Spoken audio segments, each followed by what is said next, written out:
stopping me now. I'm taking back all of my freedom, 'cause I know there's only one crown.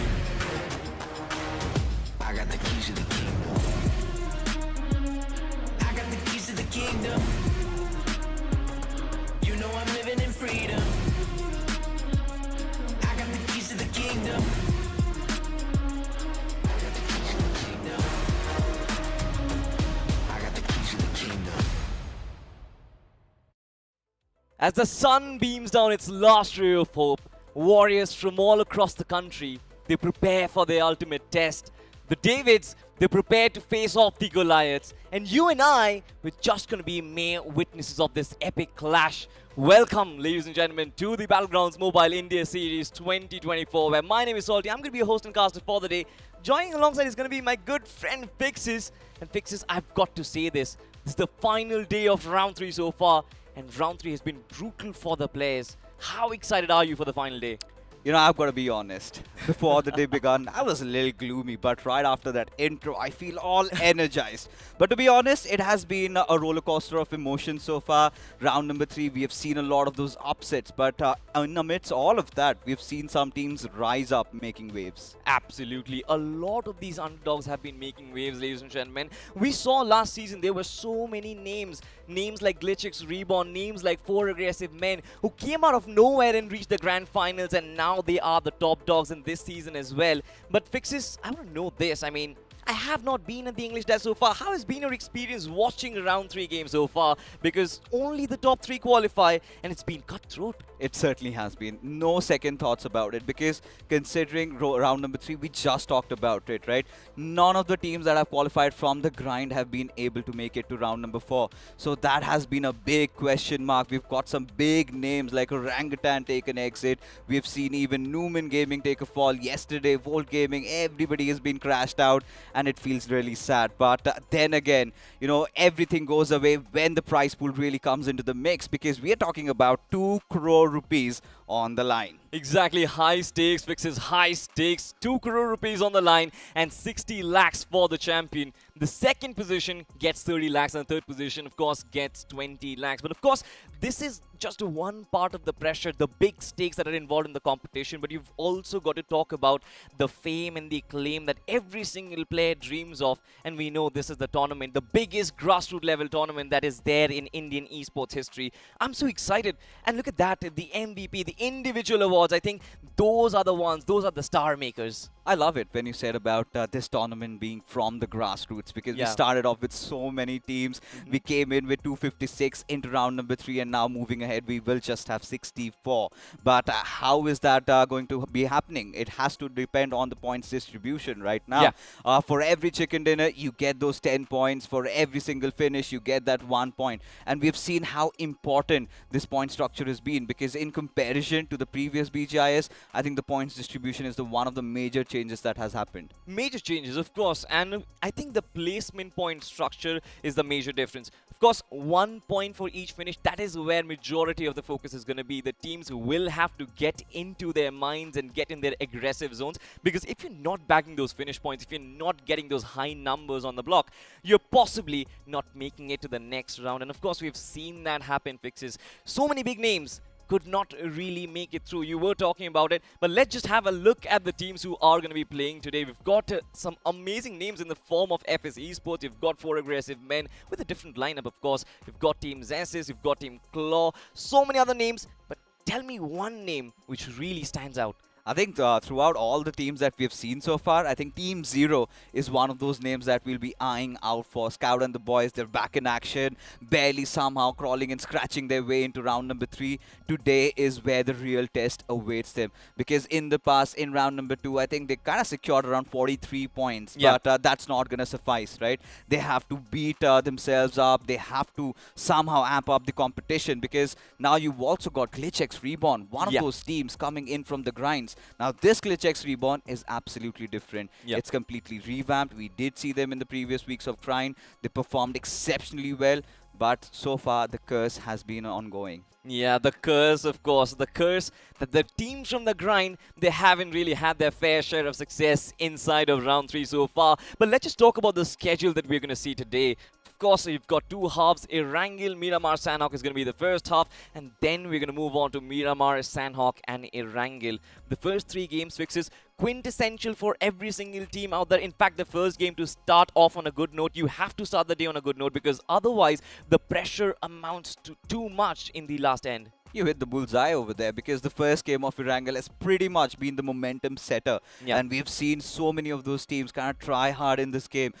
Every single day we come in round number 3, we've seen the first game of Erangel being quite aggressive, and then the pace sort of reduces because the tension keeps on increasing. And a lot has to be also courtesy to the flight path trajectory, the way it goes around. We've seen so many of those vehicular collisions happening. But coming back to business, we've got some good heavy hitters. We've got the likes of ESPORTS, some returning names along with some new boys on the block. I think I'm really looking out to how they perform. Exactly, and one of the names, of course, you mentioned it initially, Team Zero. Of course, experienced names in the picture, but then, like I said, it's the Davids versus the Goliaths, and the young dogs, they certainly are prepared. And you know what? I think this brings us to the conversation of the cutoff, because so far we've seen 3 broadcast days, and over the course of the days we've seen that around 50 points is what you have to achieve. And you mentioned it correctly. Yes. Team Zero, who acquired 43 points from the last round, I think they will have to amp it up a little bit more. They certainly will have to. We've got so many other teams to also talk about along with Team Zero.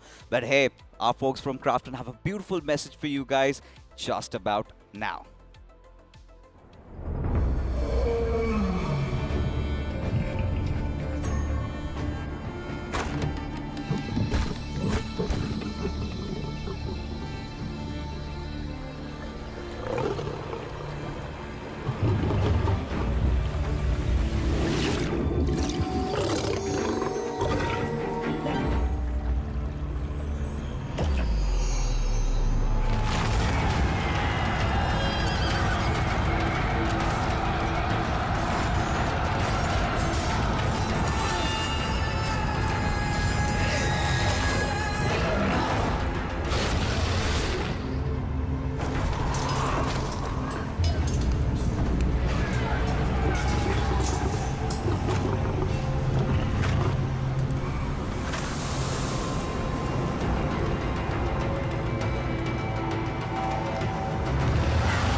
If you want to feel royal inside the game, possibly the Ignis Exude is the best choice. And of course, you can get it at just 10 UC if you're lucky enough on the first spin of your day, of course. But I'm not really sure if the teams who are playing today are going to be lucky enough, because fixes, there are some potential rivalries that we are looking at right now. Of course, we've got Team Zero, we've got Team Secret Agents, we've got Team Claw Expirat. What are your thoughts? Which potential teams could be colliding right from the get-go? I think there's a lot of rivalry out there, but friends turn foes. Yes, the discussion has to be there, right? Scout, Ultron playing together, and Ultron comes in from a different team, Secret Agents, right? And you've got a lot of those old guards of BGMI coming back. You've got the likes of Pardhan also into the mix. We've seen him had a small run, Revenant. Yeah. So much of that storyline going on there. But then again, when you talk about Claw Expirat, this is one of those teams that returned from grind. They were in week number 2. They had a rather slower start, but as the day commenced, they really picked up the pace. Exactly, and I think that will be the general trend for every single team, right? You can't really expect to hit the bullseye right from the get-go, but once you start to settle in, I think you should not waste any opportunities, because not a lot of opportunities will be given, ladies and gentlemen. Let's just have a look at the teams who will play the first matchup. Of course, we just witnessed them. One of the teams, GlitchX Reborn, they came in from the grind, and fixes like we were talking about it. On every single broadcast day, the teams who came in from the grind, be it Newman Gaming, be it Orangutan, they haven't been able to make it. GlitchX Reborn, are they going to change that curse? I think I have a feeling in my head that says that they're going to break the curse today because Glitch X Reborn, I remember quite vividly during the grind matchup, they went up against Alibaba Raiders. Now, the current lineup of Alibaba Raiders was the previous lineup of Glitch X Reborn, right? And they beat them down to pulp. And for Alibaba Raiders, it was a struggle, still somehow managed to make a comeback in week number 2. But Glitch X Reborn, again, one of those teams that I'm really eyeing out for. But, when you look at the overall picture over here, so many of those teams, right, are heavily stacked up. This is where we have to bring in that discussion, Claw X Pirat and Team Zero. Now, when you talk about Claw X Pirat, we discussed they had a rather slower start in those initial few matches, but can they afford to do it right now when especially only the top 3 qualify? The answer has to be no. The answer certainly has to be no, but of course we've seen some underdog teams, be it Dragon Claw, be it anyone else, who kind of had a slower start, but they had the mental fortitude to come back. Talking about this team pace, of course, you've got 39 finishes on Claw X Pirat, 23 on Team Zero. Claw X Pirat, they have that one chicken dinner and the greater hand in terms of the total points. So according to the stats, according to the team face-off, the Davids, they certainly are winning, are they? They certainly are. But, this is where I do not want to be harsh, but truth has to be spoken, right? Yeah. Team Zero has failed to find some stable grounds. Every time, even in round 1, we saw them struggling. It was those games where nothing was really working out for them. It was that Sanhok game, they got the chicken dinner. Cometh round number 2, I think the stakes were even higher for them. They barely edged into round number 3, trying to get that 5th or 6th position finish. But once now round 3 has begun, so anything short of a top 3 position is not going to help their endeavors in qualifying, and that is what has been very well shown in that graphics as well, where we saw Team Zero had not even secured a single chicken dinner. So I think for Team Zero, they need to find a little bit of stability. If they do that, they're qualifying, or else this is going to be a major upset. This is where comes the major debate, where I have been a big advocate of the fact that chicken dinners and your placement points are extremely important. BGMI is a survival-based game after all, and I think survival till the end, it does have its benefits in terms of your mentality. A lot of people, a lot of analysts have been talking about that finish points are the only important key right now, but then I kind of beg to differ, but it's completely fine. We saw that last season. There were the defending champions Gladiators who kind of roller coasted through the grand finals without a single chicken dinner. So I'm not going to be critiquing Team Zero for that, but like you said, stability is going to be the key. And how do you find stability right from the get-go? We've seen fixes the pace of the game from round 2 to round 3 has been a major shift. I really feel like the finish points is sort of a honey trap for all these teams, right? You feel like you get so many of those points, you kind of tend to get greedy, and as a result of which we've seen those initial collisions. I mean, we love that, but if when you're looking from the feats of the players, you do understand that the next moment they're taking a fight, they are subjected to a third party. So that is something that the players have to be really watchful for, and it's just not about Team Zero or Team Claw X Pirat, right? We've got FS Esports, another returning team. They've had a tough spell from round number 1. They had to make their way in. They've been swinging. They've been firing on all cylinders. But for Aggressive Man, again, one of those returning names, but this time with different set of players. Oh, I'm so stoked to see how they perform. Exactly. I think they have a couple of their players retained from last season. Password is still going to be there. He does have the experience. But then, like I said, right, the rounds which are going to be following up, it's kind of a safe haven because, Fixes, as a matter of fact, 256 teams came into round 3. Only 64 are going to be making it through. Just 1/4 of that entire number. And from round 4 onwards, again, round 4 kind of is a little safer because there is going to be no elimination. But as of now, ladies and gentlemen, I think today, throughout the day, there are going to be a lot of interesting news that you have to watch out for. Some amazing, amazing breakout information that we are about to give you throughout the stream. So watch out for that. I'm not going to be giving any leaks, am I? We're not supposed to. We're not supposed to. We're going to build it up for you guys. And once we get the confirmation, it is going to be there. And it is going to be a big one. So do not forget to miss out on that. But let me hold you right there, Fixes, because I think the airport is telling me, the air traffic control is telling me that the pilots are ready and the flight is ready as well. Erangel has been set up appropriately, and now it seems like we are about to get into the game, the first game of the day. And I am super excited. Fixes is super excited, and I'm sure that you guys are excited as well. Erangel is starting up, ladies and gentlemen, the first game of this last day. It's going to be a blockbuster. It's going to be Super Sunday. But let's just find out, where does the flight path go from?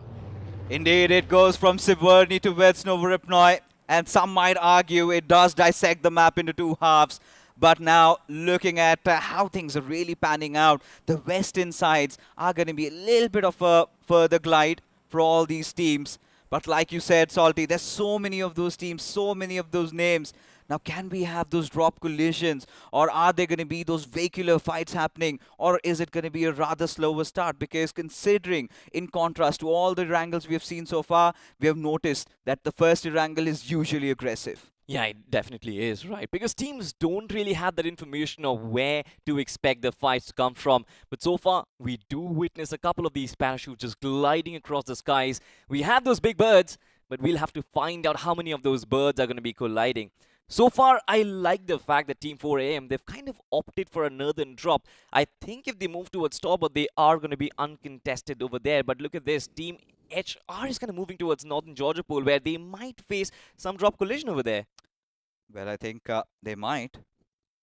At this point, when you look at this, right, got Team HR Esports, and I think they're going to be up against Lunatic.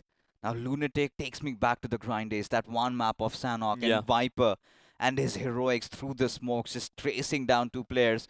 I think, Revenant, they had nightmares. I think could have been a hat trick for Revenant, but denied them that luxury. But for now, Team Zero, it was anticipated, right? Moving down towards Novoroipnoi, and they've got. I mean, they're not alone, right? You still have Team Faith right beside them around Sosnovka military base. So the initial challenge for Team Zero has to be making it to the other side of the bridge, considering the fact that you've got a lot of those teams. You've got INS, you've got ZE, everybody just waiting for them. Exactly. Depends on where the circle does drop, and it seems like the circle has dropped right on top of Puchinki, the epicenter of the battleground so far. And it feels nice. This is a kind of a default circle, but then it makes you guess whether it'll shift towards a military base or will it make it back to the mainlands. But for now, ladies and gentlemen, let's move towards Milta, where we do have the initial collision of the day. The first fight, potentially, we have Team AMG. We also have Team INS inside esports. Now, Milta as a city does have the capacity to house two different teams together. You can also find your exit. But usually what we see fixes is teams kind of tend to slow down the fights a little bit. And that creates problem not for these two teams, but for Team Zero when they rotate from no opener, because then they'll possibly face 8 other players. And I'm not sure if they are capable of handling that pressure. Whenever it's a Milta fight, I really feels like you're in Mini Puchinki. You've got a lot of those compounds to play around. It's all about trying to create that angle, thread that needle, find that first knock. And it becomes very impertinent that you kind of take that western side, has a little bit of that high ground. You've got a little bit of that extra vision. You're aloof. And yeah, that becomes, that kind of plays a very crucial role. But moving on ahead, you've got this lineup of Klechek's Reborn. And they've shown a lot of promises, especially during the grind.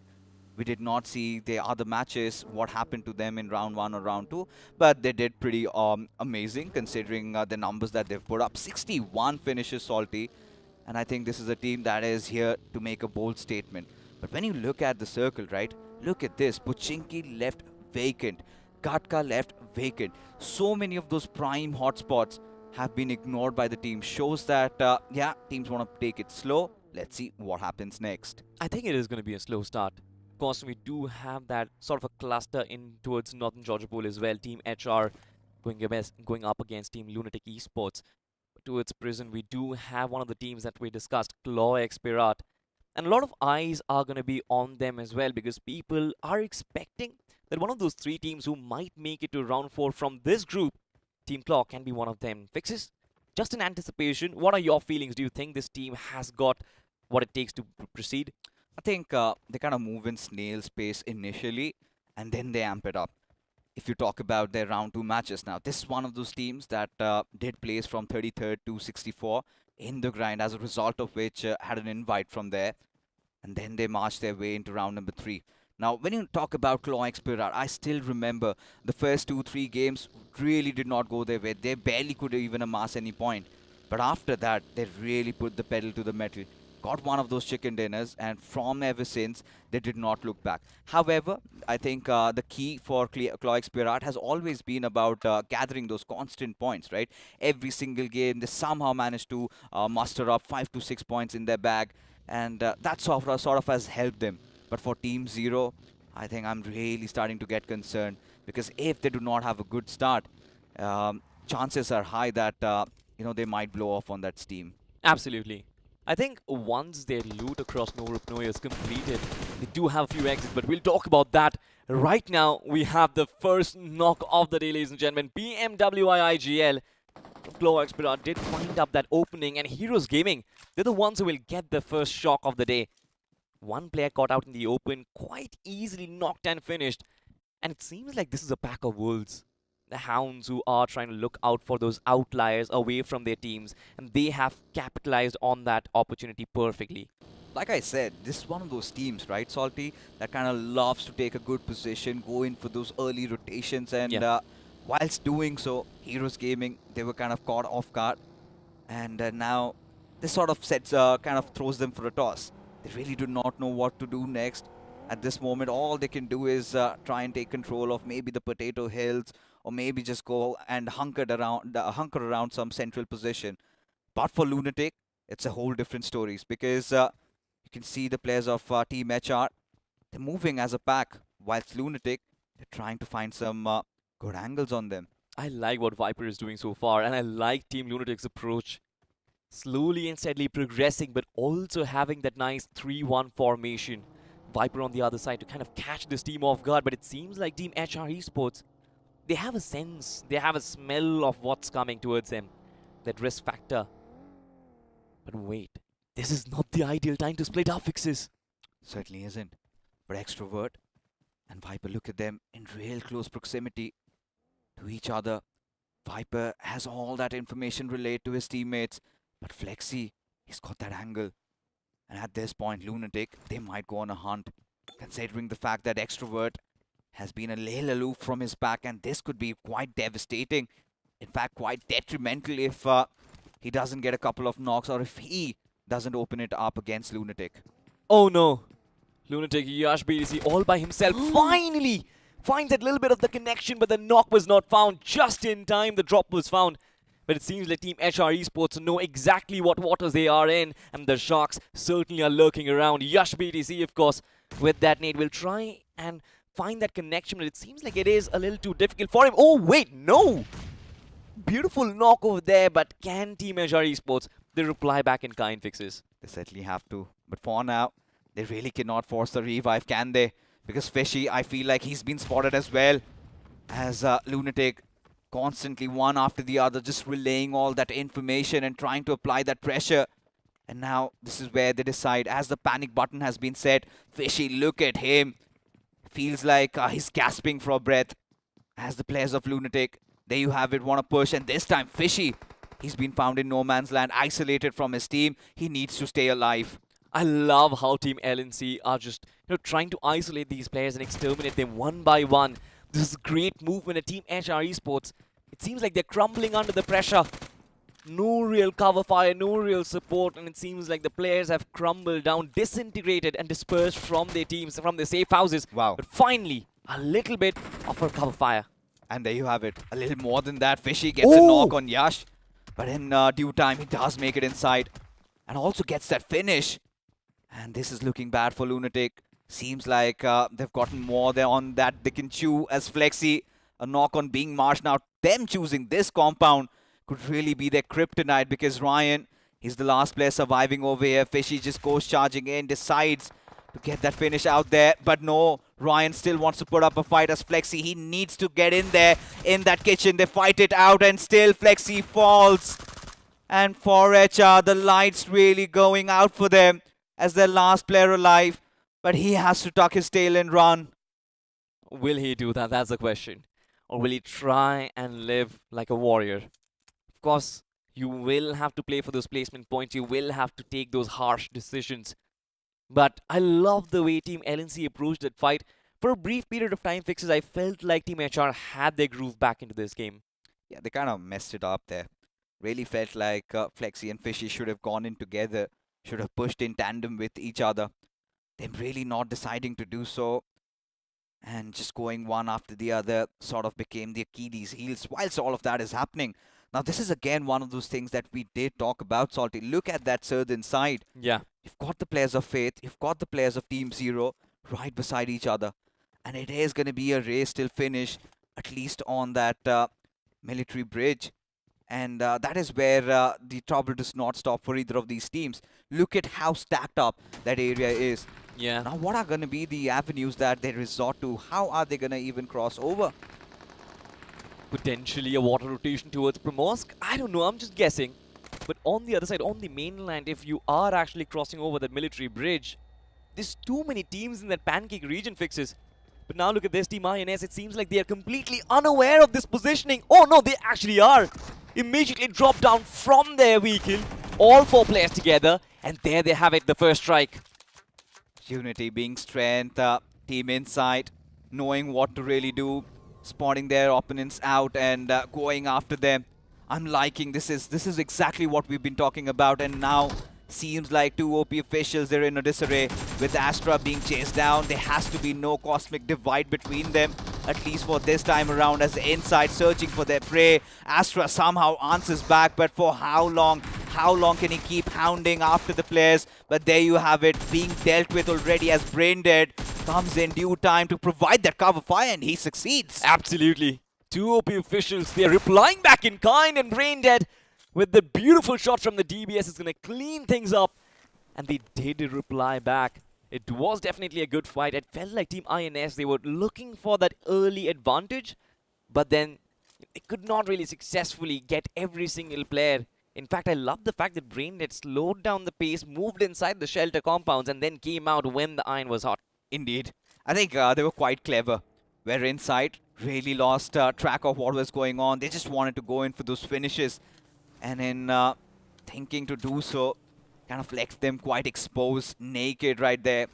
And that is where 2 OP officials really massively benefited. Now for 2 OP, we've also seen them in round number 2, right? Yeah. They also had a rather slower start, but towards those final games, they really picked up the pace.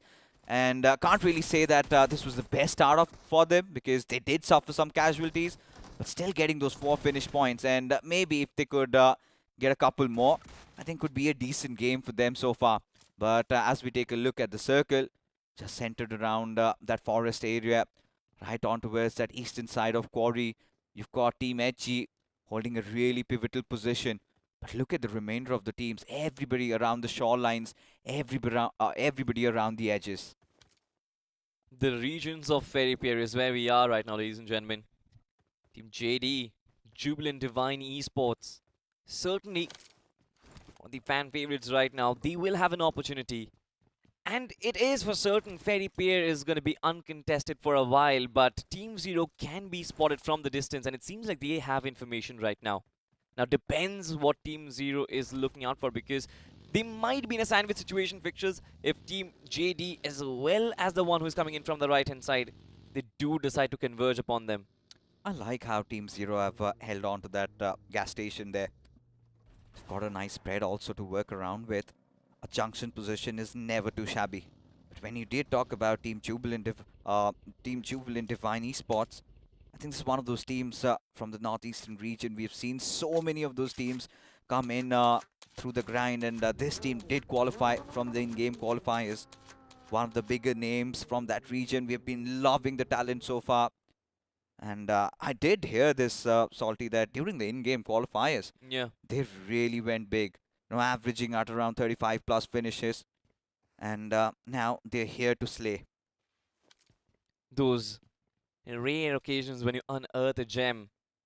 Seems like Jubilant Divine can be one of them, but as of now, we have to focus on FS Esports as well. Yeah.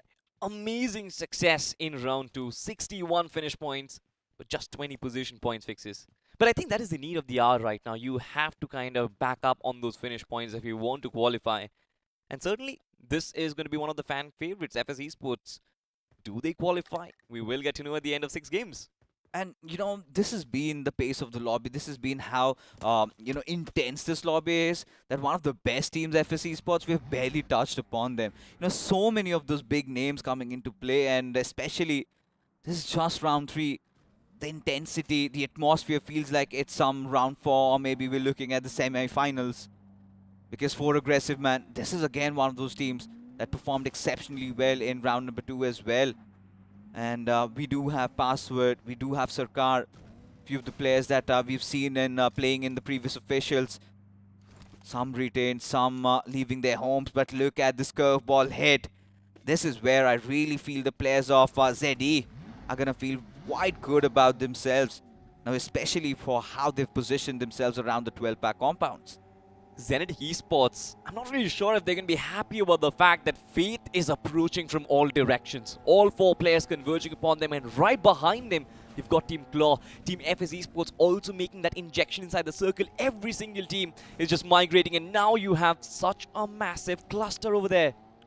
I think the best position right now is Team JD Esports, because for them it's just about a few meters and they will be inside a very little nice pocket of space. I really feel like Team Zero has a good position to hold, because so many teams are going to be converging, are going to be breaching through from that western side, especially with that little spread they have. They can get a lot of finishes, and I think right now for Team Zero, that is the need for need of the hour. Because for Zenetics, it is all about holding on to dear life. But there you have another fight beginning up. It is going to be the players of Secret Agents, and Cake is already down and out. One player knocked out, the rest of the other 2 will try to go for the revival. Heroes Gaming, they will have to go for a hero play right now, and it seems like Sekiro is kind of down in terms of HP.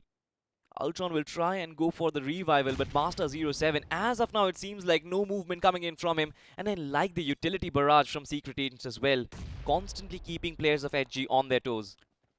And I like this movement. I loved how they provided cover fire. You've got Atlas, another returning player.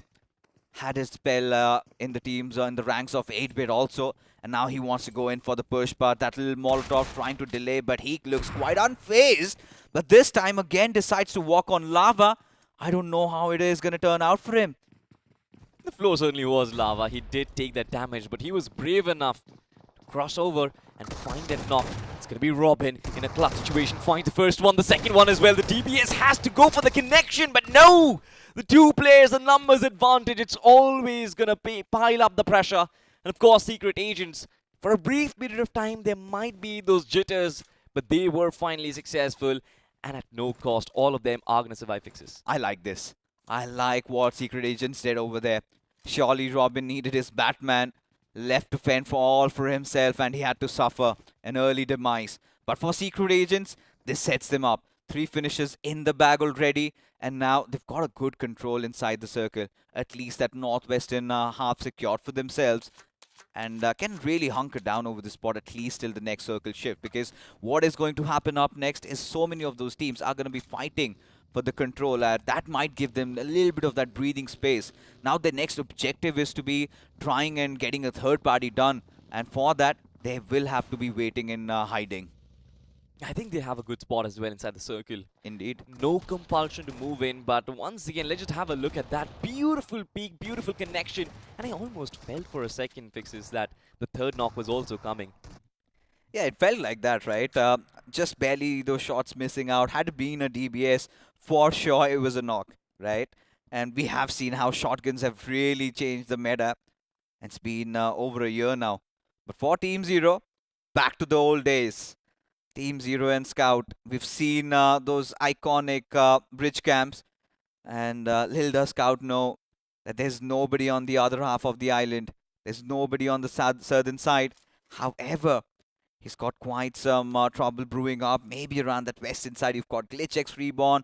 We've been talking about Jubilant Divine Esports, and it's good that Team Zero, they're keeping all the angles checked.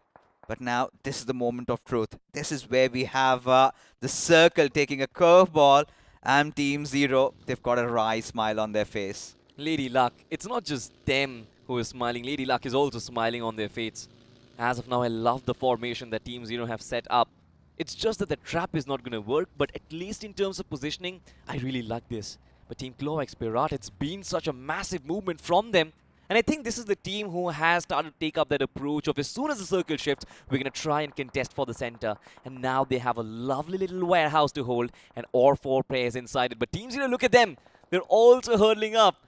Are we prepared for that face-off? The face-off that we witnessed right before the game. Team Zero versus Claw Expirat. It might be happening, Fixes. Maybe not yet, because Claw Expirat already have too much on their plate. They've secured already that one finish. Now there you come, the dash coming through, and Faith had nowhere else to go. Decided to ram in and had to suffer some heavy casualties. Phoenix, howsoever, will have no trouble getting that rev up. But for Team Zero, they're going to be lying in wait because there's no need to poke the bear right now. Let Claw Expirat cook. Let the other teams also come in and ram in on their direction. And that is where Team Zero might step out of cover, get a couple of finishes to their names. It's so unfortunate, Faith Esports. They decided to third party this fight, but two players were taken down by Claw Expirat, Yeah. two players were taken down by Team Zero. It's almost like, hey, Faith, wait a second, you are an outlier. We both are duking it out. Let us handle our stuff. You are not going to be barging into our fight. And they've been handled with care, of course. Will definitely spawn back in the next game. But as of now, this fight, it's really brewing up the tension. I think Team Zero, they've been looking quite stoic so far. And like I said, right, they have no necessity to really come out of their hiding and fight. However, kind of having a different angle does really help, right? Adi, if he takes control over the lighthouse, kind of gives them that crossfire. Anybody deciding to charge in on Team Zero, I think makes things slightly easier, provided the fact that he has to hold his grounds. If he gets knocked out over there, I think that's going to make things even worse. But Secret Agents seems like they're also locking horns against 4 Aggressive Man, as one of their players has already been taken down. And now 4 Aggressive Man, 2 come in and ram in onto their compounds. But look at Lunatic. Yeah, just huddled up in that one little shack. It's going to be good as long as the information is not given. But now look at this. The runover comes through. Team 4 Aggressive Man. It seems like they are under fire. A surgical strike from Team FS. One of their players did take the knock, but it's fine. 2 finishes from Wizard has been secured. And it seems like Team FS, they're on a roll. But on the other side, Team Hitman is not in a good position. What is going on, Salty? We've got 3 teams into the mix. 4 Aggressive Man, yeah, they've got the numbers there, but Hitman, he's already down and out. And Raksu, he wants to ensure he gets all the finishes at last, trying his luck, and there you have it. Clutch already being secured. Hitman falling prey to the zone as Secret Agent still inside the circle. Maybe not anymore. And now they've got another team in front of them. It is going to be Team Storm, who've been pretty much invisible in the lobby. But now I'm really excited to see, from here onwards, what can Secret Agents conjure. You know, it's a gamble for Secret Agents right now to hold on this position when they only have 1.5 minutes on the clock. They will have to cover almost 250 meters, and it's not going to be easy. Look at Claw Expirat. Look at this. They've decided to ram in. Scout getting that knock already on towards Phoenix. These are some quick rotations that they're already up to. And look at IGL. He's standing there, but for how long? Addy also being taken down. This is what we were talking about, right? You cannot have those casualties. Now this throws Team Zero for a toss. Absolutely. The flank has been taken care of. It seems like he has also been eliminated from the game. Claw Expirat just spotting that weakness in that fight. But look at this. It's been a push coming in from Secret Agents. And now, of course, Raksu is going in. AMG Armageddon has been eliminated, and Secret Agents, that was a fight and a half, but now they are on the move. So at least they will find that position inside the circle. But I'm really intrigued what's going on between Claw and Team Zero, because that fight is still dragging on. And Team Zero haven't been able to cope up with the pressure so far. I'm really liking what Secret Agents are putting on the table, right? I think the Storm is brewing there. They're getting those finishes. They're playing from the edges. I think they have their work cut out. All they're going to be looking for right now, Salty, is somebody inside the zone to duke it out. And they would want a third party that one. But for Team Zero, yes, they've lost out on Addy. They still have the numbers intact. 3 players alive in a circle like this. But look at that spread from GlitchX Reborn. Beautiful. If they can somehow hold their ground, this chicken dinner could be theirs. GlitchX Reborn, you've got to give credits to the fact that they came in from the northern part of the map. Exactly. And all of a sudden, they have that massive spread on the southern part of the circle. This rotation is genius, but we'll have to find out if they can make use of it. But on the other side, it seems like Viper has found out players from 2OP out there in the open and taking them down. They did try to smoke around them. It's not going to help, but Viper always get those sprays intact. Yeah, he's got his fangs into the hearts of his opponents.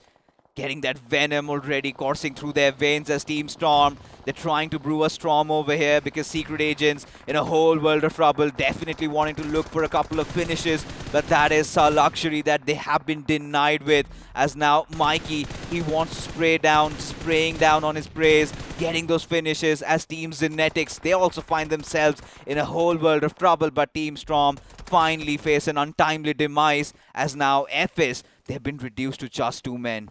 This map is going to erupt right now, Fixes. We are in stage 5. We still have 8 teams and 21 players alive. And look at this, FS Esports. They've lost out on 2 important players, Hitman and Clutch, but they're still going strong. Secret Agents right in front, and Secret Agents have been brought down to their knees from the backlines for a Maverick and spoil their game, and Ultron has to be very careful about that. They certainly have to be. Secret Agents just survived by 2 of their players, Pradhan and Atlas. And Maverick, like you said, from the backlines, he's been a constant threat. Now for FS, they've also got to piece it together. Just 2 players, but this is where Team Zero, they've also got to make a move. They've got a couple of ridges to play with, but Glitchx Reborn could be such a potential threat from the backlines. Could absolutely dismantle them if they're not careful. And let's not forget, we've also got the players of HR Esports. One of them still in the backlines. Exactly, Ankit OP still surviving. But as of now, Fixes, it seems like the circle has massively favored the likes of FS. They don't have the numbers advantage, but if they can hold on to their position, at least deal with Secret Agents, they have this game almost in their bag. Jubilant Divine, of course, they have that little squad house, but it will be important to see how they kind of push up, because they're currently outside the circle. They have to ditch their hard covers, and pushing outside means it's a great risk. It's a gamble and a half. No second thoughts about it, as this is what we were talking about, right? From the backlines, Ankit opens it up, and there you have it. Claw Expirat will be stealing that finish away. Team Zero now aware of exactly what's happening as Zord and IGL. They've got to push in, taking damage from the blue. Scout well aware of that situation, and Zord already being dealt with by the IGL himself, as Team Zero, they also have to march inside the circle, and there you have it, the wrap-up coming in through. But now Team Zero aware of Glitchx Reborn and their atrocities as they also strike fire. Absolutely, but Glitchx Reborn, they've kind of been spoiled up by Ankit and his presence. 2 players being chewed up over there. But it's a massive, massive advantage. Now they have 2 players on the board. Scout has been knocked out. Utility is not going to save him, but he did have 4 finishes in his bag, so his form is on the right track. Sakir, of course, trying to find him through the smoke. I think his finish will be picked up, but as of now, I want to see how is Team FS doing, because one of their players, Wizard, has been knocked down, Fixes. Yeah, he's been knocked down, and Trey Scott, the final player, surviving. But for Team Zero, they've got just 1 there. But Jubilant Divine, they've got their entire pack alive, and right now, they're about to kick everybody out of the server. For Secret Agents, it has been a run and a half. We've seen such good plays come in from the players. A lot of finishes already accumulated. And from here on, whatever Pradhan can conjure is going to be those additional bonus points. As the setup from Jubilant Divine looks exceptional, looks quite stellar. But for Glitchx Reborn, we know one of the players does have that Ghillie suit. If he can play on to that stealth, I think Glitchx Reborn can go a little deeper. They certainly can. Huge stakes on this first day, on this first game of this last day of round 3. As of now, Jubilant Divine, I think they have a massive responsibility of their shoulders to kind of secure this game in the bag, because numbers advantage, circle advantage, a great positional awareness, but just that one-man Pradhan that I'm worried about. But ladies and gentlemen, if you are also watching, guess in the chat, who do you think is going to back the chicken dinner? Fixes, who do you think is going to back the chicken dinner? I think it's going to be Jubilant Divine. They've got some really good numbers on the board, as Wizard finally puts an end to it. Skylook Trey Scott finally being spotted out. And there you have it, Sakira from the sidelines. He gets the knock, he gets the finish as well, as Glitchx Reborn increase their tally to 4. But now Jubilant Divine know exactly where they're positioned, as that Nathan drives over. But there you have it, Joyce trying to do whatever he possibly can, as Secret Agents. Pradhan still survives, still lives to fight another day, and now he's been spotted out of his cover, and there you have it. Jubilant Divine holding on to their horses, staying quite stoic, staying quite confident in those final circles. They come out and take it all. You know, it's all about calm and composure, and Jubilant Divine Esports, They are the reincarnation of the same exact things. It's been an amazing first game so far. We did not expect the Circle to throw curveballs right from the first edition. But the fact that Jubilant Divine, they wonderfully predicted that one little compound and the way they spread themselves up in the final circle. That split was amazing. I think their rotation, the first rotation was exceptional. The moment they held on to that compound, I think they were staying put there. They did not move a muscle. They were letting the lobby simmer. But it was a lot of the other teams. In fact, Secret Agents, they were fighting through in and out. We did see some couple of early fights. I think Lunatic going up against Team HR. But Ankit, that one player surviving and then playing a spoil spot for GlitchX Reborn also. But for Team Zero, really happy how they performed. And it was a decent first game, right? Yeah. Scout, he's been in a good form. He kept on with that run. But for Secret Agents, I am really proud to how far they've come, because we've seen so many of those old guards fall and they've got a really good momentum right now. Absolutely. But ladies and gentlemen, let's just have a look at the chicken in a moment once again. It was always FS Esports who had the center of the circle, but as soon as Wizard fell, it felt like this entire team had their shackles broken. On the other side, GlitchX Reborn, you've got to give credits to how they find that position. It's just the numbers advantage on JD that kind of got them the even trades and the better side of the trades. But two teams, apart from teams who have been really happy about their performance, is going to be Secret Agents #1, because they have been playing brilliantly. The way they take their 4v4 fights kind of showed promise. And another team, GlitchX Reborn. Fixes, you've got to give credit to this org, because every single time they come up with a new name. What is this scouting mission? How do they unearth these gems? Feels like they're the new Insane or the 8-bit on the block, right? They did produce Alibaba Raiders. They've been having a different story. We're going to talk about them some other day. But GlitchX Reborn, I think exceptional with how they rotated. We did talk about during the cast, right? From the northern side, taking all the way the shorelines, the western highways, coming down south. But let's not forget about FS Esports. And if my memory serves me right, I think Trace and Wizard, two surviving members, they somehow have still managed to get 11 finishes in the very starting of the game, and still a top 3, top 4 position isn't too shabby. So I think they're off to a really good start as well. You know, this group has opened after some blockbuster. And of course, why not? Because it's a Super Sunday, ladies and gentlemen. And I think that it is going to be a similar storyline inside of round 3 that we witnessed in the other 3 days as well. The competition is going to be sky high. But as of now, ladies and gentlemen, talking about the competition, let's just have a look at the one who has surpassed them all, the MVP from the game of Erangel. Who's it going to be? Is it going to be Scout?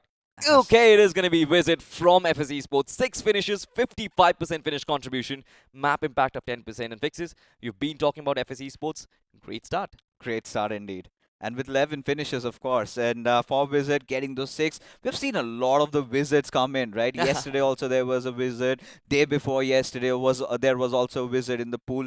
But this one is special, right? Right off the bat, he starts off with in fact, with an MVP to himself. I think gives his team that exact position that they needed. But as we look at a few other suspects who were really good, I think we're going to find some names that did pop up. Of course, his teammates, his partner in crime there. But Atlas, now again, this is one of those players we really have to eye out for, getting those 4 finishes. And let's not forget Scout either, being an IGL, getting those 4 finishes also to himself. I think this is a decent start for him. This certainly was a decent start for Team Zero overall, but you can't forget Jubilant Divine, the ones who actually got the chicken dinner. Next was standing tall. Not really a very high number for them, not really very aggressive, but always said, finishes come as a byproduct of your positioning. I think Jubilant Divine, they performed it perfectly. Not a lot of finishes, but I think they are going to be very happy with the start. I think considering you're one of the underdogs, when you're trying to soak in that pressure, it is quite important that you have a steady start. And getting that chicken dinner, it feels like it gives you that feeling, right? You've cracked the code. And once they kind of secure those, minimum points, that is when you can see them going a little bit more aggressive. So, yeah, brownie points for them. Yeah, it was not a high fragging chicken, but still nothing taken away from them. As we take a look at the point standings, I'm pretty sure FS Esports is going to be on top, but no, Jubilant Divine still with those 16 points, as FS Esports just 1 point shy. Absolutely. Jubilant Divine Esports, 16 points in total, 6 finishes, 10 position points. Nothing to scoff at. This team actually had a great run inside of round 2 as well. 55 points was what they acquired. FS Esports, you were talking about them. Those 11 finish numbers. Really high, but it seems like the numbers game kind of went against them. Had they 4 players inside the final circle, they potentially could have backed this victory. 15 points overall for them. Secret Agents at 14, Glitchx Reborn at 10, and then of course we move on to the teams with single digits. Team 0, 9 points. Are you satisfied, Fixes, with this start? I think it's a decent start, considering when you look at the cutoff, it has been around that 50 points marker, and if you're averaging around 9, that's good, right? But somewhere down the line, you need to secure that chicken dinner. You need to get that extra point cushion, because every time it is about trying to, somehow push through, somehow get those 9-10 points. Secret Agents, we've been talking about them, right? Pardhan being that lonesome survivor, getting that second position, and in addition to those 8 finish points, I think 14 is a really good number to begin with. Now, this shows how stacked up this lobby is. When we were looking at the top 8, everybody has some 6 to 7 points per game. That goes on to set the tone for the rest of the matches to come. That is exactly why I say it's a Super Sunday. But we're going to move on to the second page of the point standings. HR Esports at 4, 2 OP officials at 4. Team Storm kind of had a couple of expectations from them, but could not really go in for the greatest start. But from the bottom of the table, if you have a look at this, Faith Esports just being disintegrated in that push and that fight between Claw and Team 0. I think this is not ideal, but the way they were rotating as soon as the circle was forming, I like their approach, Fixes. I mean, for Faith Esports, it felt like it was Mayday. Yeah. They were out of options. All they wanted to do was just rush in, and they were like, let's leave it to fate. Whatever happens, happens. But yeah, we're pretty much caught between a rock and a hard place. 2 players from taken by the players of Team 0. You had the others also dishing out damage. I think it was FS or maybe Claw Expirat, right? Yeah. Somebody from their side. And as a result of which, they sort of crumbled under pressure. Now, these teams, Zinetic, Armageddon, you talk about Heroes Gaming and Faith Esports, they will have to swing hard in Miramar, because we have seen those comebacks, right? We have seen in round number 3 there are certain teams maybe does not have the best of the starts, but eventually if you sort of recuperate, if you recover, then who knows, you still might qualify. We've seen that happen in the previous rounds. We've seen Yes. some amazing underdog teams. In spite of the fact that they did not have the ideal start, in spite of the fact that they had a nil in the first game, they could potentially bring themselves back from the brink of death and come back inside this tournament. This is what we're talking about, ladies and gentlemen. It's about making those waves, and I'm pretty sure there are a lot more names who are going to do that. But before we have the second game, I think there's something special that Crafton India Esports has for you guys.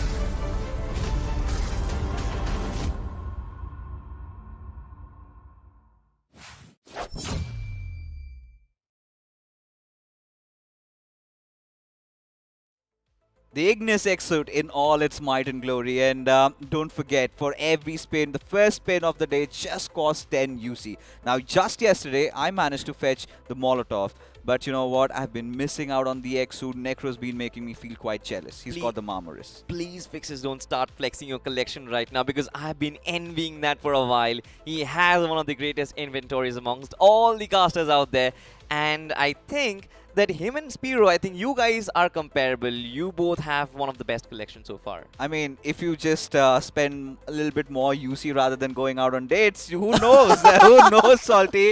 You might also have a good collection to yourself, but you're enjoying life outside of the game, and we're trying to enjoy. We're nerds, right? We like ourselves inside of the game, a little bit more cosmetics, a little bit more of that bragging rights. But now, let's get back to business, right? First game, done and dusted. We've seen what we're about to face, right? It is a stacked up lobby. It's not about just that one team that's going to absolutely dominate them all. It could be just anyone. Now, with Miramar on the horizon, any predictions or any pre-match thoughts? I'm going to go with breaking the curse. I'm going to go with Glitchx Reborn. I think today's day, the start of today's day, has been an action replay of exactly what we've seen previously. But that one difference that I want is to break that curse. Teams coming in from the grind will be successful, and I have my full faith in Glitchx Reborn. Let's find out.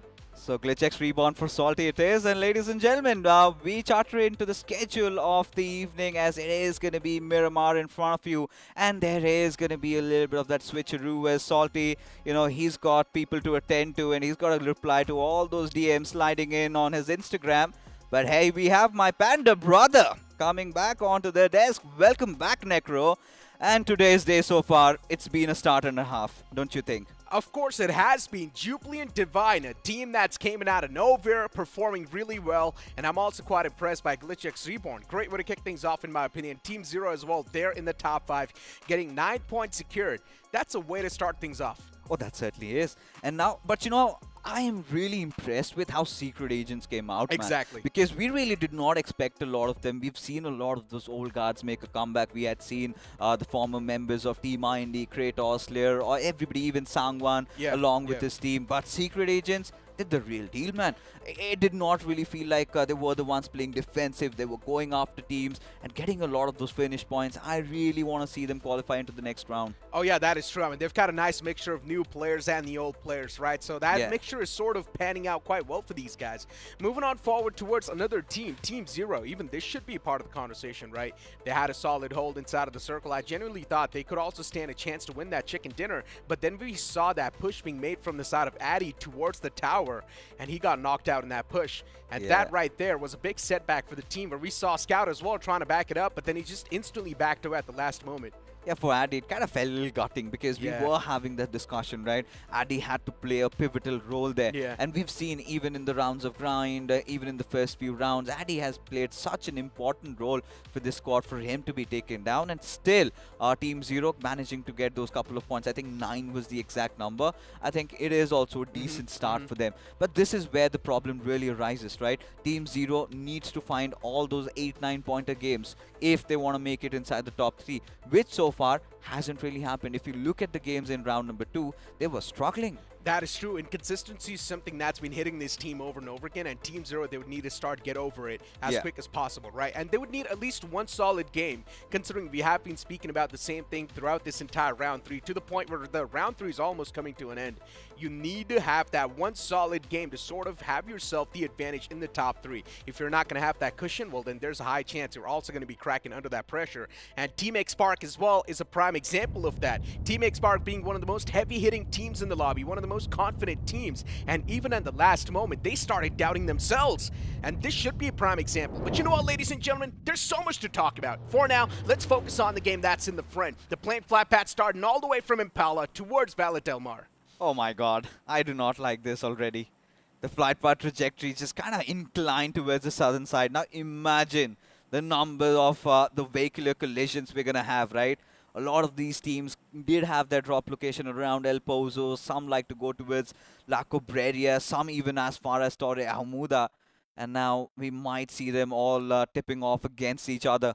But for the ones that get down south, I think it should be a decent game so far. But for Jubilant Divine, now a team that did manage to get the chicken dinner, not a lot of those finishes though. But I think they might be feeling quite confident from here. That's for sure. I mean, getting that chicken dinner, starting things off on a fantastic note, it's something that's going to always be that pressure subsider, right? Yeah. And it's going to be major pressure subsider. That's just going to bolster your confidence so much, but at the same time, you need to make sure you're not being too overconfident in the scenarios. As I keep on mentioning, there's a thin line between confidence and overconfidence, and when you step that, that's when your demise starts to happen. For now, speaking of GlitchX Reborn, the only team that has moved in from the grind itself, and we know there's been a curse going on, the teams from the grind that haven't been able to qualify inside of the top 3. Hopefully the same thing's not going to happen with this team. I really hope so, because for GlitchX Reborn in the previous game, we saw them kind of have a really good rotation. They know the basics are right. I love how they set it up. I think a little bit of that extra firepower is needed, and I feel like this team can cruise through. But I mean, again, continuing with the discussion, yesterday we also had Voltex Gaming off to such a good start. That is true. But then eventually, as the maps kept on going, I think that is where they also started to fizzle out. Barely missed out on qualification. Yeah, but once again, GlitchX Reborn, this banner in general, it's known for the consistency. And I highly doubt it's going to be dwindling down anytime soon. You remember, even inside of the grind, the first 3 games were super consistent, and even the latter 3 games were really consistent. So you can't say GlitchX Reborn, they are known for that consistency. consistency, and they can easily carry it on forward without any problem. You've also got 2 OP already starting things off. There's one man knocked out right around there. And of course, it's Brain Day to kick things off as well. His name is something that's pretty troll, but this man is serious when it comes to his gameplay. We've seen 2 OP officials. We have seen them playing previously in round number 2. And we do know for a fact it is a fight against secret agents.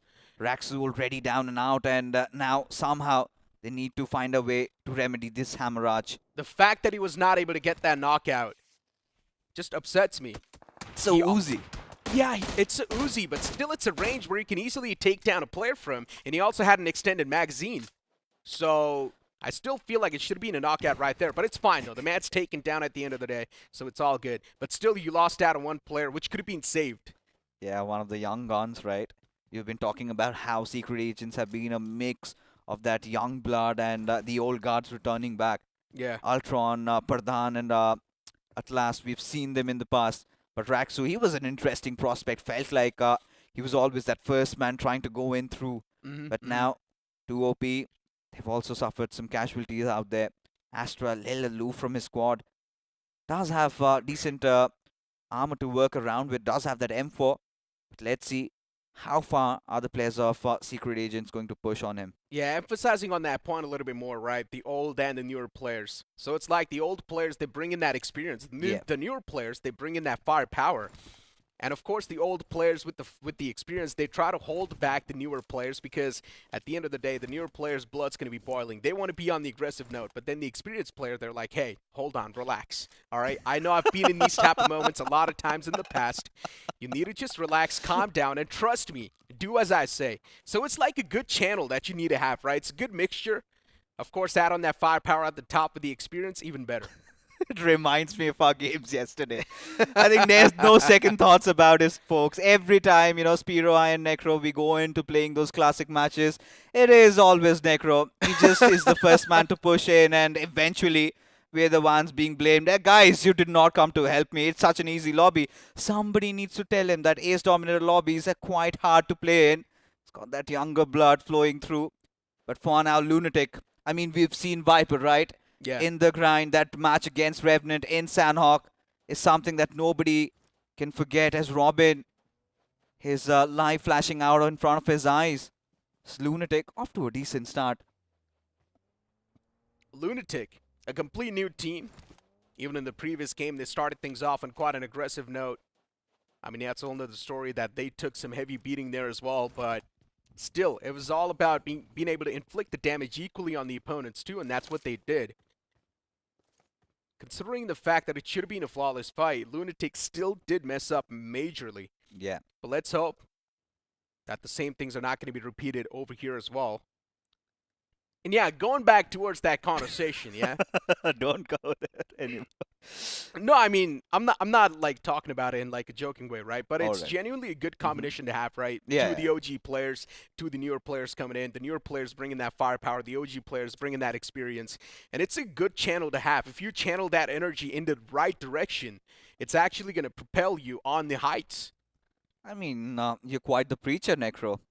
I really hope that you kind of follow your advices. You know what? I was because actually You never do that. Sparrow and I always keep on asking you to stop pushing. And you're like, guys, let's go, let's go. I mean, it's just a classic game, man. Why do you just want to play safe? Just go aggressive. Just try and take down some players, That's what we like to do. But But look yeah. at this. This is what I'm talking about. Lunatic, they feel me. And they straight up just push up close and personal against the foes. Do Yeah. not even care about anything. They know they've got the man advantage. They already did find the confirmation.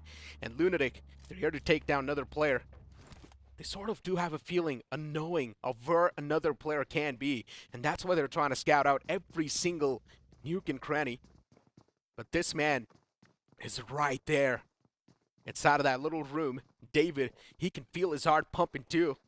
3 players approaching slowly and steadily. This might just be death as well. And David finally moves, reveals his position. He's got a shotgun in the hand. There's a chance he can strike down 3 players at the same time as well. He finds the first knockout. The second one was really close, but David, he hasn't taken an inch of damage, and that's really good news. Takes down the first, moves forward, takes down the second one as well. The slapper to the face, and David just pulls off a 1v3. Single-handedly strikes down 3 players of Lunatic.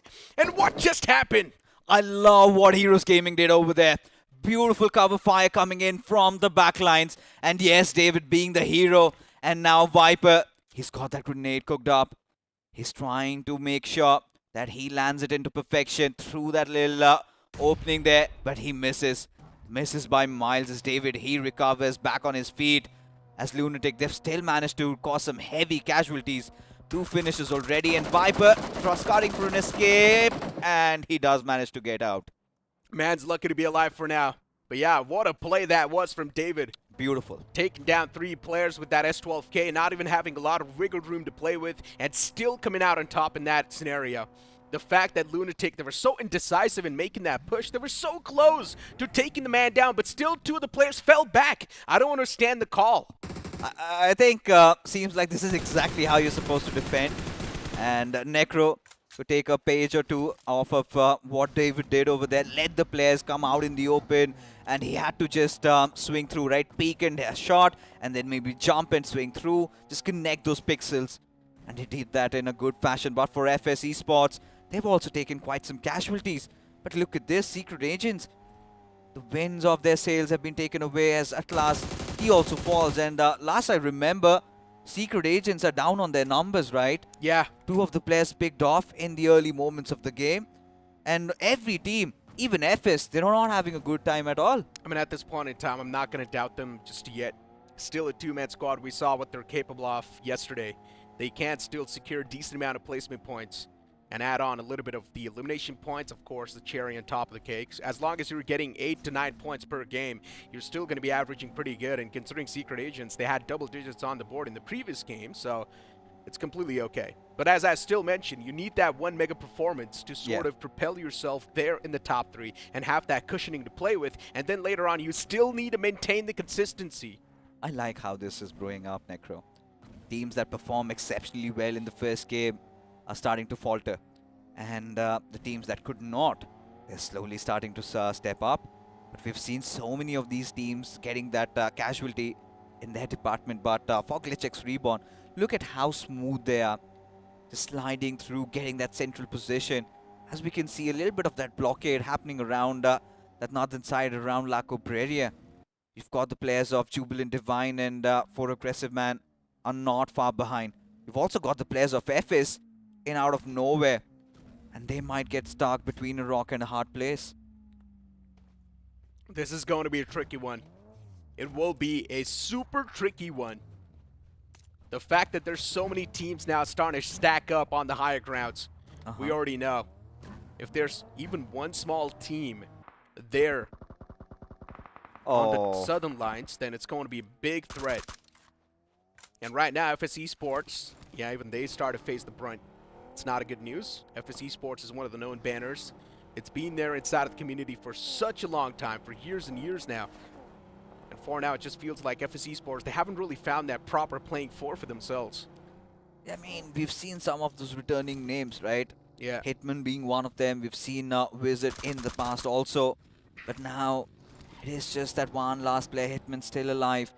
And we were just talking about this Clutch. There's no chance on earth that he could be saved. Even we've seen Clutch. I think the players have held on to each other. Trey Scott being one of those latest additions as Sharon. He's going to ensure that he gets that point home for his team. But for FS, now it's all about trying to get those survival points. I think he needs to replicate something that Acrobots did. I think Mohit from Acrobots in his first game in the round number 3 should have had performed. But for Secret Agents, this is where things went really sour. That fight against FS, where they also lost quite a lot of those players as Ultron being pushed over. And yeah, casualties left, right, and center. Yeah, and then later on, even the players of 4 AM joined the party, right? Joined the fray. Took down Clutch like that. Some nice patience being showcased with that one. Waited for the vehicle to completely flip over and then go for the shots. Nicely done. 4 a.m. Another interesting prospect over here, Fixus. And if you speak of this team itself, I mean, 4 a.m., they've had quite an interesting journey, right? 47 finish points in the round 2 itself and 30 placement points. That's going to give them 77 total points. So even 4 a.m. is going to be another stronger force in the lobby. I think for 4 aggressive men, the previous game was not really a great start. Yeah. They had to suffer from a couple of those early losses, but this time, I think they look quite in the zone, getting that early opener, getting that one finish already secured. But yeah, not really out of the woods yet. They still have Jubilant Divine right beside them, and they're playing from the northern side around that Crater Fields area. But look at the players of Team Storm. In the previous game, they were quite invisible. They did come up in the latter half as the circle sort of started to inch in. But look at Heroes Gaming. We did see these players, in fact, David himself, taking down 3 players all by his lonesome. And now they also march inside the circle. But look at this.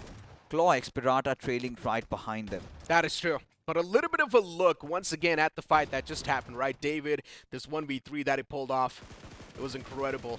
Taking down 3 players all by himself. Yeah, indeed, just showcasing that power this man packs. And looking at the game so far, we haven't seen any team get eliminated completely from the lobby, but we have seen those individual blows being received out to the teams, right? There's 3 teams with only 1 single man alive. FS Esports, Lunatic Esports, and you've also got Secret Agents with only 1 player. And then you've got 2OP and Hero taking those individual blows. And these type of things can really put a lot of pressure on you inside of that game. So, once again, though, as I mentioned, you can't really doubt a lot. You can't really expect a lot from these teams in the names, but all you can do is at least try and squeeze as many position points as possible and just try and survive to the late game. Alright, Necro, let's play a little bit of that prediction game. Salty really wanted the players of Glitch X Reborn to come through with a chicken dinner. And the way they positioned, I think I really like this spot. Yeah. But if you have to take a pick over here, I mean, barring any favorites or anything, look at the map. Who would it be? Oh, I mean, it's really tough to say, man. Even 4 a.m.'s got a solid spot. I would say 4 a.m. This game's going to be 4 a.m.'s. In my opinion, the circle's going to shift up north. I don't think so. There's a lot of chances it's going to shift down south. It's going to shift right on top of the players of 4 a.m. Or even if it does not shift on top of the players of 4 a.m., even if there is some portion of that circle over there, 4 a.m. will be racking up a lot of elimination points because they have the highest point so far. Or at least they have the high point. And all the 4 players holding on some different angles, that's even better. So the coordination looks pretty nice and smooth. For the side of JD, Jubilant Divine, yeah, this is another one of those teams, right? Surprised all of us in the first game itself, and now we're just craving to see more. We certainly are. Such an interesting prospect this team has been. But just a couple of moments earlier, we saw one of the players of Genetic Esports crack a skull open, and guess which gun it was? It was an M24. After a long time getting to see a bolt action in display, and there you have it. Genetic Esports in all their glory. And like you anticipated, another shift and 4 aggressive, man. Look at that split, man. And now this is where they can go all out. Have that little bit of that Eagles view. And all you can do is rain death and destruction from above. They're going to be unstoppable for now. Yeah. As I mentioned, there's going to be a chance for them to rack up a lot of elimination points, and some are downline 4 a.m. They've got a solid firepower as well, so one thing is for sure, they're not going to be missing out on this opportunity that's given to them. The only team that's going to be the big threat, though, can definitely be Jubilant Divine. They need to watch out from that team, which is moving in from the northern side itself. Other than that, 4 a.m. is chilling. They're in a really good spot. They've got the high ground to play with. Probably they're also getting that constant intel flow, so that's even better. Look at this. Oh, Team Zero this time pouncing on top of one of the preys. The man's isolated towards that compound. And they have got the clue as well. Hitman now. He's the one on the hit list this time, but he still finds the first one. Instantly gets the confirmation racked up as well. And Team Zero, man, they're going to be salty about that. Well, they certainly are not going to be happy about it. Especially losing out on Daksh. Big questions. Where on earth is Syed? And losing that 1v1 fight, and that has to be quite gutting.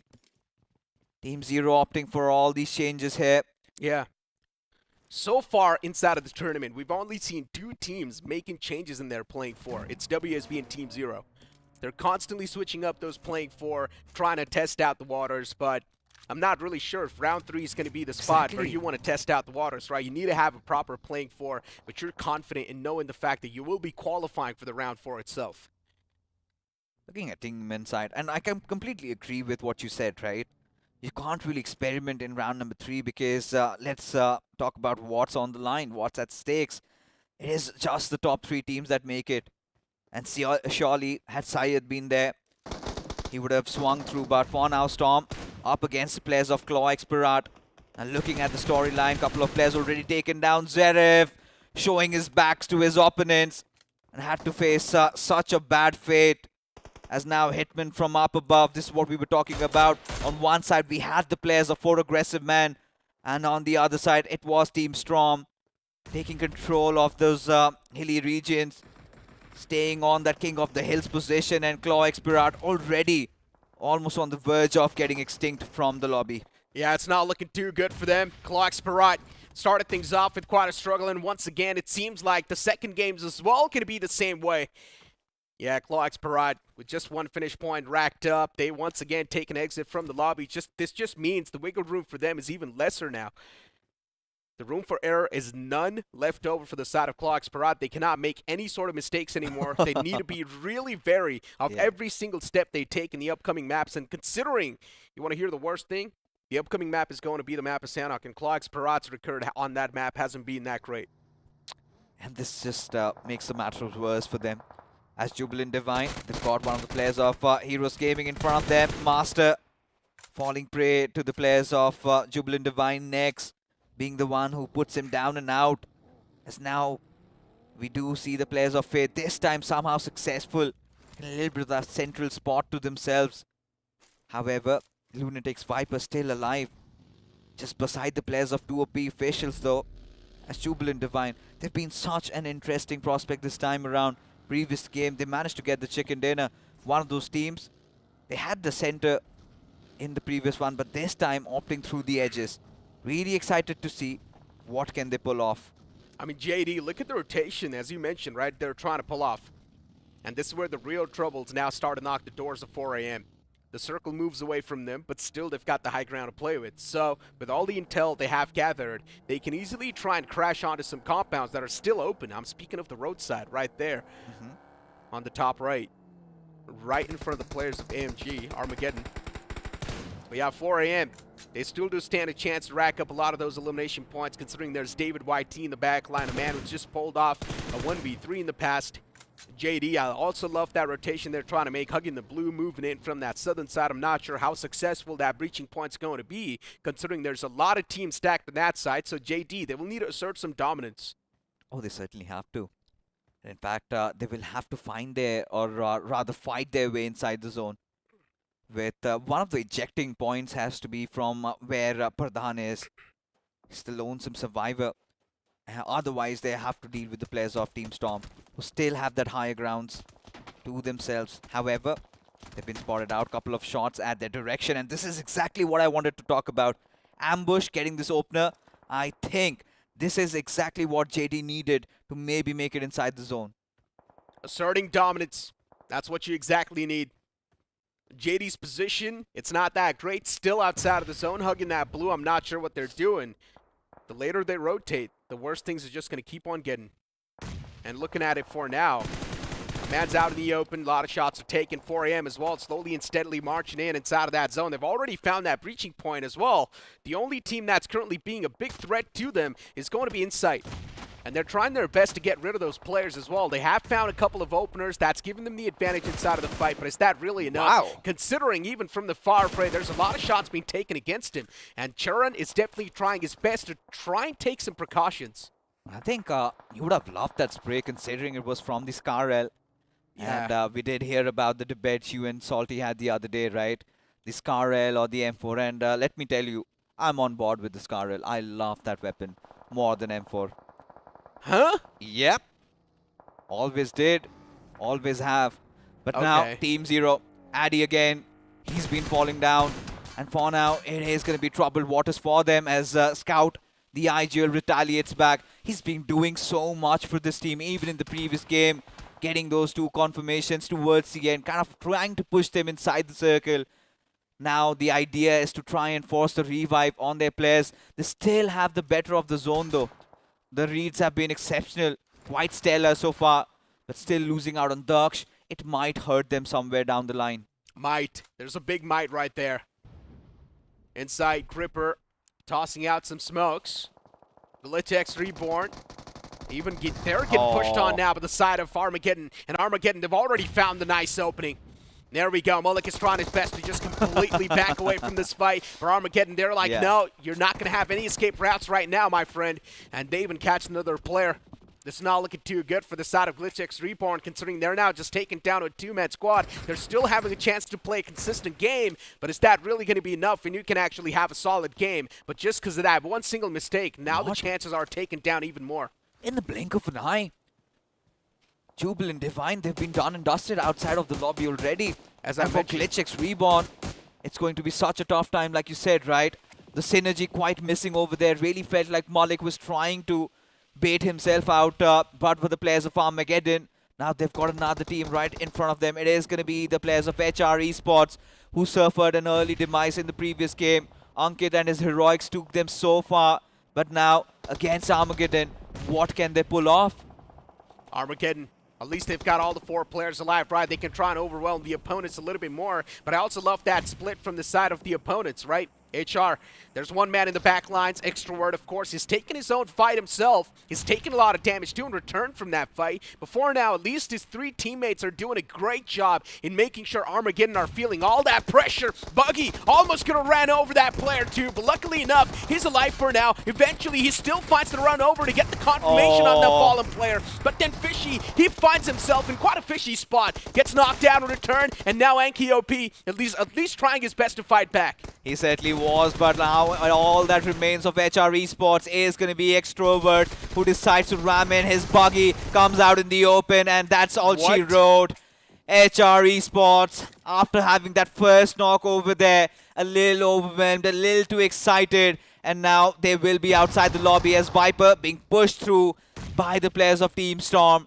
And now even Storm did manage to take control over this position, and this is a good spot for them to hold. Such a rookie fight from the side of HR. The execution could have been so much better. Indeed. And the good thing was they were in the advantage position as well. They had the advantage. All they needed to do was just wait for the blue to push in. Yeah. And with that, the opponents as well, they would have left their comfort zone. But still, HR, they themselves pushed up close and personal. I'm not sure why they did so. They could have just tossed in a couple of more utils to get things in their favor. Before now, 4 a.m. from the top once again. Looking forward to rain down some more hellfire on the lobby. And considering, looking at the circle, 4 a.m., not exactly in the advantages side of thing, but they're not too far away from the circle too. Indeed, and in the midst of it all, Team Zero, they look to be absent from the server, have been dealt with, I guess. But for Faith, it has been a nice recovery for the players of two OP officials. They've gone after Heroes Gaming, and seems like they're also outside the server now. They've got a really good position to work with. Had they had some extra players, could have really helped them in their endeavors. In fact, they have all of them, and this could be a really good game. This is something that they have been eyeing out for Glitchex Reborn. They really do not want to go without a fight, having spotted out the players of Zenetics and dealing with one of them. But for Glitchex Reborn, the work is cut out. They somehow need to find a way to get inside the circle. Oh, AOG. Mad's taking shots in the front. I'm not sure how much success he's going to find with that. Even Pradhan's now knocked out and confirmed. So yeah, a lot of teams taking an exit out of nowhere. It's a burst of teams just eliminated. And even Secret Agents, they have been taken care of. Glitchex Reborn, the two remaining players. Aww. Yeah, I'm not really sure about this rotation, but at this point in time, they've got no other choice, right? Jayesh is out in the open, and he's also getting pushed on by Desync, and Desync blows that vehicle up, but still somehow Jayesh is alive. Gotta thank his stars. Jayesh barely surviving on a sliver of HP, but then this nade might just find the deal sealer. It's being tossed to perfection, but Jayesh repositions instantly. How is he even breathing?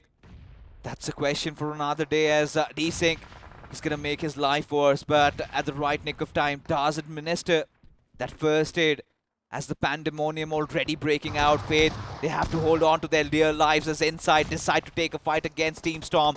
Hitman, he's been put down to the ground as Venom comes out of his hiding, has to fight it against Gripper, but there you have it, Ripper with that S12K just ripping his opposition apart as Mikey, the lonesome survivor, being pushed at, trying to force a revive, but still to no avail. Oh, 2 players in the front, from which one of the man's knocked out. And somewhere downline inside, they've got a clear man advantage, but still they're not making the push happen. I'm not sure what they're doing here. They need to press upon the charges when it matters the most, and the fallen man is now back upon the feet. It's not a good news for the side of Insight, and considering even the nade's cooking up, it's going to find the confirmation. Almost the man could be knocked out. It's quite vulnerable now. It's quite fragile. And Hitman, he finds the knockout as well. The first man's knocked out. Hitman all by himself, trying to get the confirmation, and he does so as well, trying to save its day. But eventually, Gripper, he finds the closure. He certainly does. Lives up to his name, just gripping through and ripping his oppositions apart. But now, looking at Genetics, they still have 3 players surviving though. Not a lot of finishes collected to their names, but for 2 OP officials, the stage is set. And you're gonna give it to Joyesh. How on earth, Necro, is that man still alive? Exactly. I mean, still inside of that warehouse. And as you mentioned, the fact that he's alive is a miracle. He's got a DBS to back him up, and yeah, he exposes himself by moving out of that warehouse. And just like that, he gets taken care of. 2 OP officials, even the backlines are going to be quite exposed for them. But even in the sidelines, there's a couple of more teams approaching them. And right now, that name is going to be Zenetic Esports. Slowly and steadily closing on up. 2 OP, they're taking too much damage. And just like that, within a blink of an eye, they get eliminated from the game. What just happened? Who took them down? It was Blake with 3 finishes to his name. And in a jiffy, they were dealt with. Felt like they could have been the front runners for getting this chicken dinner, but look at this now.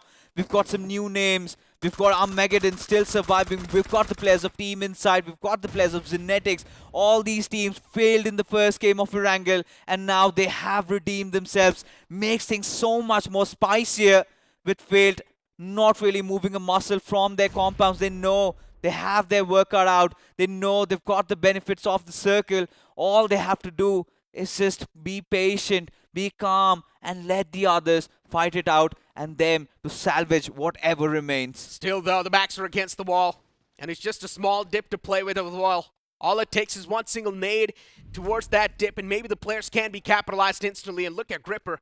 He's slowly and steadily now trying to move inside of the save zone. He's taking too much damage. Will he be dealt with? Oh, yes, he will be. I'm not sure what Gripper was doing. He was actually in the save zone, but then he moved out for some reason. I have no idea. Was it for the meds, or was he trying to enter in through a different angle? But whatever the case is, now look at this. Maxi, he's got a knock on that gains. As I mentioned. Yeah, Rowdy, he's also caught there in a really bad spot. But look at Genetics. They're trying to get a little sneaky. They're trying to get a couple of finishes stolen there. But now they decide to push in from the edges, and they will be shredded apart. Oh, through the smoke, shots taken. The confirmations are also being found slowly and steadily as the wall of death keeps on closing up. The players of Faith, they know it's their destiny, and this chicken dinner is written in it. And somewhere down line, they're probably going to start dancing. They know it's their game. No one's going to be the one to steal it away. And just like that, the players get that chicken dinner in the hand. Yeah, Blake, it's all about those 5 first aids he has on him, but he's going to be searched for, and he will be put down to the ground. And that being said, ladies and gentlemen, a beautiful chicken dinner for Faith Esports. Kind of a replication of what happened in Erangel, where Jubilant Divine also had the center of the circle. They held on, and this time also in quite some conjunction, even Faith Esports were holding that central spot for, I think, from minute 2.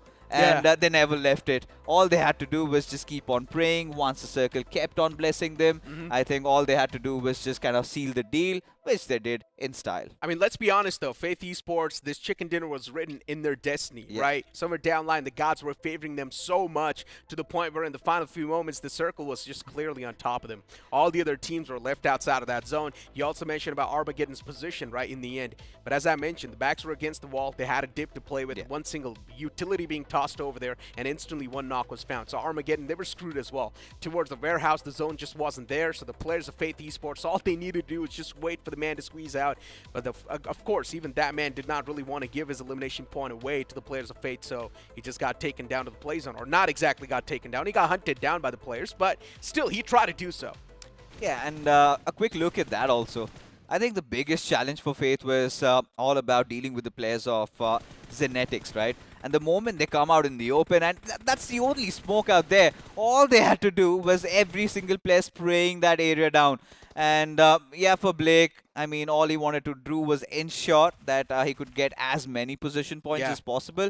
But for Faith, I think a decent number of finishes, around 10 to 11. And considering the fact that they had a really rough start in the first game, I think did not even have a single point on the board. Now, this is going to make up for it. But now it completely changes the dynamics, Necro, don't you think? The teams that performed exceptionally well in the first game have severely collapsed in the second. Yeah, Team Zero, Secret Asians. You've Jupil also and got Divine some, also. Exactly, Jupil and Divine as well, getting taken down so early. So in general, this downfall is going to be a reality check for these teams to try and wake up. If they don't in the game of Sanhok, well then, I'm not sure what to say. Before Team Zero, this game of Sanhok can actually be good news. We know it's sort of Scout's playground. He loves the map of Sanhok, and he has been having quite the consistent numbers on the board. For now, though, let's look at the MVP of that previous game and find out who's that man going to be. Is it going to be someone from the side of Faith Esports? Could be somebody else. Oh, no, there we go. It's going to be Maxi himself, right? I think I loved what it did against Armageddon.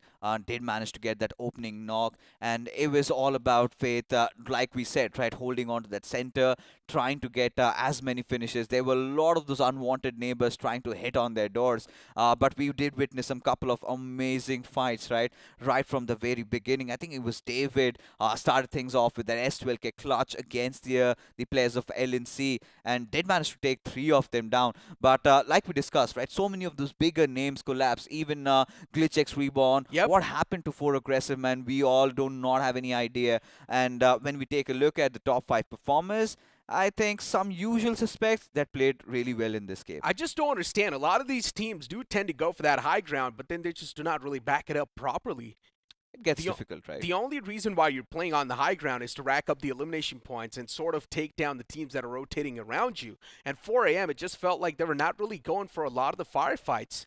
And somewhere down line, it also put them in a big disadvantage. Not knowing exactly how to play with the high ground also put them in a big disadvantage, considering the circle moved away. They needed to move out in the open. They needed to traverse through a complete slope, and that's where things got screwed up. But still, that's where you can also utilize the vehicles and the utilities properly. I think the idea, it's kind of like a double-edged sword. Don't you feel like that? You're having that high ground advantage. If you are firing those bullets, you're drawing a lot of attention at you. And your opponents would be just waiting for the moment you step down the hills, you kind of climb down, and that is where they fire back. So that is one of those areas that, teams holding the high ground should be really watchful for. But that being said, ladies and gentlemen, let's take a quick look at the points that all these teams have accrued, because this is a huge setback for the teams that started off well. Now, for the teams that did not, I think a brilliant news, but now I feel like we're even Stevens. Feels like it has been nullified, and we're going to be going down to ground zero. Exactly. 20 points accumulated from the side of Faith Esports. Armageddon getting 12 points. Zenetic Esports with 10. Inside Esports with 10. In general, the top 4, once again, looking really comfy. You move down as well. Even Team Storm is there with 8 points, which is okay, in my opinion. TOP Officials. This is where the real sign of concerns now start to arise. 2 OP Officials with only 5 points. Aggressive Men, of course, getting only 4 points. Even Lunatic Esports getting only 4 points. It's a big question mark. I'm not sure what they expect from these teams in the upcoming games. Yeah, so much of that instability in these rosters, right? Now, as we move on ahead, we're going to see some of the bigger names. I think it's kind of like a switcheroo. We've seen all these names in the first page in the previous map of Erangel, and now look at them languishing in the bottom. GlitchX Raybon could barely get 3 points. Same goes for FSE Sports. Secret Agents had a really rough start. And ClawX Pirat, again, this is one of those teams we did talk about them. Did not have a good start in Erangel. Miramar also was in their game. But is it too late? Because still 4 more games to go, but they have to really go big. I mean, in general, even ClawX Pirat should be part of the conversation, right? First game, not that great. Second game as well, it's not looking too good. So that means the room for error is now pretty much none. ClawX Pirat cannot even afford to have one solid or one bad game. If they do so, well, then somewhere down the line, we all know there's a high chance their journey inside of the game will be done, because then after that, ClawX Pirat would need every single game as a solid game. yeah, all these teams, they kind of had that little bit of that cushion, right? It has been lifted away. Yep. Like we said, right? It's been that little bit of that switcheroo going on, and now heading on into Sanhok, it is going to be utter chaos, anarchy throughout. Because even for Team Zero, I'm really starting to ponder, right? Where on earth is Syed? What happened to him? Because such an important player for his roster, even for Jubilant Divine, just barely getting that 1 point. Oh, this day is going to be hectic and exciting. That is true. It just felt like Jubilant Divine were taking some measures that they were not really supposed to do so, right? They went for such a long rotation, hugging that blue, and then while they were just rotating through, they just wasted a lot of time, and that time could have been utilized to breach inside of the circle as quick as possible. As I mentioned, this late in the game, you should not be the one to breach late, because if you are, well, then you're pretty much going to be screwed up, because all the good spots are taken away, and to assert the dominance, there's a high chance there will also be a third party. Some teams completely sitting on the opposite angle, firing you down. But ladies and gentlemen, the conversation will keep on going, of course, after this short promo.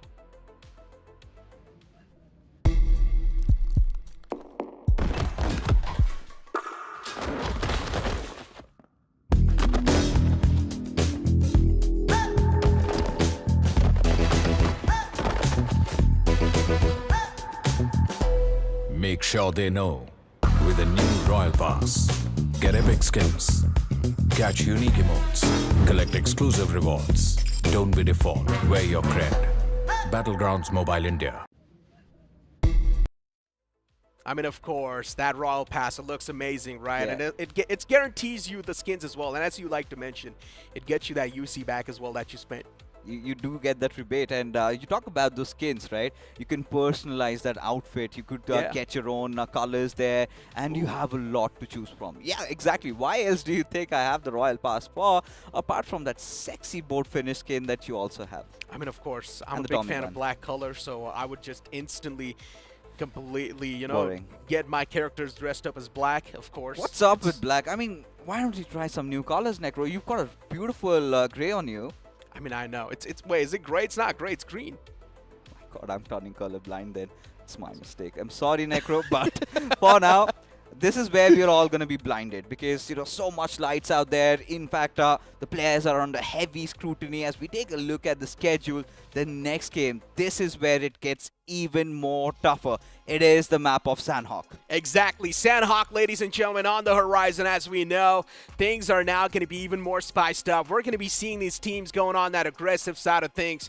And somewhere down the line, we have been seeing Team Zero play consistently well on this map. While for Clawix Parade, they would need to try and step things up. Faith Esports, after winning that previous game, really puts a lot of these teams in a big uncomfortable spot. And for Glitchix Reborn too, even they need to start stepping things up. For Secret Agents, with the way the previous game started off, was a big question mark, but let's just hope the same thing is not going to be repeating in the game of Sanhok. But now I've got Salty John alongside with me on the panel. And Salty, what do you think, man? Sanhok on the way. Are you expecting a lot of drop collisions?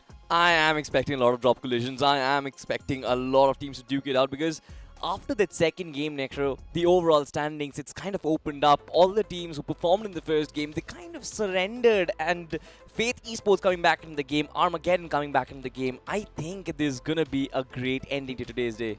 I would really want a close leaderboard, though. I'm not gonna lie. The overall standing should be super close, to the point where there's only 1 point separating, and, you know, somewhere down the line, if you're just gonna be left out from that one single point, it's gonna sting you throughout the entire day. But hey, I mean, that's what makes the competition even more entertaining, right? Yeah, it certainly does. I see what you're doing there, my man. It has been a long time I've been on the desk with you. I love being here, and I think this is what we like, the fun little banter, the inside jokes. But whatever.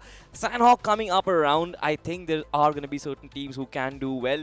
Team Zero, in my opinion, can do pretty well. You mentioned during the cast as well, it is Scout's playground, and I think he is in form, so it should not be that difficult for him to kind of close out this game. Yeah, Scouts individually, he has been doing really great, but it just feels like the team needs to start performing as a team. Yeah. That's the main reason why Team Zero has not been able to get those elimination points properly in their hands, and even they're not able to hand out those proper closures. Once they start performing with a proper game strat, when they start performing with a proper game plan, that's when things are just going to be even better for Team Zero. But for now, focusing on even Secret Agents, the previous game was quite rough for them. There's a high chance there can also be a drop collision inside of the map of Sanhok because these teams have never played against each other in the past. Exactly. We've seen so many drop collisions, Necro, inside of the map of Sanhok. You look at Ruins, right? You look at the Camp Alpha Islands. Over the past couple of days, we've seen that Sanhok has sort of had a slow start, but those drop collisions are always there, and that is exactly what I'm looking out for. I think now that the point standings have kind of settled in, the teams have kind of settled in, there might be instances where the underdog teams who haven't shown up in this map in today's day so far, they might have that opportunity. And we always say, right, Sanhok is the map of comebacks. It is the map of comebacks, and I would say Sanhok also brings in a lot of that variety too, right? It is also a map that is completely zone-centric, so at the end of the day, if a team is being favored by the zone completely, there's a high chance that team's going to come out on top. But over here, another team that we should speak about is also Cloix Parat. It's one of those teams their Sanhok really hasn't been looking that solid, and the fact that now the upcoming game is going to be Sanhok, and the fact that Cloix Parat, they really need to perform well on this map, they cannot be missing out on that. Well, it's just going to be that added pressure for that team. High expectations from PMWIGL. I think his rotations are going to be extremely crucial, and you said it, Sanhok is a circle-centric map, and we've seen the past couple of circles, right? It comes around that intersection where you keep on gambling which island do you have to focus on, and I think those last-minute rotations are going to be in the front fray. You will have to focus on that, and I think the ladies and gentlemen, whoever is watching over there, they are prepared, you are prepared. Am I prepared? I definitely am. Predictions, Necro? Well, predictions are something that I would not like to make on the map of Sanhok, especially because it's quite random sometimes. You never know which team's going to be the one to hit back out of nowhere and just come out on top at the last moment. But here we go, ladies and gentlemen. Sanhok putting up on the screens. That's the plain flat path's going to be starting all the way from Camp Pong towards Camp Alpha. This plain flat path is quite good considering it's dividing the map equally into two halves. Yeah, it does divide the map in two halves. But then the point is the map is not that big in terms of area, in terms of terrain. So every team will get to their drop locations. But talking about the drop locations, it's all about those collisions in the early phases. And I'm not really expecting some big eliminations right from the get-go, but we'll have to find that out. So far, all the parachutes are just gliding across, being birds in the skies. But which bird is colliding against which one is going to be the question. FS is definitely one of them. Good question. FS Esports moving in towards that southern side, towards Sami. And there's one more team that's gliding towards that same spot. So there's a high chance we might just see that drop collision come through. And looking at towards the center of the map as well, towards boot camp, there's HG, there's also the players of Insight, there's Team Zero as well, already engaging inside of a fight. And I think so they've found themselves in the advantage side of things as well, considering they have kicked things off on a great note. They do get the elimination point on the board, but then even Secret Agents, they do strike down another player from Team Zero. And this is what I was exactly mentioning. When I spoke about Team Secret Agents, I mentioned this. There's a high chance we might see that drop collision come through as well, and that's what exactly happens. The drop collision you were talking about. Fixes himself was talking about how friends turn into foes. This is exactly the rivalry that we are focusing, ladies and gentlemen. Right off the get-go, it's been an even trade. It's a 3v3 fight. But what are the potential outcomes from this one? Team Zero potentially falling back, taking a backseat in this fight and trying and survive, because I think that consistency is extremely important. On the other side, Team Secret Agents, they haven't moved a muscle, Necro. Yeah. It seems like they're holding their ground. They want Team Zero to come, but that's not going to happen. I mean, things are back on the parallel ground, though, so that's a good thing. Somewhere down line, both the teams having 3 players up and alive, and the fact that Team Zero is not being shooked away from that spot, too, it just tells you how much pressure there is on this team in general. Team Zero, the previous game was completely left out. Before Secret Agents, you can't still say the first game can't provide them that cushion of being left out in the second game, but now they cannot afford to be leaving this game of Sanhok too. They need to perform really well. They certainly have to. And I think one man who has to lead the charge has to be Kylo, because this game, Scout has been taken down right from the early get-go. Great experience on Addy as well, great experience on Daksh, but I think Kylo has to bring up his firing powers. Does have those 2 shotguns, and that is one of the reasons why I think Team Zero had to fall back. Not enough inventory, not enough time to get that. But have a look at this. We do have another fight in front of our screens right now. Team Jubilant Divine, winners of the first game. They're up against Team 2OP. Exactly. JD. I mean, considering the fact that all the 4 players, they're spread out quite wide, might just be a good thing or a bad thing as well. As long as you've got the line of sight on each other, that's good news. And it doesn't seem like they have got the line of sight for now. I mean, JD, two of the players playing together. While you look at the opposite side of this entire city, the Reds' two players are not too close, and they do not even have the line of sight on each other, so I'm not sure how to feel about this. Before 2OP, it's one of those teams that you always see in the drama, that you always see in the fights. It's a whole other thing that they do not really come out on top of the flawless execution, but still, I mean, it's about taking those fights and getting to know it for yourself. Yeah, but it's kind of a risky move for 2OP to kind of split up in a situation like this. I'm pretty sure the parachutes were visible. I'm pretty sure they have the information that there is another team right next to them. But the opening has not been found yet. The war horn has not been blown yet. And we're still waiting. Still waiting for that first 4v4 fight to take place in front of our screens right now, ladies and gentlemen. And I am so excited because this game is quintessential, Necro, because it sets the tone for the second half of the day. We will get to see which team established that lead up top on the overall standings. That is true. 4 a.m. 2 still towards that top left island, which is going to be the Camp Alpha one. Lunatic Esports as well. Even this team's been struggling. Still remember Lunatic Esports in the round 2. They were doing decent for themselves, right? They were quite okay. And then moving in forward towards this round, they're not looking too great. They had 41 elimination points and only 13 placement. So that in itself just showcases how much they rely on that firepower. But that transition from the round 2 to round 3 hasn't exactly been there. And I think so. All thanks to that cutoff right there. Top 3. Only they're going to be able to make the cut. And yeah, Lunatic Esports, they make the push. They've got no clue already. The foes are ready with the trap. And Blake is now the only man inside of that compound. But even he gets strike down. Yeah, I'm not sure what the players are trying to pull off. Another man will be strike down as well for Inside. This is like a meal being served on a silver platter. And they're easily just eating on it, devouring that feast. And the last man is there in the front. And he's not going to stand a chance for too long. Without even breaking a sweat, Necro. That was easy for Team Insight. And you've got to give it to the boys. It felt like they were prepared for the fight. They heard the sound cues. The other team, of course, they had no clue what they were facing. Lunatic Esports. For a brief moment, it felt like Blake was absolutely lost. Where did he end up to? That rotation was completely scrambled. And we saw every single player just fall one by one. Again, one of those basic fundamentals is if you are entering into a 4v4 fight, you've got to use those utilities and you've got to play off each other's backs. And that is exactly where they kind of messed up. But that's okay. We're going to move on to Team Lunatic. And you were talking about this team. I'm very excited about Viper. I have not been disappointed by this man's performance so far. But it seems like they're facing the same issue that Team Zero is facing. It's a one-man show as of now. That is true. I mean, Viper, once again, he has been the playmaker for the team as well. I still remember last time when I saw this man in round 2 perform. Viper was the one putting up a lot of numbers on the board for his team. So, once again, for Lunatic, this man is like the main string. And if this is being pulled up on, then it's a big problem for them. Lunatic Esports, even they're trying to be quite quick with the rotates. And for now, Clawx Parat, even they're taking a dig against the players of 2OP. One man is completely taken down and dusted. The second man as well on the verge of being knocked out. Not just yet, though. Clawx Parat loving the fact that they haven't really lost that confidence yet. And they shouldn't really. To be honest, they are in a great position right now. The circle is extremely close. So they can potentially take this fight. Just hold on to this position for a while now. The only problem is how much of a trade potential is there. Oh but my look God. at this right now. It is an absolute ambush. The first knock, it's not going to come. Team JD, they're going to overpower the likes of Shaw.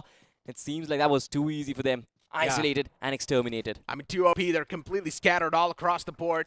We saw the two players in the back lines taking a fight against someone completely else, and now they're taking a fight over here too. I'm not sure what the game plan is for 2OP. They're always scattered. They just never really have a game planned out properly.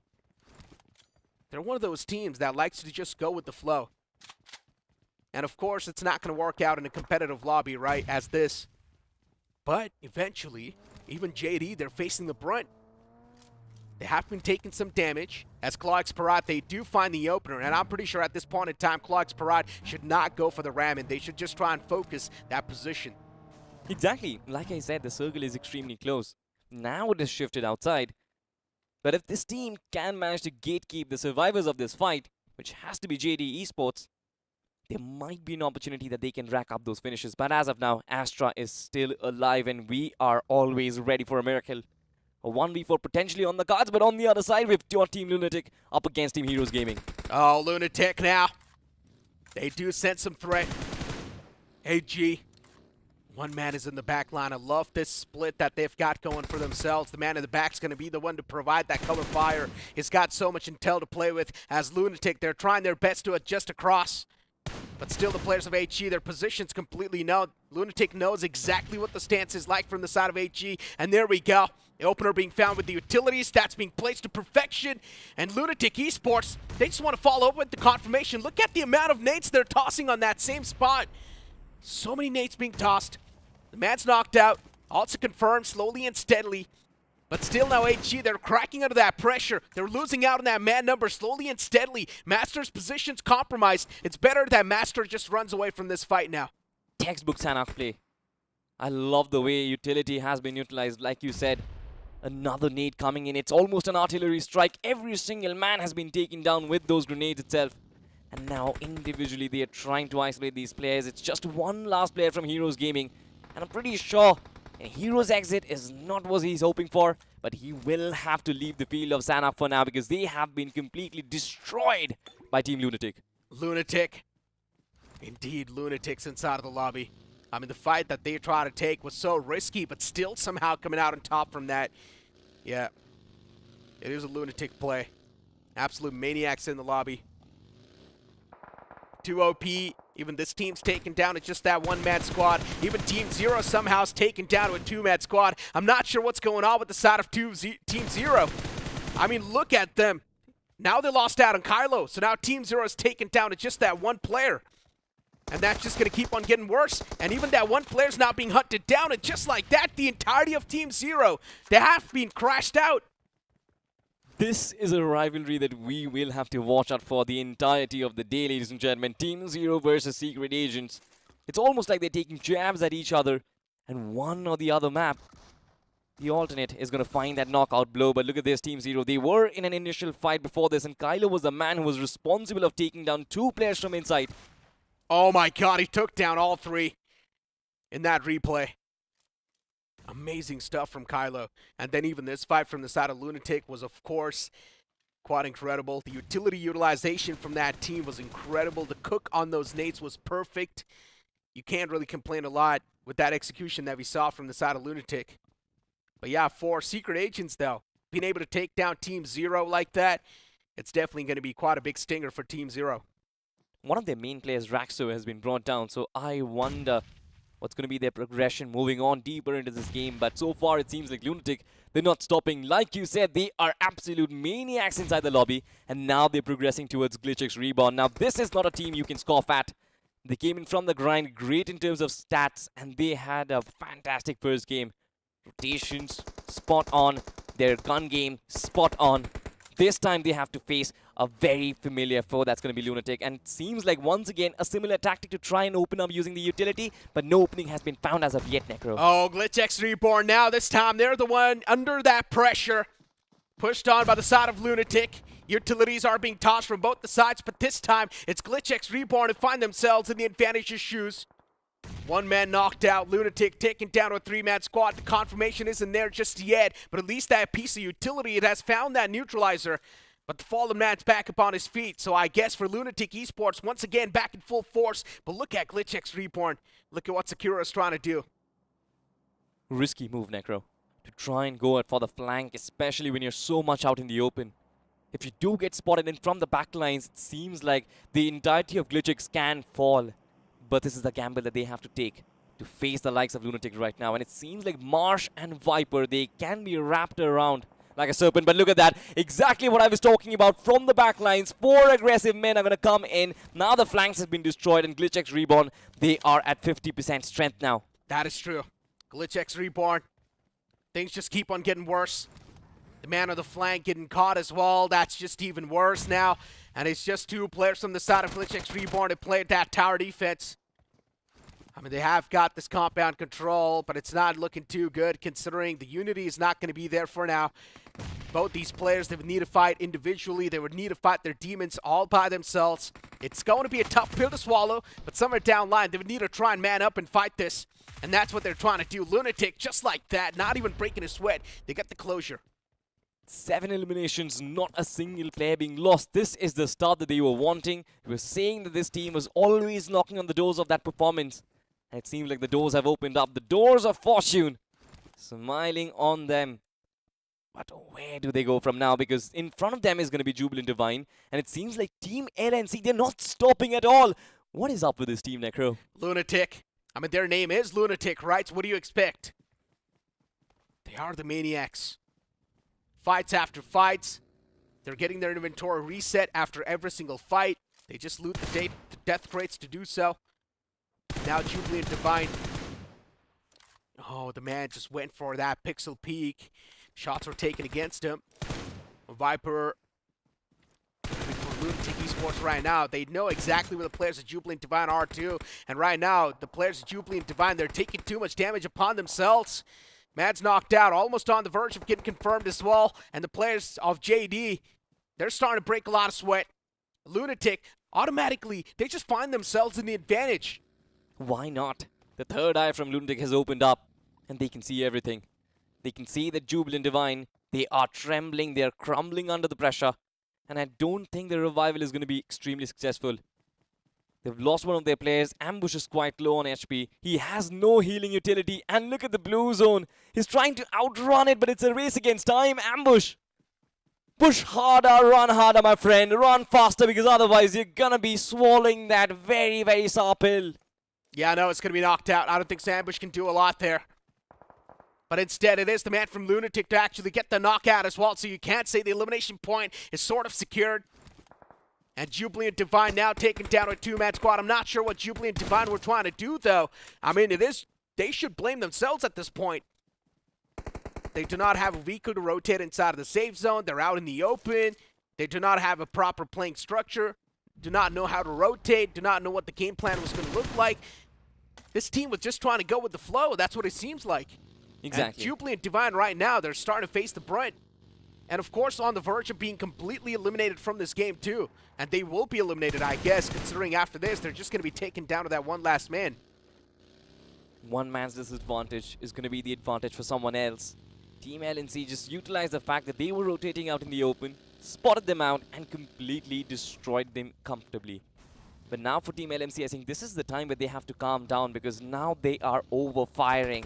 And there's a chance that this team might overheat and take themselves out. I think 10 eliminations is a great start. Now kind of they have to focus on that chicken dinner, because that is going to convert that into a great game. Oh, it's an incredible start, in my opinion. 10 elimination points, that's fantastic.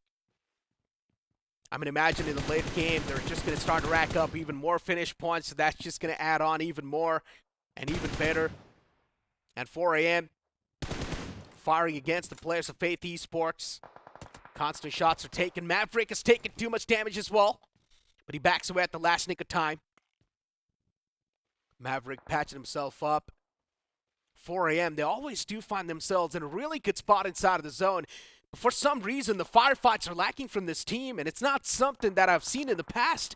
4 a.m., they're supposed to be a team that packs a heavy punch. Yeah, for sure they do. But now I think their approach is different. They're trying to focus on the central parts of the circle. But now look at this team. Faith versus Team FS Esports. Two heavy hitters are going up against each other, and they're trying to exchange those knocks amongst themselves. I like Faith's position, but Team FS, they're nothing to scoff at as well. They had a great run inside of round 2. Amazing finish numbers. And it seems like now they have got to utilize it. But look at this display. Clutch is quite low on this HP, and now I think they're starting to crumble under pressure. Not a lot of good covers, Necro. Yeah, that is true. Not a lot of good covers left over in FS Esports. I mean, all the 4 players. I like that spread that the players of FS have, right? It's a good spread. Not just staying put on that same spot, instead trying to be mobile, gain that constant information at the same time. Make sure you're having a lot of that land control. While we've got Faith eyeing out the players at 4 a.m. I like this position from Aiden. It's really good. From the top, he's got so much intel coming in. towards the sidelines. It's going to be the players of 4 a.m. So yeah, I'm in 4 now. The side of that team is looking good. But as the circle moves down south, and yeah, it's going to favor the players of HR, this is a game to be lost by the side of HR. Exactly. Right at the dead center, they've got the only compounds. Of course, there are compounds on the other side of the road as well. But I don't think the other teams will be able to get hold of that because HR is in position. Every single team on their right-hand angle. And I think 4 aggressive men will try and chime in. This early rotation from Charan can actually be helpful, Necro. Yeah, I like that measure as well, be taken from the side of 4 a.m., right? Instantly just booking it towards that compound. I love that. Quick measures being taken by that team. And Secret Agents, 4 now. I mean, even they've got quite a high ground control to play with, but the only problem is, if they do try to move inside of the zone, there's going to be Clark's Parade there as well. And Clark's Parade right now, they're taking some more damage upon themselves. PMWIGL knocked out. And he had the confirmation not followed up just yet, but Clark's Parade taken down with a 3-man squad. He can't say now this fight's on an equal grounds. It's a 3v3. But PMWIGL, this man is almost on the verge of getting back up on his feet. But the constant pressure with the utilities that the players of SA are trying to put up, it's too much for the side of Claw to deal with. And Claw slowly and steadily are now clobbering under it. Exactly. Look at Atlas. In the front lines, he's done so much damage with those nades. He had an amazing game in the first half of Erangel, and now he's doing the same thing. But finally, he has been shut down. Team Secret Agents, they will have to recover. But look at so many teams in the vicinity. This wonderful drone's eye view. And it seems like in the backlines, even Team HR Esports have also suffered the brunt. That is true. Secret Agents. I mean, this drone view has given us a lot of information, but at the same time, Secret Agents, they've got so much problems brewing up. They did take care of that one single man from the side of Claw, but it's not really going to cut the deal. Secret Agents, they need to shut down another team in the name of FS Esports, but it's just looking even tough. And FS Esports, even they're dishing out constant damage against the side of Secret Agents. Secret Agents in a really bad spot for now. As Trey Scott, he does know exactly where the players of SA are too. Utilities being tossed, but no confirmation just yet as Hitman's knocked out for now, but Hitman's going to be back upon his feet. Secret Agents, even they are trying to play it as safe as possible, not making it against the opponents just yet. Not pushing up close and personal, taking their sweet time to adjust. It's a fight against time, Necro. They don't really have a lot of time. Just 1 minute on the clock before the blue zone starts shrinking in. And I don't think these teams can be there. The cluster is massive, and that's one of the reasons why Secret Agents, they want to push up and finish up FS Esports as quickly as they possibly can. But I think they realize that Claw Expirat is also in the back line, so they are starting to back off because this fight, it's not going to go out on the right end for Team Secret Agents. That is true. Secret Agents right now, I mean, not really in that good of a position, but still at least barely making it inside of that safe zone, right? So that's all that matters. And yeah, I mean, look at FS Esports too. I mean, they did lose out on one more player a while ago, so that's not that great of a news, but FS Esports down to a 2-man squad. This late inside of the game, they can definitely try and squeeze some more position points away before they get completely eliminated from the game itself. And at this point in time, every single team is just waiting for the next circle to pop up, and we never know where the circle is going to be ending towards. 4 a.m. Charan. Even that man is the only player left alive from the side of 4 a.m. I'm not sure what exactly happened to that team as well, but so many questionable plays being made by so many of these teams, and that's kept themselves in this spot right now. And FS Esports, even they're barely making it inside of the circle.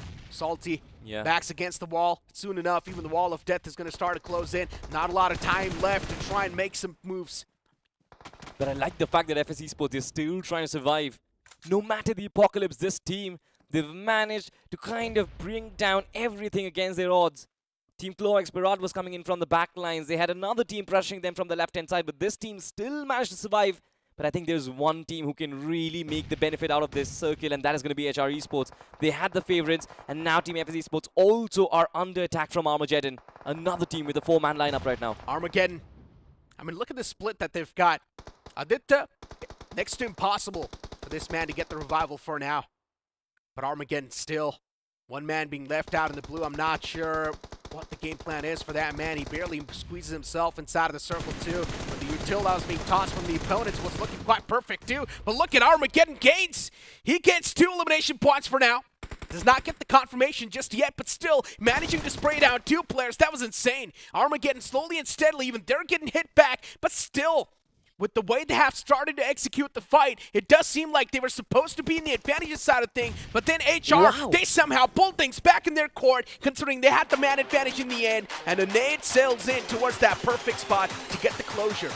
You know, there was a point in time when Gaines got those first 2 knocks. I felt like Armageddon, they're going to sail to victory quite comfortably, but then honored rivals, HR Esports. What a wonderful execution of that fight. Did not crumble under the pressure. Usage of the utility was absolutely fantastic. And of course, the benefit of the circle was there. And they were like, all right, fine. The circle has kind of blessed us. We're going to make absolute right use of it. I mean, the fact that HR also lost out almost on their fight was a big question mark in my opinion too, because losing out on 2 players like that out in the open is not something that you should be doing, right? Considering you were supposed to be in the advantage in that fight. But HR almost did lose out on that thing, but considering the fact that in the final few moments a nade sailed in, got that closure, was looking really good. How can you forget about that fight too from Secret Agent and Team Zero? Off the rip, that drop collision came through, and I had a conversation about this as well before the cast, saying that even Secret Agent, there's a high chance we might just see that drop collision, and that's what happened. You know, exactly right, but having a look at the chicken in a moment once again, Armageddon, they were in such a beautiful position.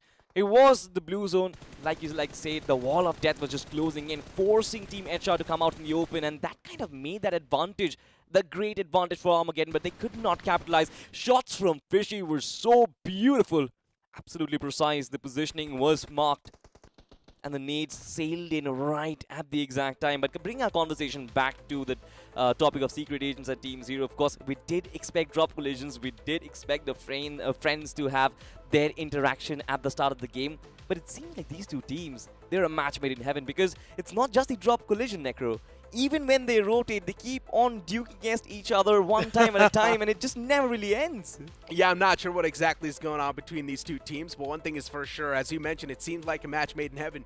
But another thing that we need to speak of is 4 AM. What is exactly going on with this team? They always do find a really good position to play with, but somehow they just screw things up. When it comes to playing that defensive play style, when it comes to executing that firepower, it's just not there from the side of 4 AM. The rotations are really good, though. The rotations are really good, but it seems like they kind of crumble under pressure exactly in the final stretch. You saw that rotation coming in as soon as the circle shift. They were trying to capitalize on those compounds. But of course, ladies and gentlemen, we will have a look at the MVP as well and come back to the conversation at 4 AM. But as of now, any guesses, Negra? Who's going to be the MVP? Well, I mean, there you go. It's just going to be revealed on the screens. And it's, of course, going to be Viper from Lunatic. We had a full-blown conversation about this player before the game even started. And, yeah, I mean, after the game is also going to be the match MVP with 8 finish points wrapped up and the finish contribution of 57% and the map impact of 13%. Lunatic, first 2 games slipped out, and I guess it really just...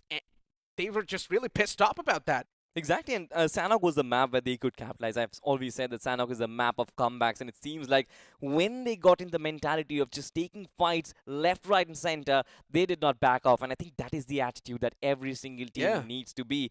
I think there is still a high chance that Lunatic might actually come back in the second half of the day, but we'll have to wait for that. But ladies and gentlemen, let's have a look at the top 5 performers.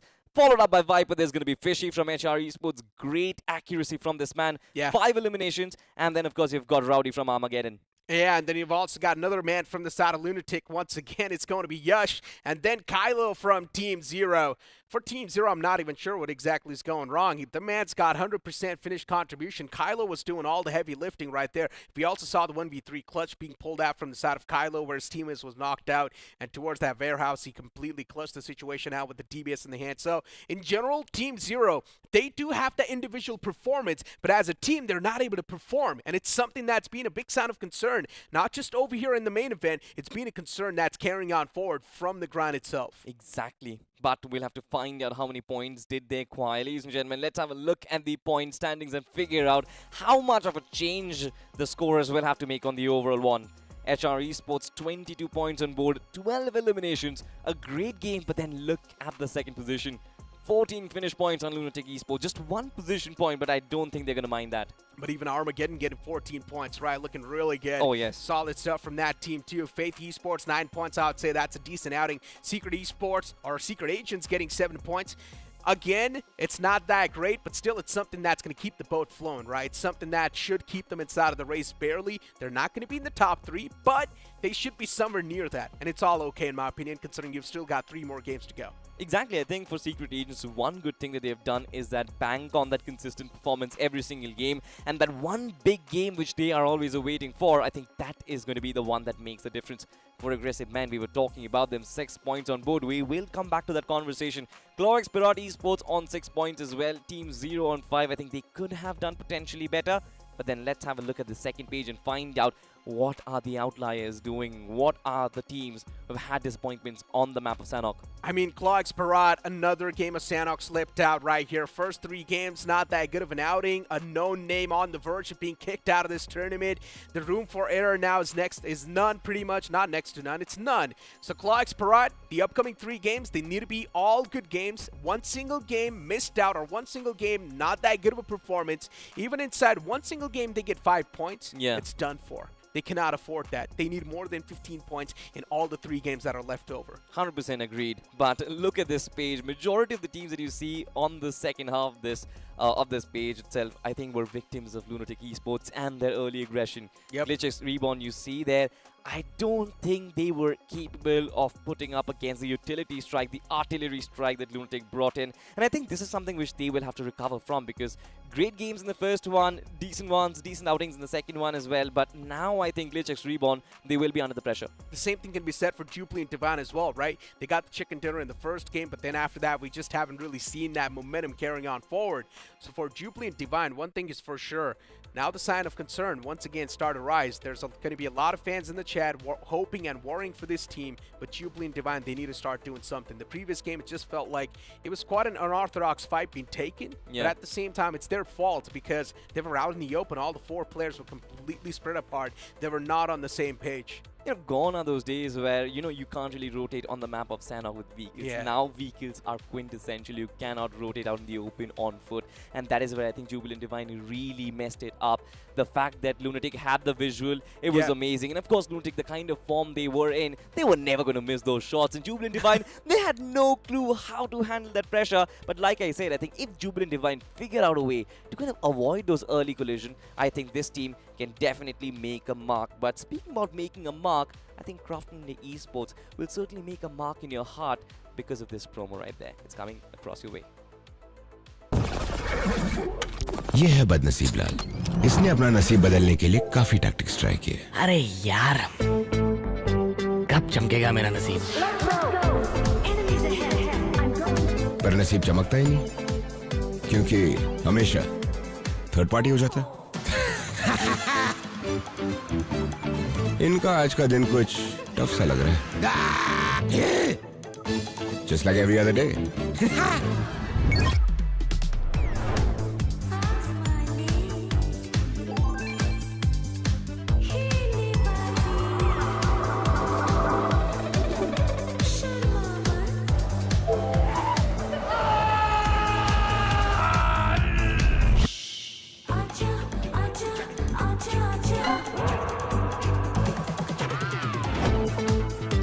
Gold spin में items जीतने के tactics तो बहुत होंगे। तू मेरी मान, बस स्पिन करता जा। अरे मिल गया! तुझे भी नसीब चमकाना है, बस स्पिन करता जा और फ्लेक्स कर गोल्ड स्पिन का all new luminous muse suit, upgradeable weapons and epic sets. पहली स्पिन कर 10 यूसी में और बस स्पिन करता जा। Let's get spinning.